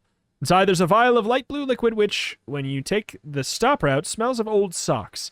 You're going to have to risk testing that liquid if you want to find out what it does, but if you taste it, you'll also risk the possibility that it's the most potent poison known to humanity, and it might kill you outright. It's known as Hobson's Choice, Pip. You can taste the liquid by going to 141, take the northeastern door on 92, or take the southern door. I mean, we do have poison immunity on right now. Yeah, exactly. So if we should ever had try the right time for this. It would be 141. Let's do it. No thought, head empty, drink poison. All right. Tastes like old socks as well. It could be poison with a taste like that. Poisonous elixir of old socks, a famous alchemical distillation. But don't start to writhe in agony just yet, because this is, in fact, a poison antidote. One swig of this stuff will cure any known poison. If we have poison immunity on and we drink it, do we get poisoned? And there are 6 swigs in the vial. Use a dose now if you happen to be poisoned. Otherwise, save it carefully in case you might need it in the future. Great. Cool. 6 charges of poison antidote. Hell yeah. And then I guess we're going to be going through the southern corridor down to 69. Well, so the southern corridor leads either to 123 or to 69. I see. You're right. What do you think? The corridor through to 69 is actually many spaces away, though. Oh, I see. It's like a very twisty thing, which I'm going to be honest means it's the exit. It probably does mean that's the exit. I imagine 123, because we have the ability to actually skip it by coming into 77 instead, might just be bad. That is true. At this point, it's like, I mean, if I've got to admit, like, I see the page at this point. I'm like, oh, come on. We're one off of completing the floor, but also we got places to be. This is a long one so far. I don't know. What do you think? 69, 123. Up to you. You know what? 123. Okay. That would be one possible random encounter. And I roll a 4, so we don't even get it. We've been getting lucky/unlucky on those. No There's a man-eating plant in here. There's a man-eating plant in here. The plant he's eating is a carrot. And it's screaming for help. That's so good. This ghastly kingdom gets more like a loony bin every step you take. Help! Screams the carrot. Just ignore it. Remarks the man with a friendly nod in your direction. This is one of the most appallingly evil carrots ever to pollute the face of the globe. I shall die instantly when I finish eating it, but I will willingly sacrifice myself for the good of humanity, which will be even better for the demise of this evil carrot. I'm not evil. I'm not evil. Shouts the carrot. I'm a beautiful young princess bewitched by an invisible wizard who wants this ghastly kingdom. You gotta rescue me. Yeah, you'll be making a mistake if you try and do that. Says the man mildly. It's a vampire carrot. He's lying. Shrieks the carrot desperately. But is he, or is it? Or are they both? Desperately, you look around for some clue to try and help you make your decision. Your eye catches a prominent notice on the southern wall. It says, "Rescue the carrot."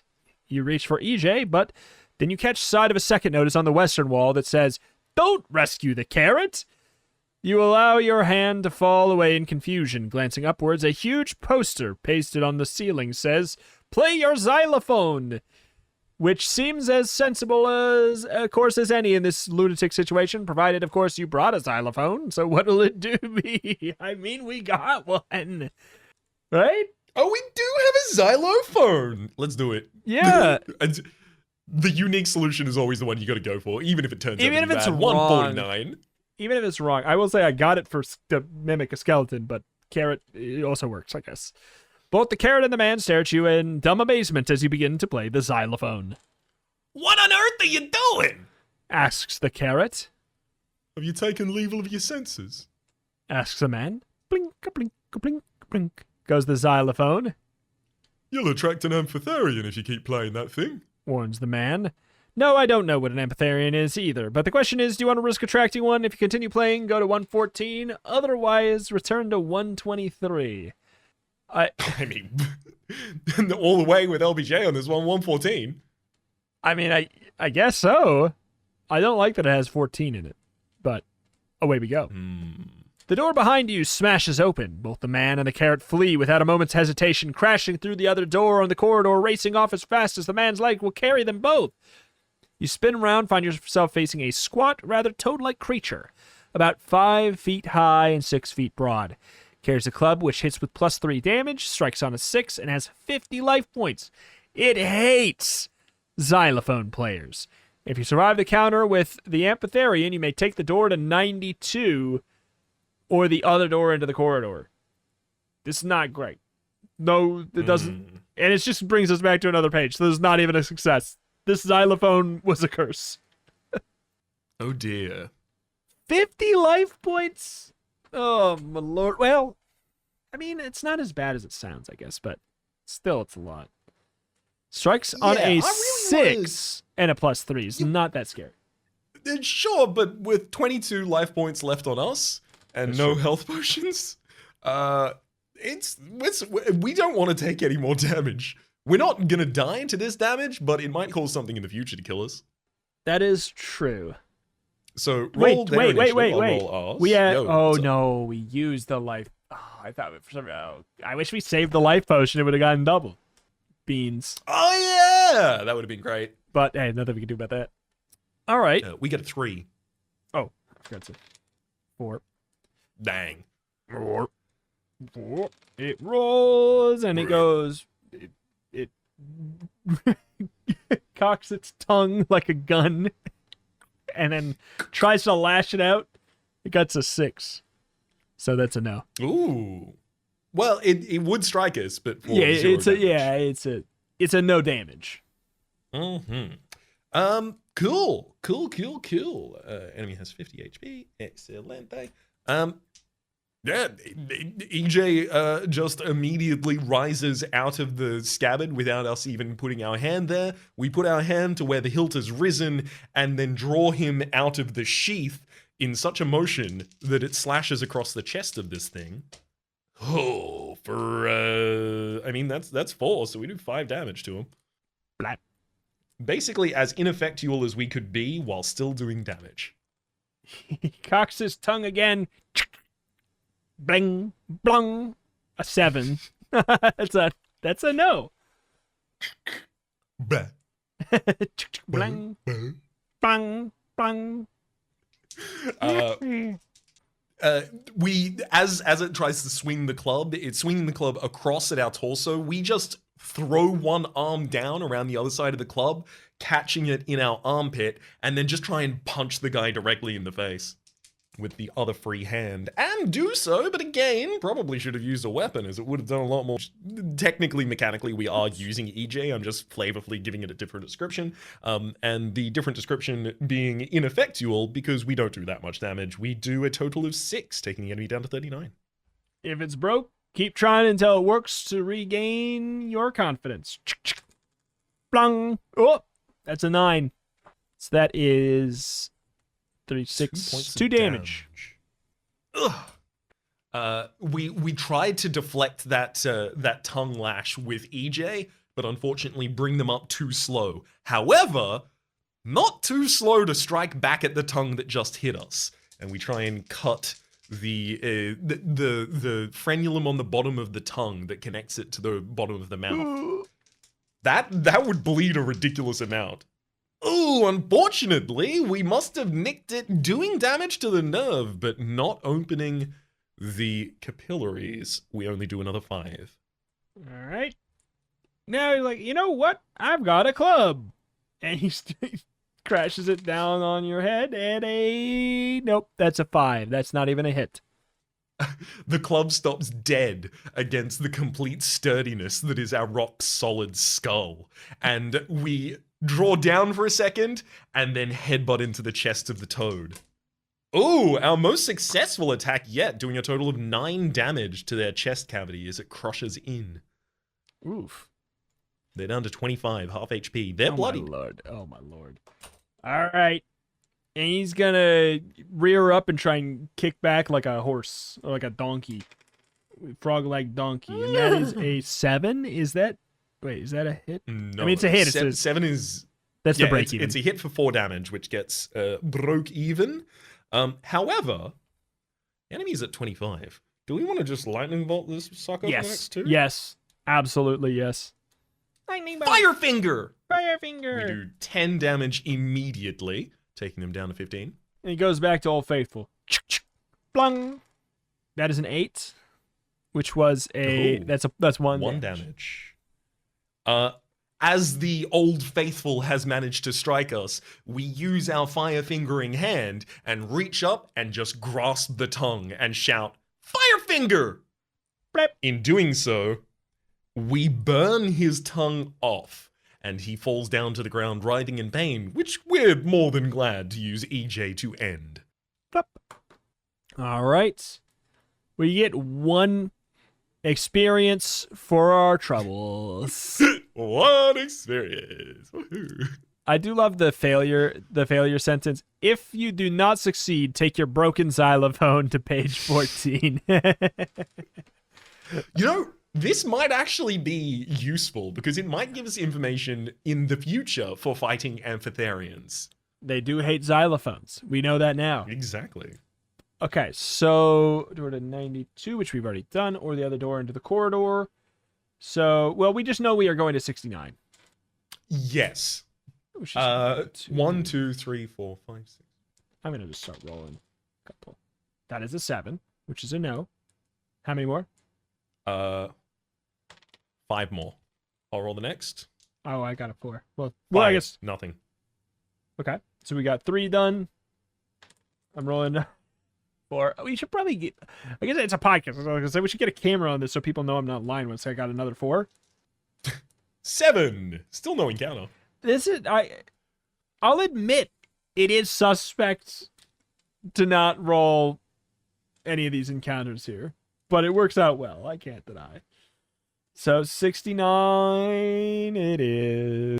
I think you have to roll 1 more. It was 5 more after the first that you'd rolled. I've rolled 3. I've rolled 2, so you have 1 more. Oh, 5 more after the first. Okay, well, there we go, Rams. We got an 8. Look what you did. Look what you did. Now we gotta fight a skeleton about it. We get 4 on our roll. And a 5 on the skeleton's roll. I'm just gonna go for it. We've done this. Absolutely. This is like RPG. I fought this already. I'm high enough level. I fast forward through this fight. I get a 7, so it has a. That's a nothing. It hits. It needs to hit it with a 6 plus 1 damage. We do 5 damage as EJ barely connects. Okay, 15.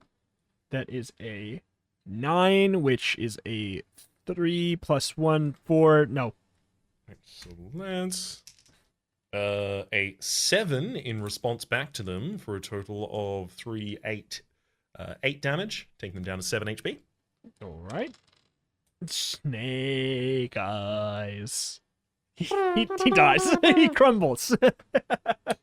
Stunting on this enemy, we actually decide to hand EJ from our left hand to our right, but we don't take the pommel in our right. We take the blade and swing it down pommel head the skeleton, trying to just absolutely break this man's block, and do so with ease. He shatters. Poof.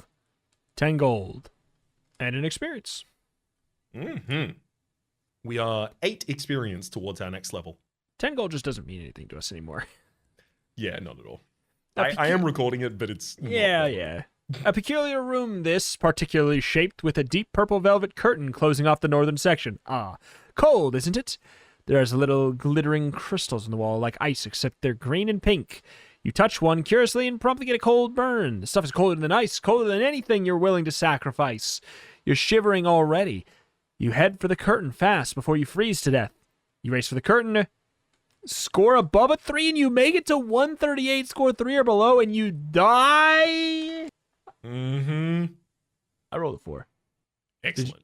Wait, did you roll?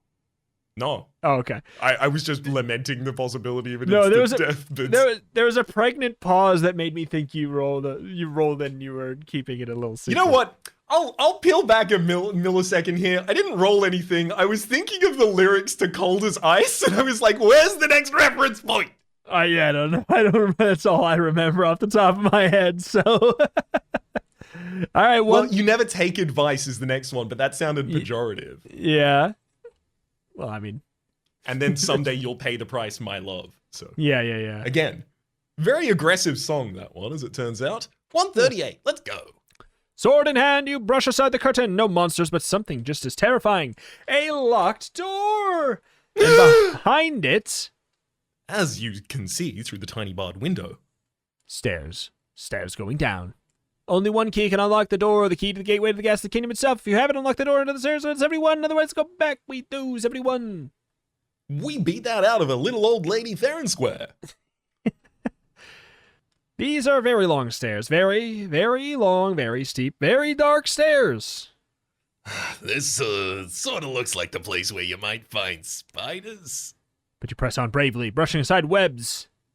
Oh, spider webs! Groans EJ, knowing perfectly well that any spiders you're likely to meet will be quite harmless little fly catchers. You wouldn't do any harm. That wouldn't do any harm to a brave. Here it comes! Shrieks EJ as 2 fiery red eyes approach you like an express train from a darkness ahead. It's a giant spider, of course. What else could it possibly be in a place like this? 13 life points. but the bite is poisonous. So if that spider manages to hit you 3 times in a row without you hitting back, you're lethally poisoned. And the spider's next meal. Hits on a 6 and has a surprise automatically. Okay, he gets to go first. Surprisingly enough, it is susceptible to bribery, as you may have noticed by the asterisks, but it'll demand an awful lot of gold if you get past the spider. 74. I want to bribe this spider. Absolutely. It can You bribe this insta-kill spider. If we don't use our immense riches to push ourselves further, rich get richer style, then what do we do with gold? That's what I've learned that you do with gold. You want compounding advantage. That's the most interesting thing you can do with gold. 74. It is. 74. Also, the spider is technically conquered, so we gain an experience as well. Cost us 1,000 to bribe this spider. They were definitely asking for a pretty penny. At the bottom of the stairs, you find yourself in a 20 by 30 chamber with a door in the south wall. Entire place piled high with bones, skulls, and rustling weapons of previous adventures. Not a good omen, Pip. But pinned to the wall with a broken spear is a tattered, sketched map. See page 223. You'll find corridors of this level that you must make a wandering monster roll every 50 feet, 5 squares, instead of 60. Results should be read from the level 2 wandering monster table instead. Alright, try the door or return to 138. We absolutely should try this door, as it would go to a corridor that leads out to 129, but also because we've full completed the last floor, so there's no reason to go back. Yeah. So the corridor has 6 spaces, which means we will be rolling for a wandering monster here. Alright, so wait, which page are we on right now? It says 74 is the page we're on. The map is on 223. Okay, 74. Cross that out. Alright. Wandering monster. How many wandering monsters? 1 wandering monster, and anything below a 6, including, will not trigger a fight. I got a 5. No fight for us. We enter room, I believe it was 123? 129. 129. Despite what the map shows, you're in a 10 by 10 room with doors to the north, west, east, and south walls. What? Interesting. We've been tricked. The door east leads back to the corridor, north leads to 78, west leads to 83. So yeah, these are not even marked on there at all. Mm-hmm. So this is like a subdivided room within that room. I So- mean, we prefer north to west. Yeah, let me just 129. Gotta actually use my notebook again instead of just crossing off stuff in Microsoft Paint. 78. You die! Another 10 by 10 chamber. Doors in the south and west walls. Okay, Well, so south would take us back to the room we came from, so the western wall takes us to 118. yeah. Another 10 by 10 chamber. Doors in the south, west, east, and east walls. I mean, Okay, so ultimately, what we're looking at here is like a corridor that is 2 spaces completely wide, but it's subdivided into a room. So it's 2 rooms wide, and we can go between any of those connected rooms, and they are hiding what is otherwise adjacent. The reason I bring this up is because if we err to hanging exclusively on the north side, given all of the directions we can otherwise go, we will, it looks like on the map, end up in 140. yeah. And if we go across the south side, there might be a possibility we could cut directly to 81. Possibly. Though it does not look like there's a doorway entrance to it. Yes, Where but it looks I'm like there's- assuming that because the map is not reliable in this area, that there might be a hidden entrance in one of these rooms. Perhaps. Up to you. Perhaps. I kind of want to go south and then air along the bottom wall. Yeah, all right. Let's do it. 83. I'll say that 83 takes us to the page 83 that 129 would have taken us to. Makes a bunch of sense. Then let's cut west consistently, because east would just take us back. 89, another grid. Doors in the east, north, and west. 86, another grid. Northeast and west. To 98 is the next west. 98. You die! Another east, northwest. You want to go west? Yep. East, northwest. 91. East, northwest. 129. 129 will take us back to the start, if I recall correctly. Yeah. Yeah, 129 is the room in general. So Okay, go so let's not go west this time. Let's try something else. north. North only. Yeah, 106. All right, 106. And then this one would be able to leave to a chamber by going north as well, I think. Theoretically, the other thing is there a chance that going south, the only one that doesn't make sense, is the right call? You know, in like a Lost Woods kind of. Was 91... Well, Yes, because we good go point, well made. north But and then we go south backwards. Like we go in and then we go back in the door we just came from. Like maybe that's the secret. I'm more than happy about trying that. Let's go to 91. Oh well, it didn't really. All right, it was 106. 106 is where we came from. Yep. Yeah, so 91. Okay, so never mind. I thought that I solved the little secret. It's all good. I suspect there is a secret in here somewhere. 84. I don't know. 98 going east. I don't know, man. I don't know. This is very mazy. It is indeed. I mean, I'm certainly keen to just take the exit to the north. Maybe the trick was this corridor loops back. And if you're not paying attention to where you are on the grid, you might just go back to the entrance and have to start again. Mm-hmm. One can only hope. But going north at the final would be to 144. Okay. 144? Oh, all right.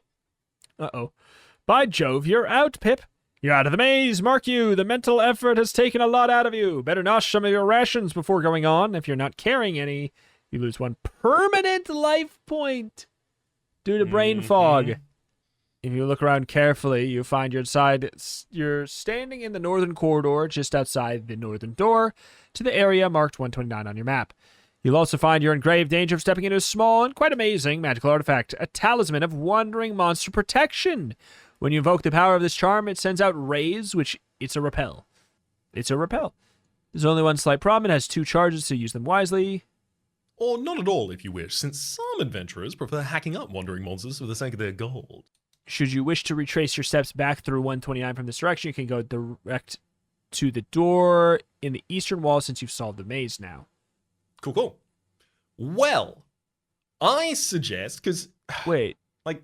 Have we picked it up? Wait, hold on. Yeah. Oh, sorry. You're in grave danger of stepping on a small artifact. It doesn't say you pick it up, but I guess, yeah. So, hey, okay.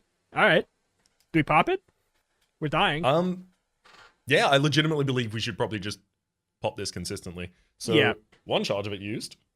So that's, theoretically, that's this floor and the next. So we're good to go. I'm thinking so. Which sounds great. So, you'll never have any encounter. Yeah, cool. So that saves us a bunch of rolls. Let's exit this we never corridor. have to roll wild encounter again for the rest of this book, as far as I'm aware, which is great. Saves a lot of time. 140. Zap. The huge chamber is full of blinding pinkish light coming from a large globe set in the center, which pulses. And gibbers slightly, come to that. I am the magic zapper. A voice snickers telepathically in your head. I have been waiting for you to see who will be fool enough to enter my lair. If you leave my lair now, any magic you may use from now on will cost you double the normal life points. But if you fail to kill me in a single blow, I shall absorb your magic completely. Any magic you may use from now on will cost you double, but if you fail to kill me with a single blow, I shall absorb all your... Huh. Nasty, the magic zapper has only 6 life points, but it's still a big risk if you only have 1 blow. At the same time, you hardly want to pay double life points every time you want to use magic from now on. Decide what you do, then go back out of the corridor to keep away from this chamber from now on. So the enemy doesn't show damage represented, and they say if you don't hit me in a single blow, so I can only imagine that we have the first strike. It sounds like it. It also doesn't even say it attacks. Yeah, exactly. So... Lightning bolt? Yeah, I think we just... Yeah, I think we lightning bolt. Magic zap the magic zapper. Just short circuits. Lose all of my spells or just one? Zap. Blap. What a room. All right. Decide what to do and then go back to the corridor to leave this area. So when we leave this corridor, we could continue to other parts of the corridor. We could go to 96, the exit near the north, or we could go to 108, the exit near the south. I feel like I'm looking at the map. So far, the inconspicuous rooms have been correct. There's a very strange, weird, long hallway doors down at the bottom to 117 down there. My idea is doing what we can to get there. So, okay. What's the quickest path there? Quickest path there, it looks like, would be... Actually, this is one long continuous corridor. Yeah, isn't it? Which doesn't matter to us. Yeah, because it looks like... I mean, if getting down to 117 would mean we would want to go through the corridor to get to 135, which is a double door room that then leads down to the 81 and 117. Yes. So how do we get to? Can we go to 135 or that's what I'm trying? I'm having trouble. Yeah, parsing. I believe if we go through the corridor, we have the ability to get all the way to 135. Yeah, because it's like one really. It's something you wouldn't want to do if you didn't have immunity to fights, but we do. So great. Mm-hmm. All right. This looks like a very ordinary antechamber. One door leading to a corridor, other leading to 81. You could walk straight through it if it wasn't for the spiff that has rooted itself in the center of the floor, cracking up the stone slabbing to reveal the earth beneath. You recognize it instantly, of course, since there's pictures of these weird vegetables in Merlin's spell books. It has a single stem, very thin and pliable, bulbous head, and the size and shape of a melon. Honeydew, not watermelon. And the color of an aubergine and eggplant. Desperately, you want to remember what you read about them in Merlin's spell books. There's something magical about them, of course, otherwise they wouldn't be written about, but what? Eventually it comes to you, the seeds, instead... Inside the head are anything up to 6 seeds. Each one you swallow restores your life points to their absolute maximum, the most powerful healing known to man. If you eat 6, you'll automatically gain 1 permanent life points. The problem is they don't like having their heads cut off for the sake of seeds and will begin to vibrate if you're not very, very careful. Okay. Vibrating spiff will turn the molecules of your body into brackish water in exactly 8 seconds. Are you willing to risk cutting off the spiff's head for the sake of the seeds? If so, turn to 165. We have to kill it. It's a shame that we don't just have the ability to neutralize it as an attacking vegetable. Yeah. Because it would be looking for a friendly reaction at that point. I'm definitely more than happy to actually get some healing. It feels like we have to put our head on the line to try and begin to vibrate if you're not careful. 8 seconds. I mean, what page? It's 135. It feels like we need to try, right? Just knowing that we have no way of healing at this point is absurdly frightening. What do you think? Well, it's just, is it ultimately going to come down to a fight? I guess I don't know. It does sound like you could just... You're saying you think... You're saying you think that it's I think there's vibrate the and just possibility turn that's an insta-kill. You think it's an instant kill? I think that's possible. I think that it... I guess I do... Risking. Oh, God. Why, game? I think you're right. Which is annoying, because I want healing. But they set it up as such... They're like, here you go, 6 seeds...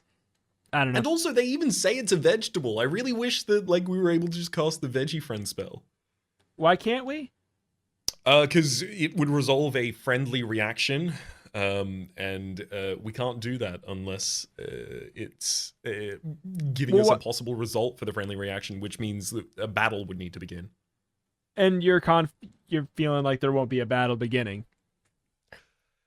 Turn your molecules of your body into brackish water in exactly 8 seconds. It just seems very threatening. Is there not a world in which we... I mean, it sounds like what does the spell say exactly? Because it... You resolve a friendly reaction against any attacking vegetable. I mean, maybe it sounds like we could fudge that. I don't know. What do you think?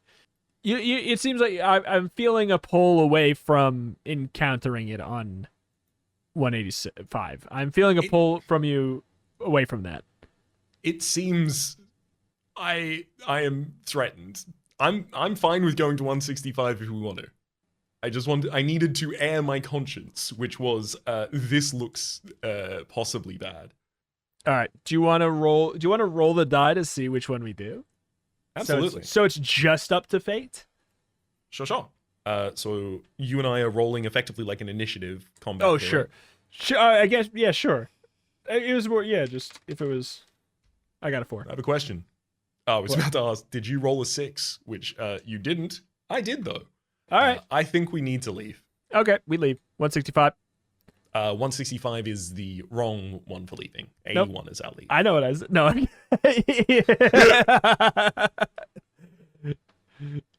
All right. It's a good old heads you win, tails I lose. Sorry, 81, you said? 81, yes. Okay. The vast chamber with its high ceiling has, would you believe it, a second long thin room actually built in the middle of the floor. The mad architect strikes again. There are 2 doors into this thin room, one at the western end, one at the east. East is guarded by a smallish Winsing, a squat, stubby-winged creature with leathery skin and a sword that's not much longer than a dagger. They will not attack unless you try and enter 117.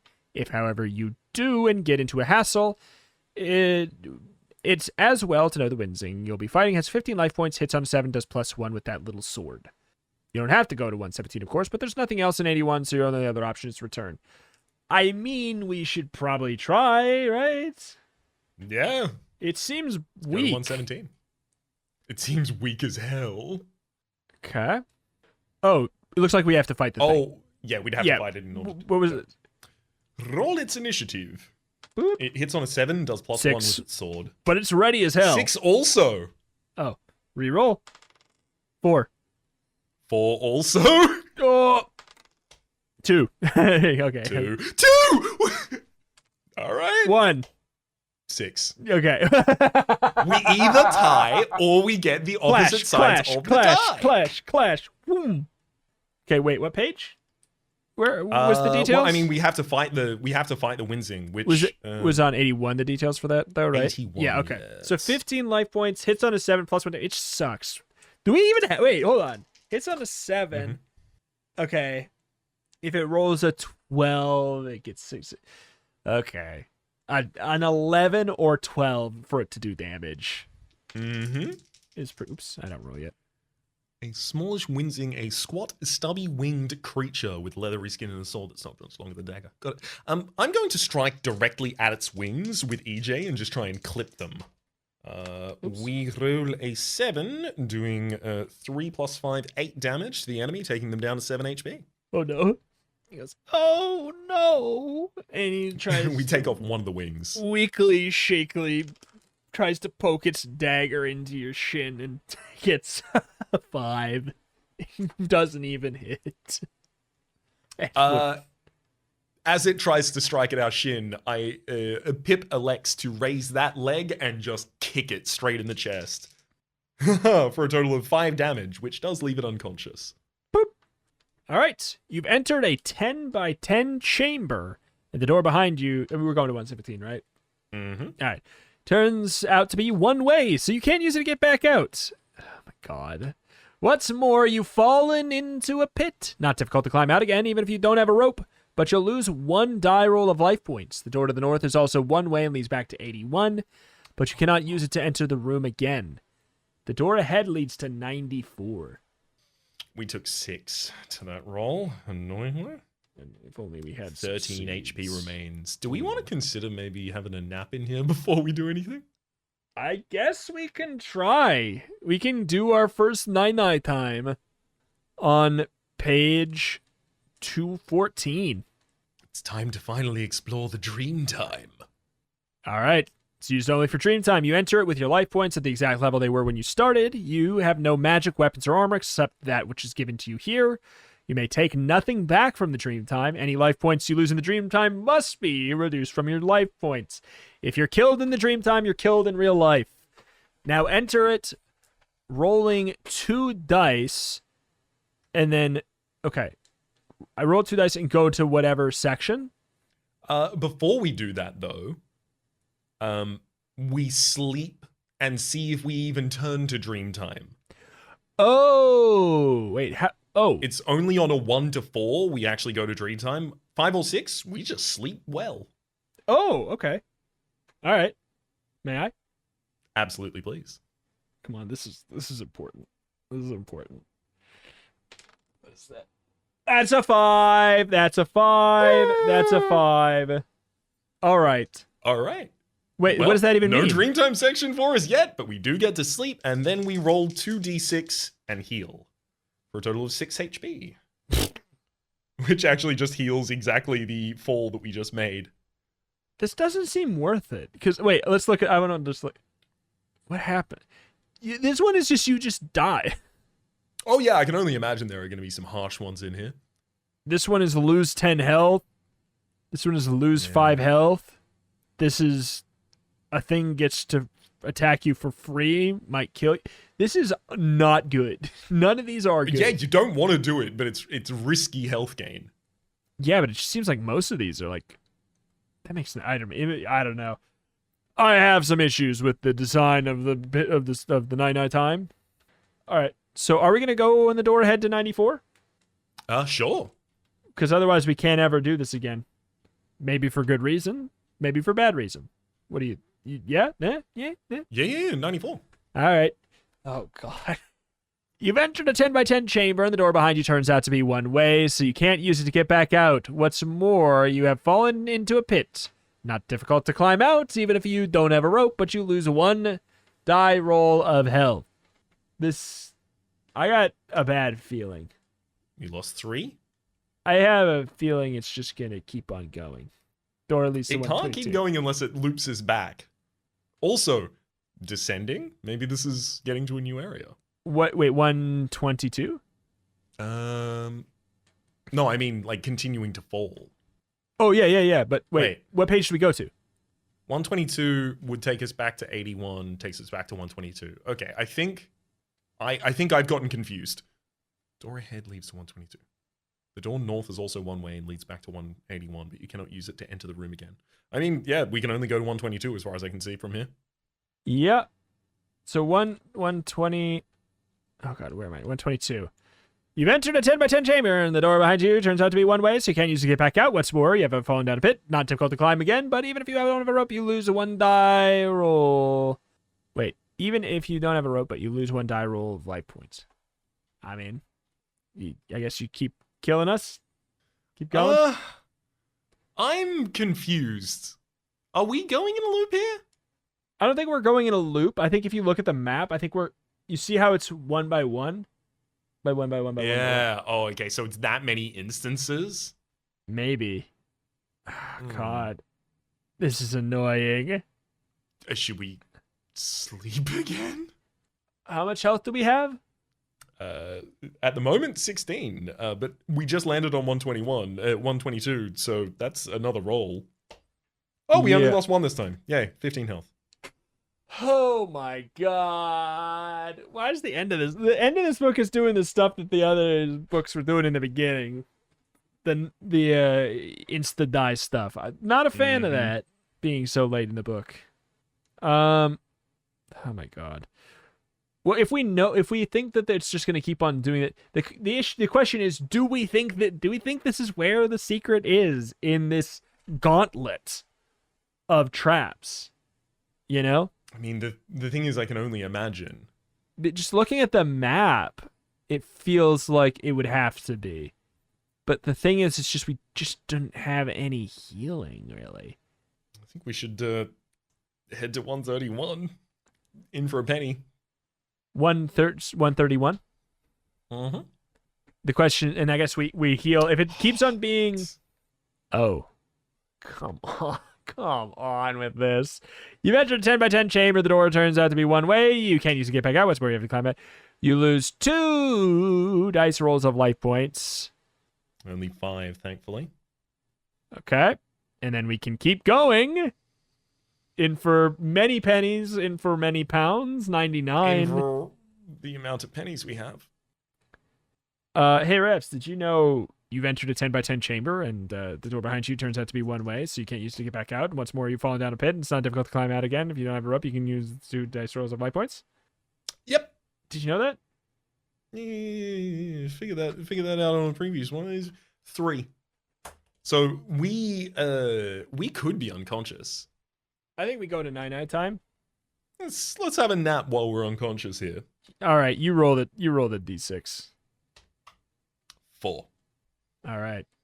Time to learn Arr. dream time. Do we heal? Do we heal for sure? I believe we heal after the dream. You enter dream time with your life points exact level they were. You have no magic weapons or anything. You may take nothing back. Any life points you lose for real. Now enter the dream time throwing 2 dice and going to the section indicated by your score. You rolling? We're going to section 6. All right. Great. You have fallen through the floor of a ruined castle into the pink marble crypt of the poetic fiend who you discover is in a foul mood by reason of a bad toothache. Or, more correctly, fangache. He insists you must write a limerick beginning. There once was a poet called Dan. If you can complete the limerick in less than 15 minutes, you may return safely to the section where you decided to sleep. If not, he will fang you for the loss of 5 life points. This is on you, Reps. Give me a limerick. There once was a poet called Dan, who stood as a very tall man. He cut off from his knees. Wait, one sec. The things that you please. Oh, if you would please cut him off at the knees so his head no longer hits the fan. Perfect. All right, so I guess we get to I thought heal. it was going to be 15 seconds, so I was No, already like, 15 oh minutes. no. 15 whole minutes to do it. All right, so we get a roll. 2d6? I think we get like 4d6. Yeah, I think we get like 4d6 legitimately, for we that. just safely return. I think we get This like. is a good one. I think we get like. I rolled a 10. We're taking mine. I rolled a 10. I hadn't even rolled yet. I'm so glad you rolled a 10. 13 HP. I mean, surely we don't risk going back to Sleepland again, unless we do. I think we might want to continue before we risk that. All right, what page were we on? I scrolled down. Oh, God. So did I. Which is actually going to make it kind of difficult, right? Yeah. 99, I think, was relatively recent. 119, I think. After 119. Okay, yeah, 99 was the last one we were on, and then going to 119. That's odd. You haven't fallen down a pit. Oh, really? What? But you have just been teleported to 87, which may be just as bad. Or maybe not. But I was just getting used to the pits. Yeah, I kind of felt comforted by it. 87. How interesting. There's stairs in this room, Pip, leading down to the dark depths of 150. There's also 3 doors, one leading south to a corridor, north to 113, and one east to 102. Are you going to make us choose between north and east? There's also the dark depths of 150. 87. I have to actually go back to writing it down because we finally don't have a map for this part. 130, 113, 102. Is any of that on our map? No. Okay. Well, I don't know. Don't make me choose between my favorite directions. Cool. We're going not south, but down. 150. 150. This isn't really a room at all. Based fundamentally on the instinct that stairs are good. It's true. The stairs leave off in a twisty little bit of corridor, with fortunately a full plan of level 3 drawn facing you on a massive blackboard. Since you can't very well carry a blackboard around with you for the rest of the adventure, you copied out a plan. Wondering who drew it here. And note that you're actually in a spiral corridor that goes for quite a long way. This is rather a pity, since you'll find that in the corridors of this level, you will make a wandering monster roll every 40 if it doesn't matter, don't even care. Now put your best foot forward and turn to the level 3 map, and good luck. Okay. All right, we saved a bit of time on level 2 there. Woohoo. We also pop a max rappel. Blip. Professor Oak says, now there's a time and a place for everything. All right. So okay, so this is a corridor from 150 that leads around in a spiral, but we can ignore that. In fact, this corridor leads to so many different locations that we could go to at this point because we don't care about wandering monsters. That is so true. All right. I will say there is one big thing on the map that is listed as Zone of Darkness. Mm-hmm. There's also there's like a checkerboard. Maybe there's like a chess event. Perhaps there's something. Yeah, I don't know. There's a couple rooms that like look more like things than others. Mm-hmm. Something I immediately note is that there is a spiral out from this staircase, but there is also a spiral in a different area spiraling into a central area. So that's leveraging, you'd have to fight a lot of monsters to get here. But Yeah, I'm really I'm loving the idea of going straight from this 150 spiral all the way through 160, taking advantage of the fact that a normal run would have to fight 1 billion monsters. So I like that. 160? Yep. I'm just going to cross off my garbage. A whirlwind envelops you. Wait. Am I on the right thing? Yeah. It's indented. A whirlwind envelops you the second you step through this doorway, blackening you out momentarily and teleporting you straight to 147. Isn't that irritating? Okay. Slightly, I suppose. Yeah, 20 by 50. This pretty big room for a rubbish tip. Everything seems to have been thrown here. Tables, chairs, old pots, pans, lamps, clocks, urns, candlesticks, garoffalas, crocs, old boot... Garoffalas? There's nothing worse than meeting a garofala when all you want is a bit of peace. These 6 feet long, 2-headed reptiles have a meaner disposition than Emperor Ming of Mongo. This particular garofala lurking in the junk has 40 life points. Striking on a 6 or better gets 2 hits for one on account of its second head. But both heads score only the damage dice with no pluses. Oh. Okay. That's not... I mean, that's scary, but not that scary. Yeah. So they're rolling twice a turn, but they have to roll a 11 to even deal 1 damage. I will also say, if we silly thing, they don't roll any times per turn. And we don't want to leave this dungeon with a bunch of silly things left over. Silly. I think we do it. Absolutely. Roll for initiative first, though. Oh, yeah. 4. 2. Oh! Not tied or opposites. Garoflus, what are you doing collecting all these silly things? And we accidentally goop them. Mark Successfully, Garofalus. mind. Mark Garofalus. Janine? You are immobilized for 4 turns. The Are also. first turn, they do nothing. We're at this point, like, I mean, the enemy's totally paralyzed. Yeah, let's just walk up close and strike him. I mean, 40 health is not... I mean, we've done with worse. we take them down to 31, dealing 9 points of damage as we strike across the scales of their chest. Oh, right, of course. They don't take another turn, and we instead do and swing back in the other direction, which is actually significantly less impactful and bounces off of their scales. Blip. They do nothing still. Also worth noting, we could Tingle Ring at any point. Not probably here, but like next time. We got to remember we can do it. We do 6 more points of damage, taking them down to 25, and then they have their final turn of no How many do silly action. things do we have? 3 silly things left. Huh.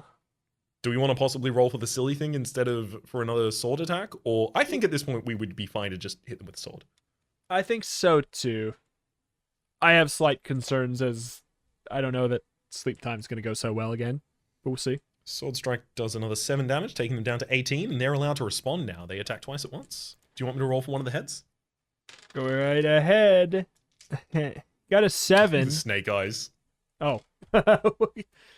Thank you for rolling for one of them then. I got a 7, which is a hit, but not damage.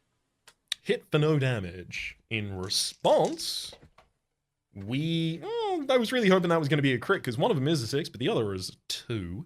So we're only going to be dealing a total of 9 more to the enemy, taking them down to a total of 9 remaining. All right. One head goes for a chomp, and he gets an 8, which is a hit, no damage. The other also goes for a chomp, but in the opposite direction, and they get their necks tied. And then we crit in response immediately. We attempt with EJ, who's like, "Hey, I've fought things like this. This is kind of a Hydra, right? You got to start cutting off the heads. Let me attack the left one." And ignoring EJ's advice, we strike from the left and down through the right as well, taking both heads off at the same time. Pop. All right. If you survive this encounter, go to 152. Nice bit of survival, that. Garofalus are monsters to be reckoned with. What a sturdy young adventurer you turned out to be. What a sterling slaughter of monsters. What an intrepid seeker of loot and booty. What a... Enough of this flattery. You might as well rummage in this junk heap now that you got rid of the Garofala. That brass lamp looks interesting, for instance. A bit battered, very old, but interesting. Now that you found this interesting lamp, what do you do with it? Rub it, open it up, or try and light it? Oh, God. Well, I mean, the thing is, we already have the Jinn, so I kind of don't want to do almost any of these. That's where I'm Maybe at, is light like... Yeah, I don't... Is it gonna explode? All I know is whatever's in there, I don't think we want to reveal it. So burn it on 199. Yeah. Okay. All right, 199. The lamp burns with a surprisingly steady blue flame and a hint of pale blue-gray Despicable Me smoke, which curls around you like a shroud, except it isn't a shroud, as you quickly discover. It's a magical protection. If this lamp is lit before you get into a hassle, the magic smoke will deduct 3 points from any damage scored against you, on top of any damage reductions you already have. You must decide to light the lamp before you enter a section or make a wandering monster roll, since you won't have time. When it starts, there's enough oil for 6 uses, but don't throw the lamp away afterwards, since you may find suitable oil somewhere, perhaps on another adventure. Hey, that's pretty cool. Ooh. Lamp of -3 damage taken is pretty darn good. All about that. 167. The question is, should we use it immediately? Wait, back to 167, or wait, no. Yeah, it says, Macchio can't leave via the door south into the corridor or the door east into 167. All right. Wait, so do you want to go... Wait. Oh, there was another option? Well, I mean, we could go back to the corridor, and that would lead us to pretty much anywhere on the floor, or 167. This is the only entrance to 167. I'll do 167.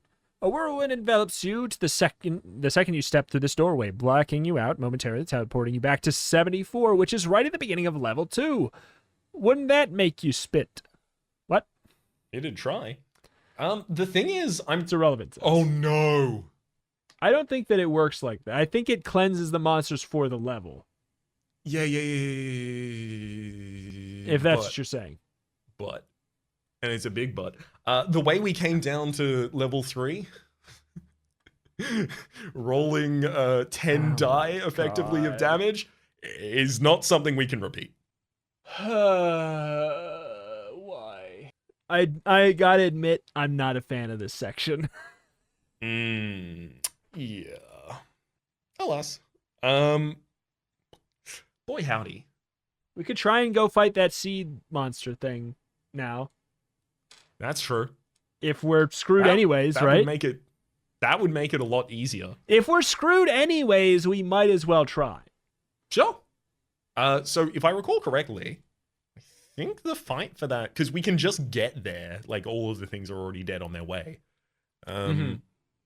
Is the fight 151? No, it's not 151. Okay, I don't remember where it was. What was it called? I was just gonna search the word seed. So it's 165. 165. Oh boy. Roll 2 dice. Unless you score a 10 or better, it will vibrate, and you should count to 8 and then flow away to 14. Hold on. Let's look at our spells here for a second and see if we can logically work our way out of this. Is there anything that we can do? The fact that there's not a spell that guarantees a roll right now is a bummer. Is there anything even like remotely like because you don't think that we could calm this thing with the vegetable spell? You don't think that counts as calming it? I My assumption has been that we can only do it if we test for a friendly reaction, and we can only test for a friendly reaction if we were going to have a fight. But maybe that is not the case. I mean, should I? I don't want to roll, but I can't. Should I do it? Should we just try and roll? Is that you don't? Amazing legume spell. You know what? I'm literally just gonna let's see if I can find a rata. Great. Pips. Amazing legume spell, and the name of this is a spiff. Looks like there aren't many great matches for your search. This right here says, "I think you should trust your gut." It says. I mean, I can roll first, and then we can figure out what we think. Let's give that a go. I don't. Oh. Okay, we're gonna roll one die first. That's a 5. Oh, It's not gonna be okay. Maybe you should roll the other one.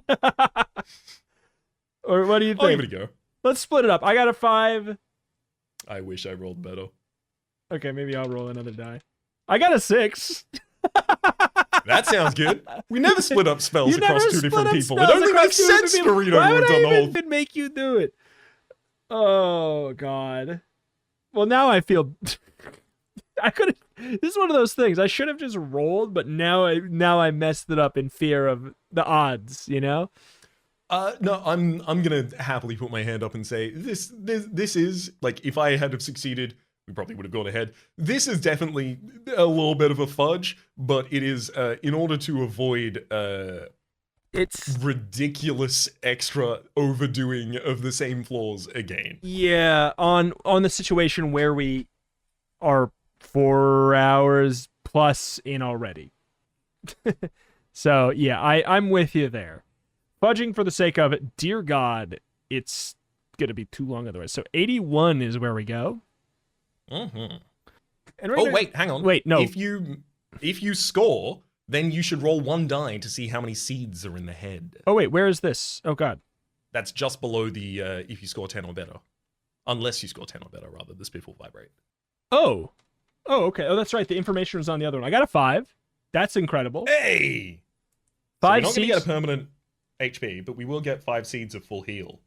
I at this point, I feel like we have made out like bandits with our cheesy ways. I'm not Mhm. gonna be upset by only getting by not getting a permanent health. We go back to 51 maximum HP. I don't know. I'm almost like I'm trying to wonder if we should just throw away a couple of these seeds as a penalty for our fudging. Feels right to me. If we like tripped and dropped a couple, I'm happy to fumble. we trip and we fumble a couple seeds. I think we should drop at least drop 2 of them. Bare Cool. min. We drop 2 more. We have 2 remaining seeds. Yeah, that feels more fair than getting a 5 and actually getting the full success. So we do have to go through the endless hell trap anyways, Mm-hmm. which is on, oh my God, I covered up my page. What was that on? Page 117. Yeah. If I recall correctly, it was 1 fall effectively per block we moved. No, it can't have been. That would have been 10, Yeah, 11 individual falls. yeah, which is not true.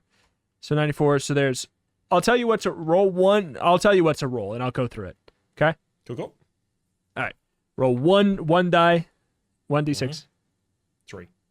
Roll 1 more d6. 8. 2d6, 16. 2d6, and I think that's it. Another 5, taking 21 full points of HP from us, getting us down to 30. Jesus. All right. So now we're back on floor 3. All right. Well, let's never go to 167 again. That sucked. All right. God, knowing that there was a teleport. Well, I guess it was a scroll, not a spell, to like teleport you back to the room you were just in. Oh my God, that'd be so nice there. But I mean, we're richer for it. But alas, God, I don't know, where do we go? I'm so scarred. It looks like there is a hard wall in one area, but if we go to 151, we would have the ability to bridge back to that area. Okay. So that would be from 150, spiraling around the staircase in the corridors, and then heading all the way south to 151. 151. Sorry, I'm just looking at the map. Oh, my lord. So, you're trying to... Which room are you trying to get to? So I'm trying to generally move towards 162. And the main reasoning here is that 162 is the only one of these entrances that has a double doors leading into it. That is a really good point. Okay.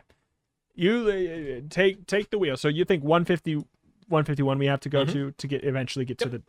Yeah, double doors makes so much sense. That feels... If we survive 151, we literally have a corridor directly to 160.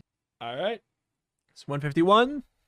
There's a statue of a frog in here, which is wearing a silver filigree amulet encrusted with magical emeralds. The frog is wearing red tights and a blue cape and has an emblem embroidering across its chest saying...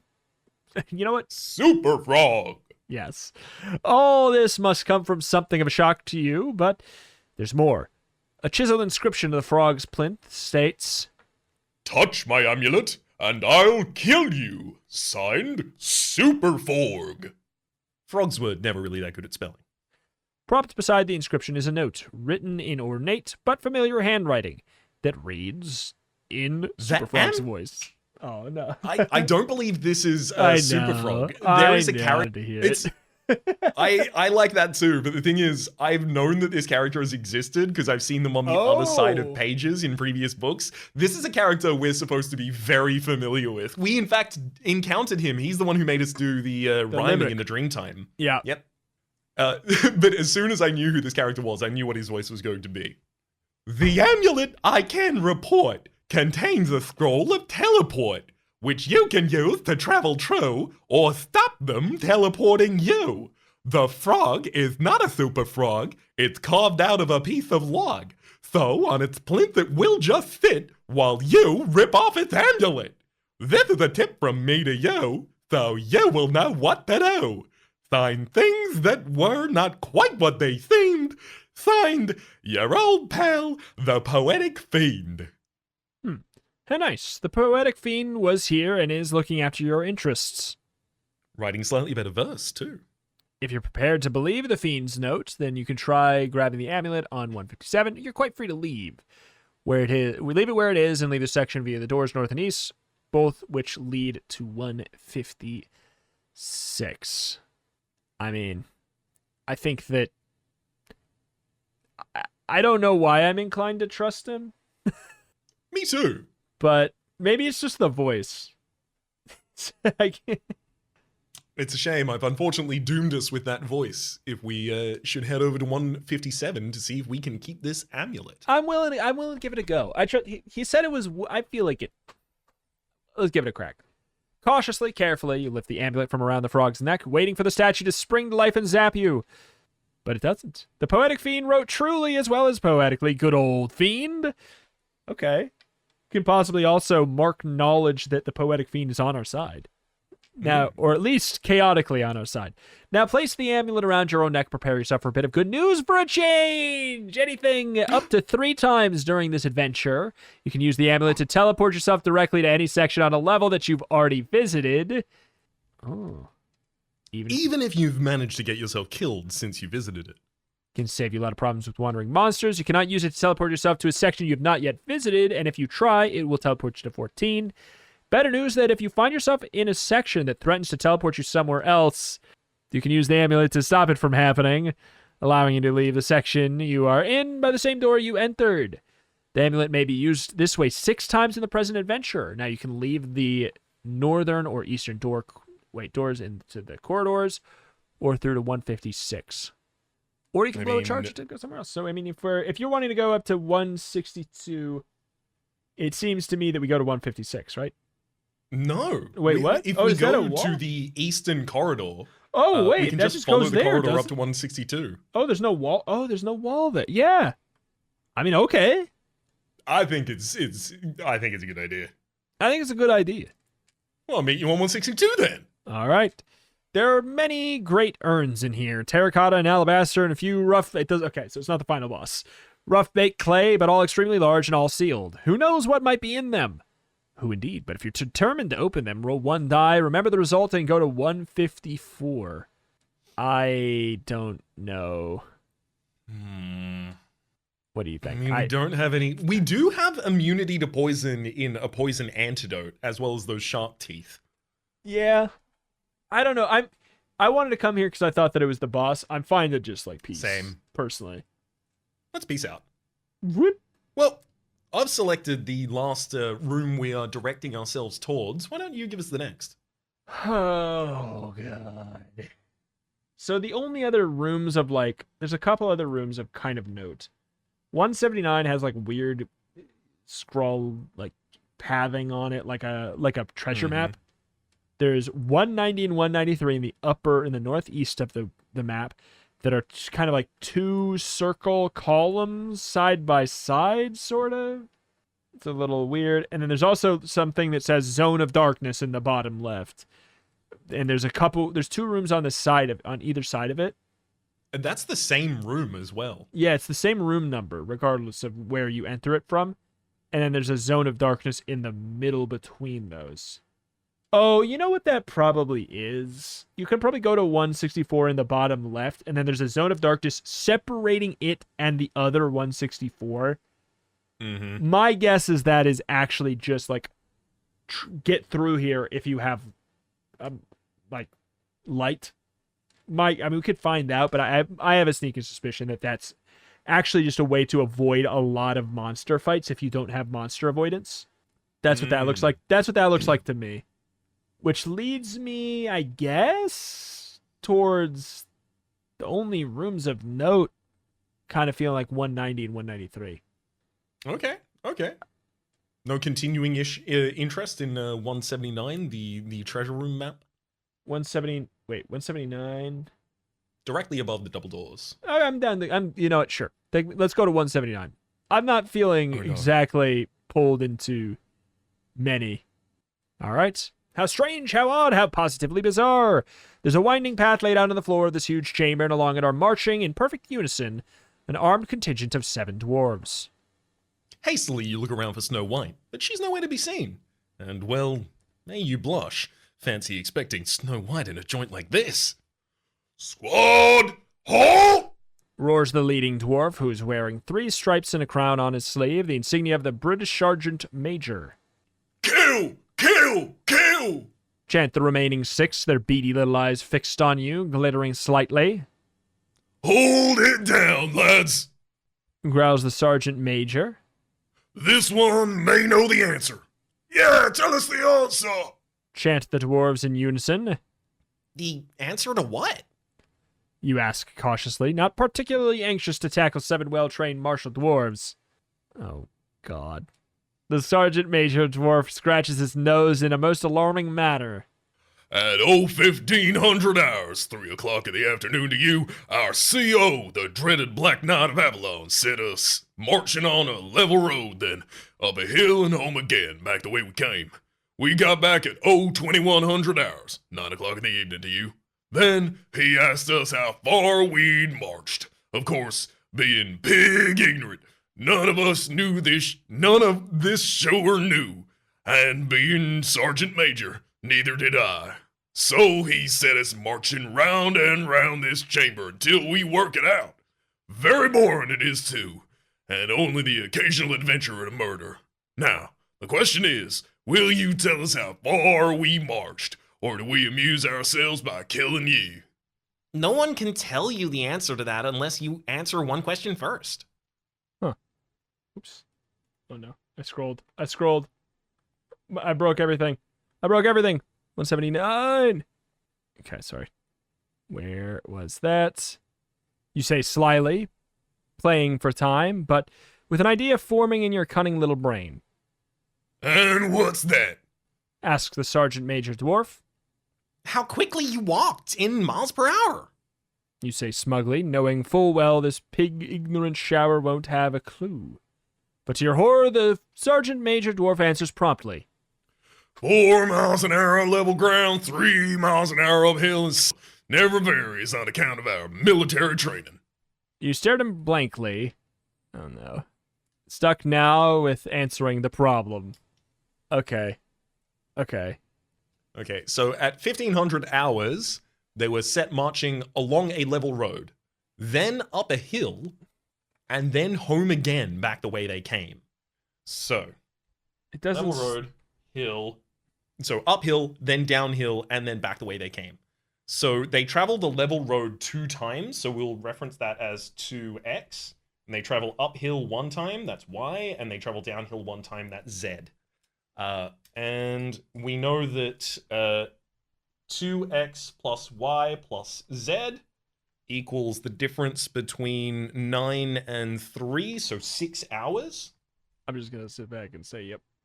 Um, I'm too tired. It's absolutely okay. It's my midday, which means it's way too late for you to be thinking. It's 9 p.m. and I haven't eaten.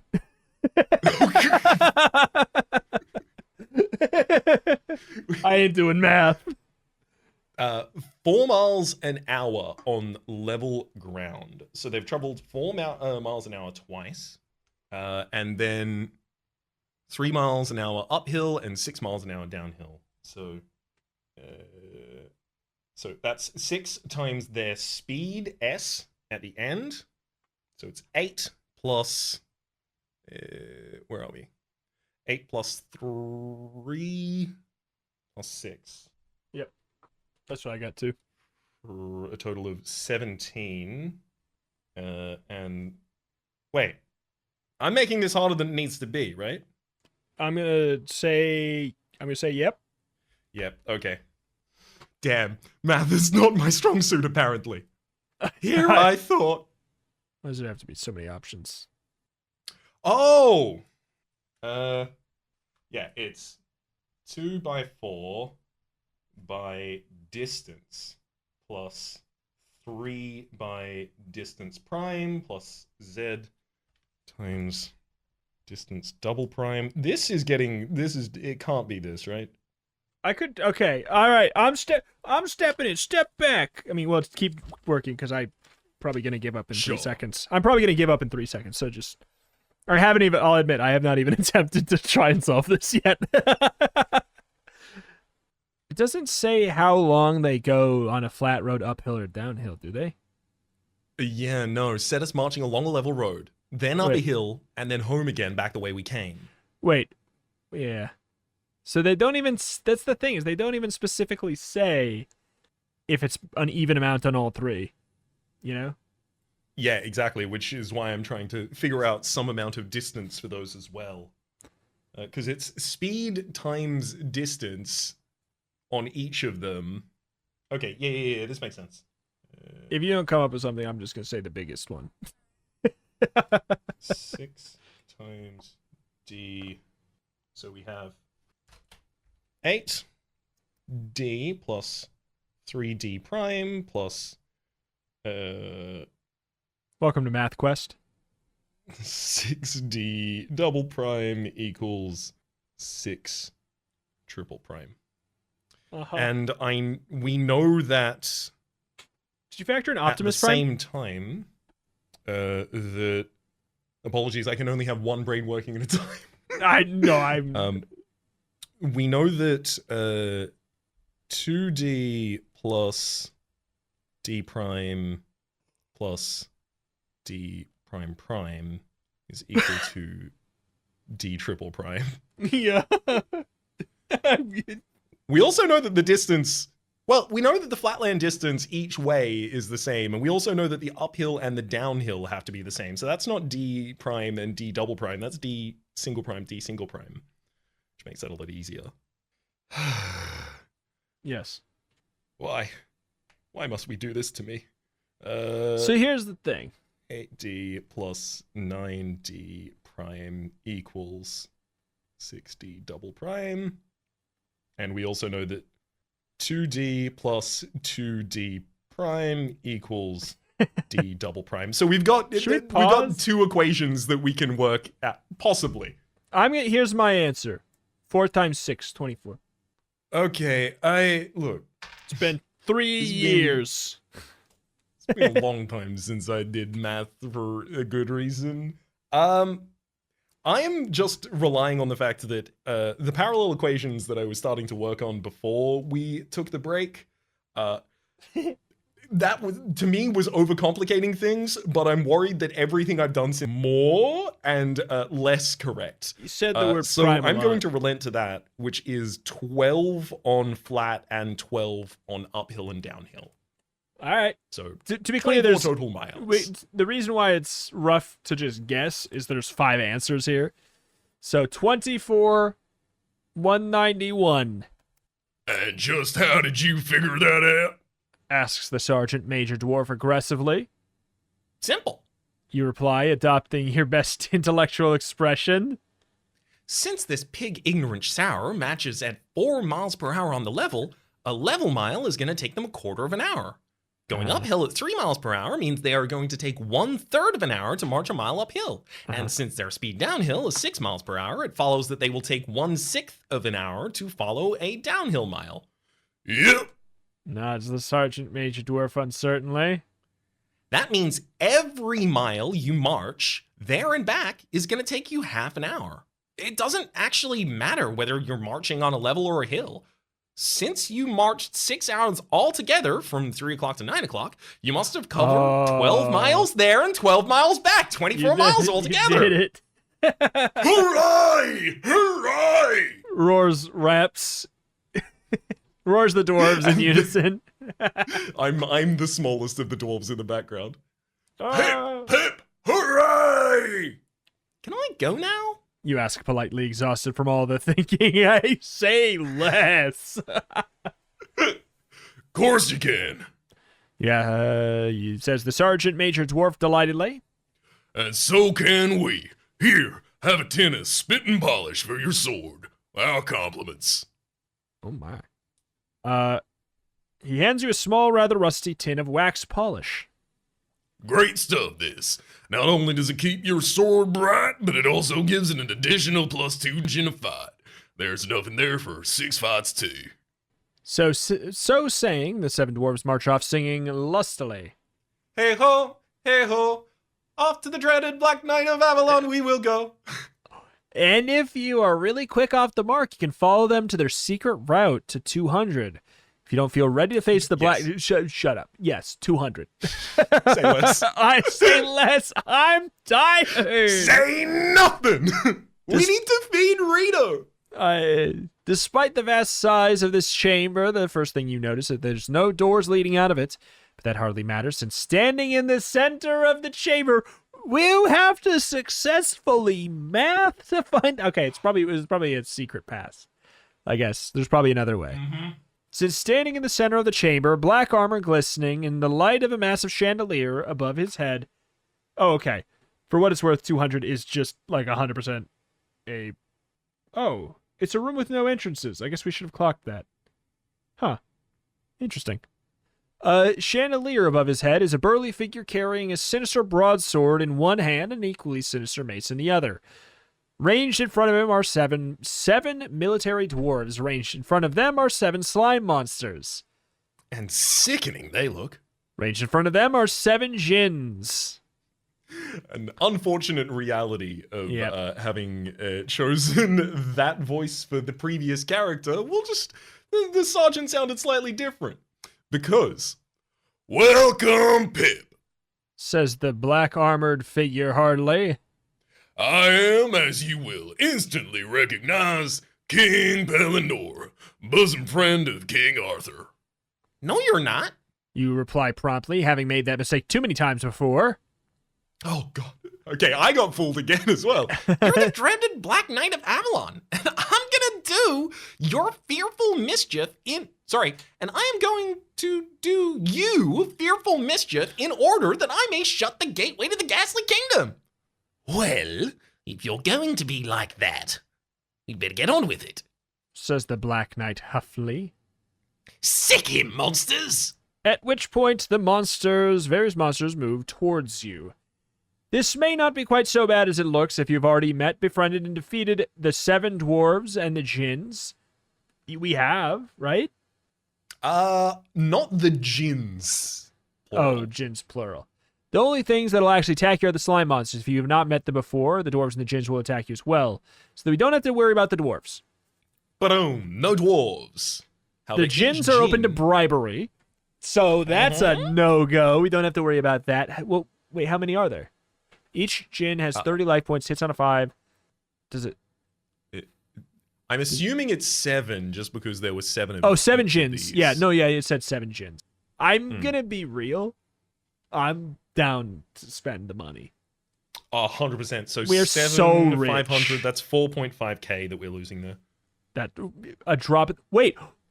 Oh, if you're wearing a tingle ring, any damage scored against you by by a Jinn is automatically halved. I mean, I don't want to. Yeah, we might as well pay for it.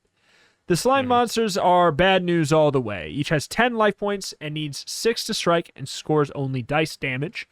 But they poison you on the first successful strike, causing you to lose 2 life points every time you make a hit until you cure yourself if you can. We do have poison cure. And curing yourself takes up a round, so the monster gets a free strike while you're doing it. So that is annoying, but we do have poison cure. We do indeed. I think before we start this battle, we should absolutely do a couple of things. Yes.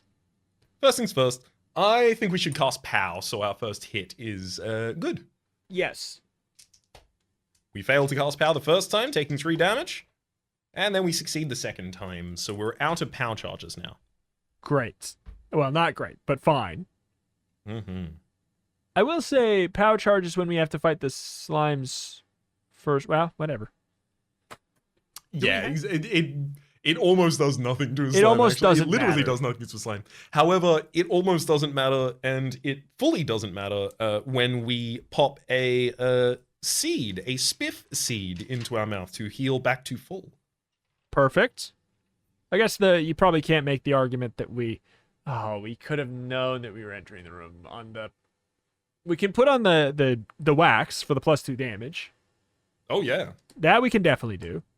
I don't know if we can argue that we can do the lamp for -3 damage. Yeah, unfortunately, I don't. Because think so. we had to do it before does we say you entered have the to room. have that before Yeah. you go into the room. Yeah, But it sucks because we should have known because we literally knew we were entering. it's true. We knew we were entering. That's just a goof. All right. Any other things that I think that's it for the out of combats, right? Yep. Now it's time to fight the slime monsters. All right. So how many are there? 7 of these too? It Yeah. looks like, yeah. Yeah, there's 7 of them. Okay. All right. Initiative roll. They got a 3. 1. They're going to be attacking first. All righty. Need a 6 to strike. Scores dice damage. 2 life points every time you can make a hit until you can cure yourself. Whoa, gosh. Okay, well, I got a 5, so it doesn't matter. Did a sick trick off my thumb, but it is a 5.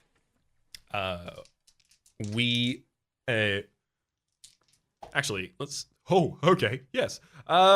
Any hit that we actually make here will knock unconscious at the absolute least a slime monster, and ranging all the way up to a kill. So effectively, I'll just give you successful hits or non-successful hits. Question, though. Should we do the we get to attack twice a turn spell?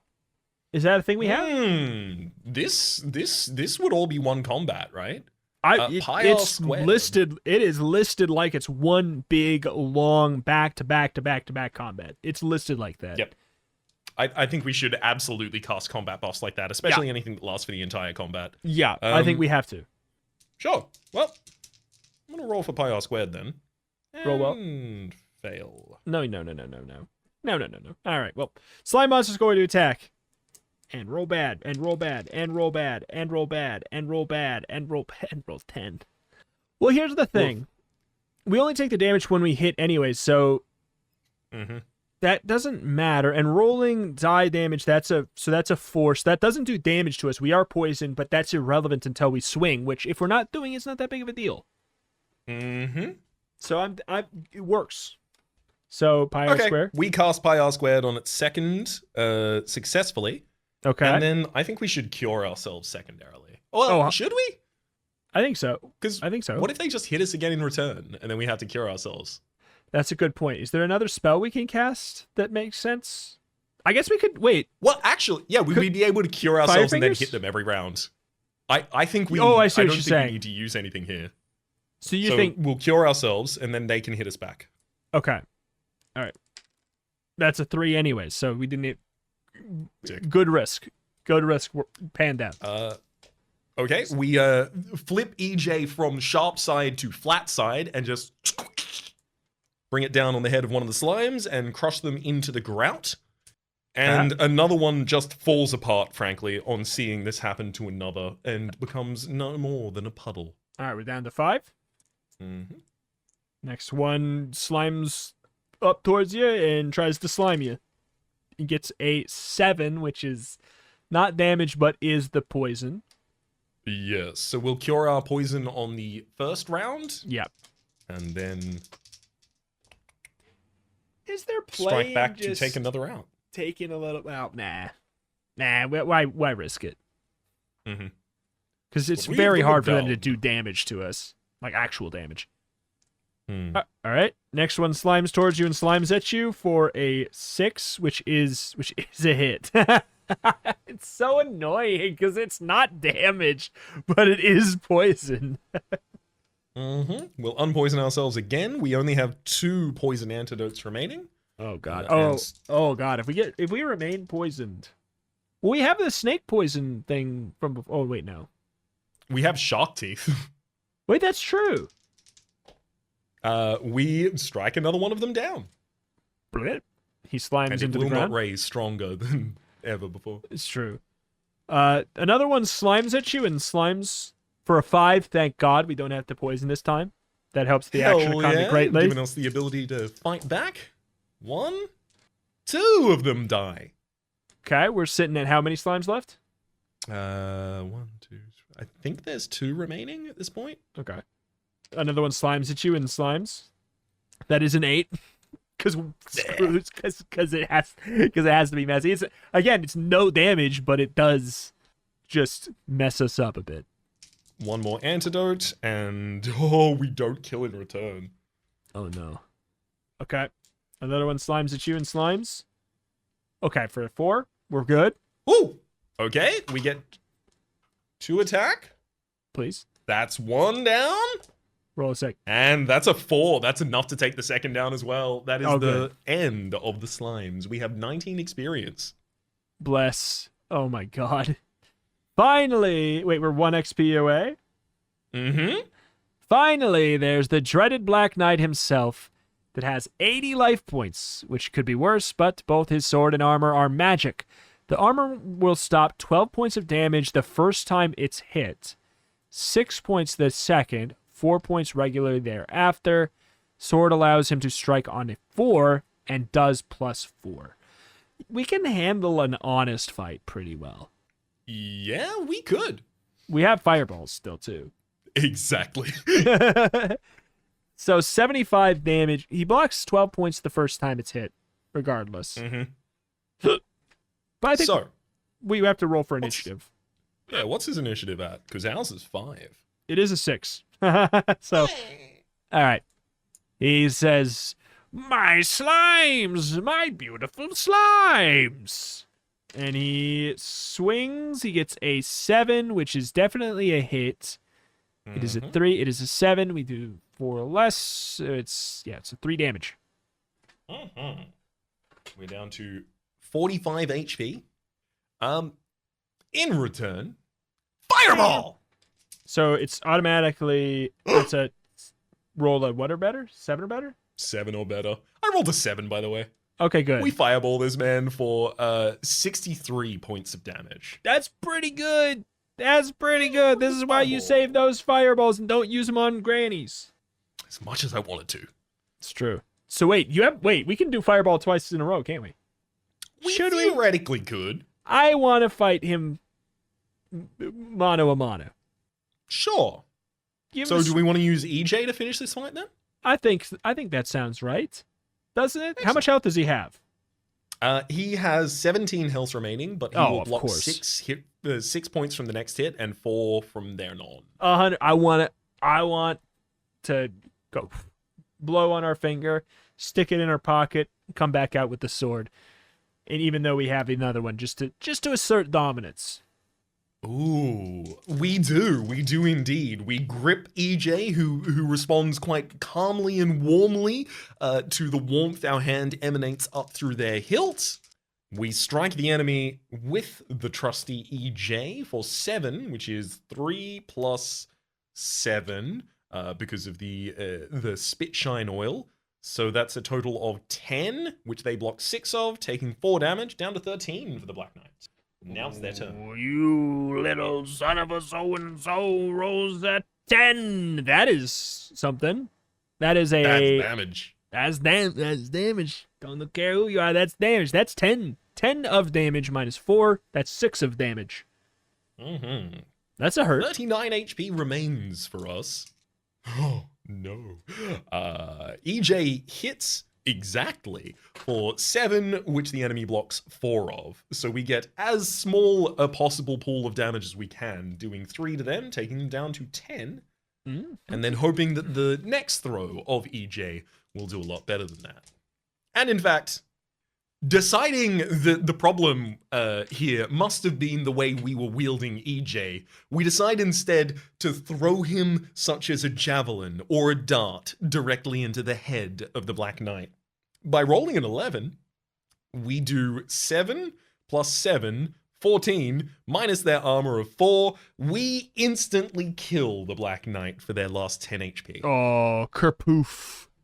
He melts into the darkness. No! Bye-bye, punk.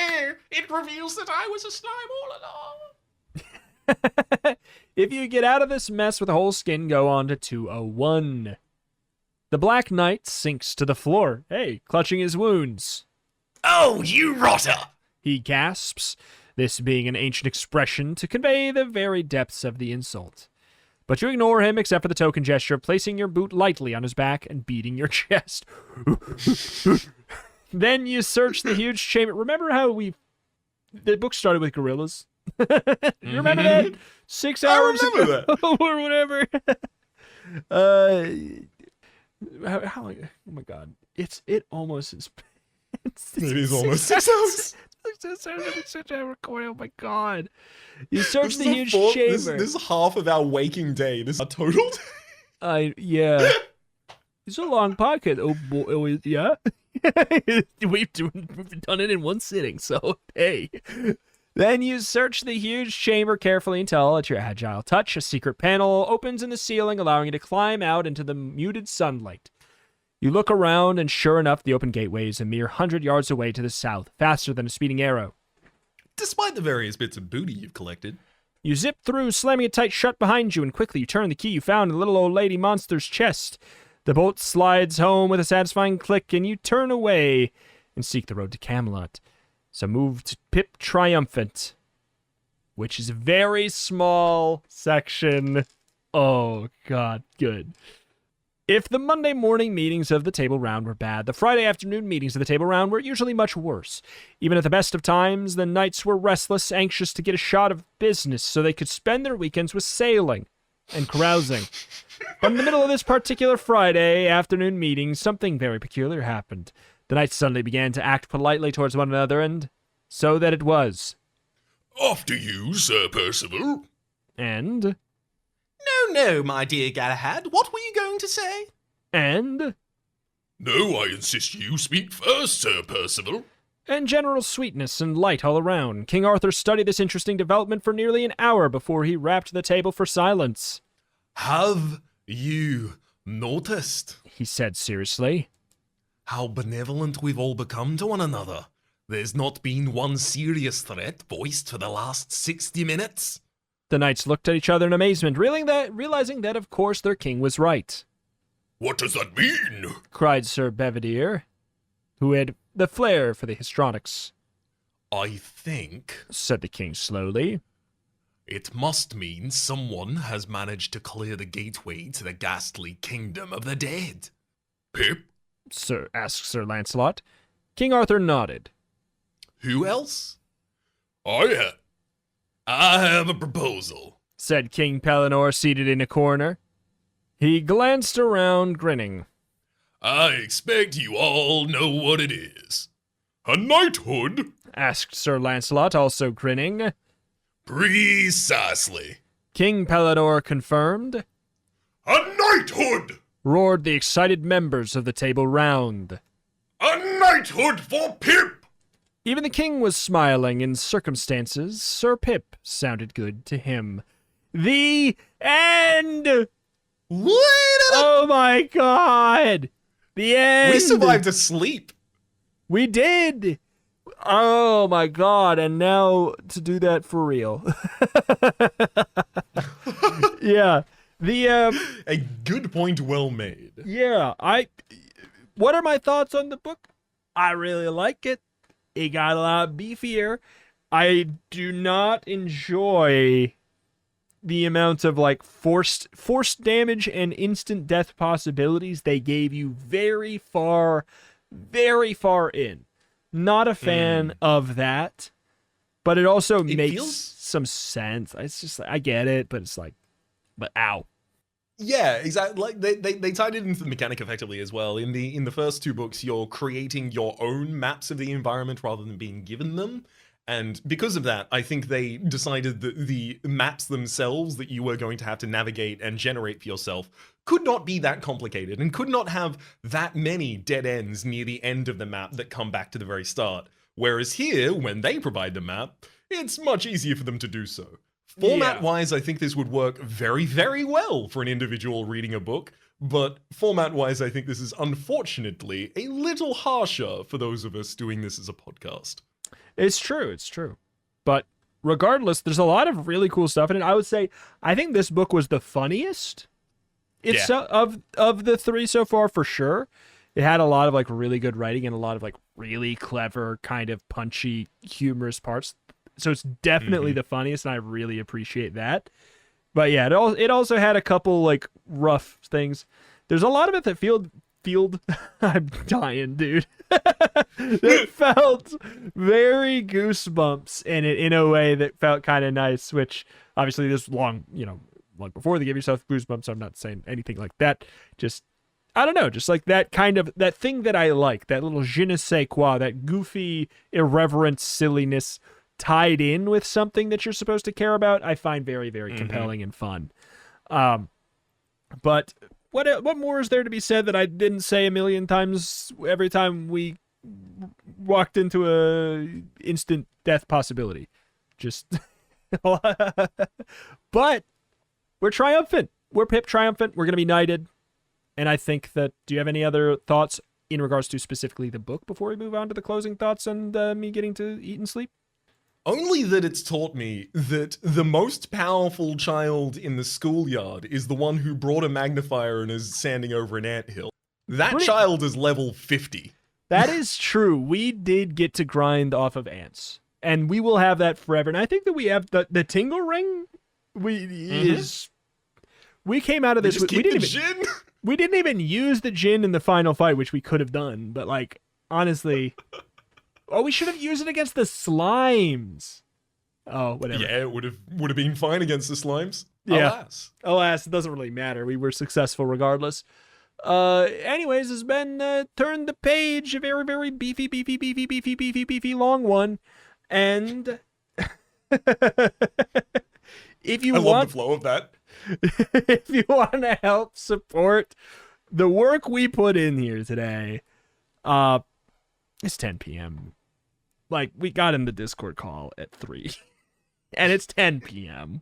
If you want to help support what we're doing here, you can, if you want to go above and beyond, you can support on Patreon. It's a wonderful thing you can do, patreon.com/turnthepagecast. Otherwise, over on YouTube, if you would at least, go over there, do a little subscribe, do a little comment, a little bit of this, a little bit of that, scratch back, all that. That'd be wonderful. But do you want to thank our wonderful Patreon supporter for this episode here? Our hero. Absolutely. A special thanks to the hero of the realm, Sir Adams. Well, thank you very much, Sir Adams, for you get to claim this. I think that's a badge of honor. You perhaps have the most episode, which is That's some bang for your buck on this one right here.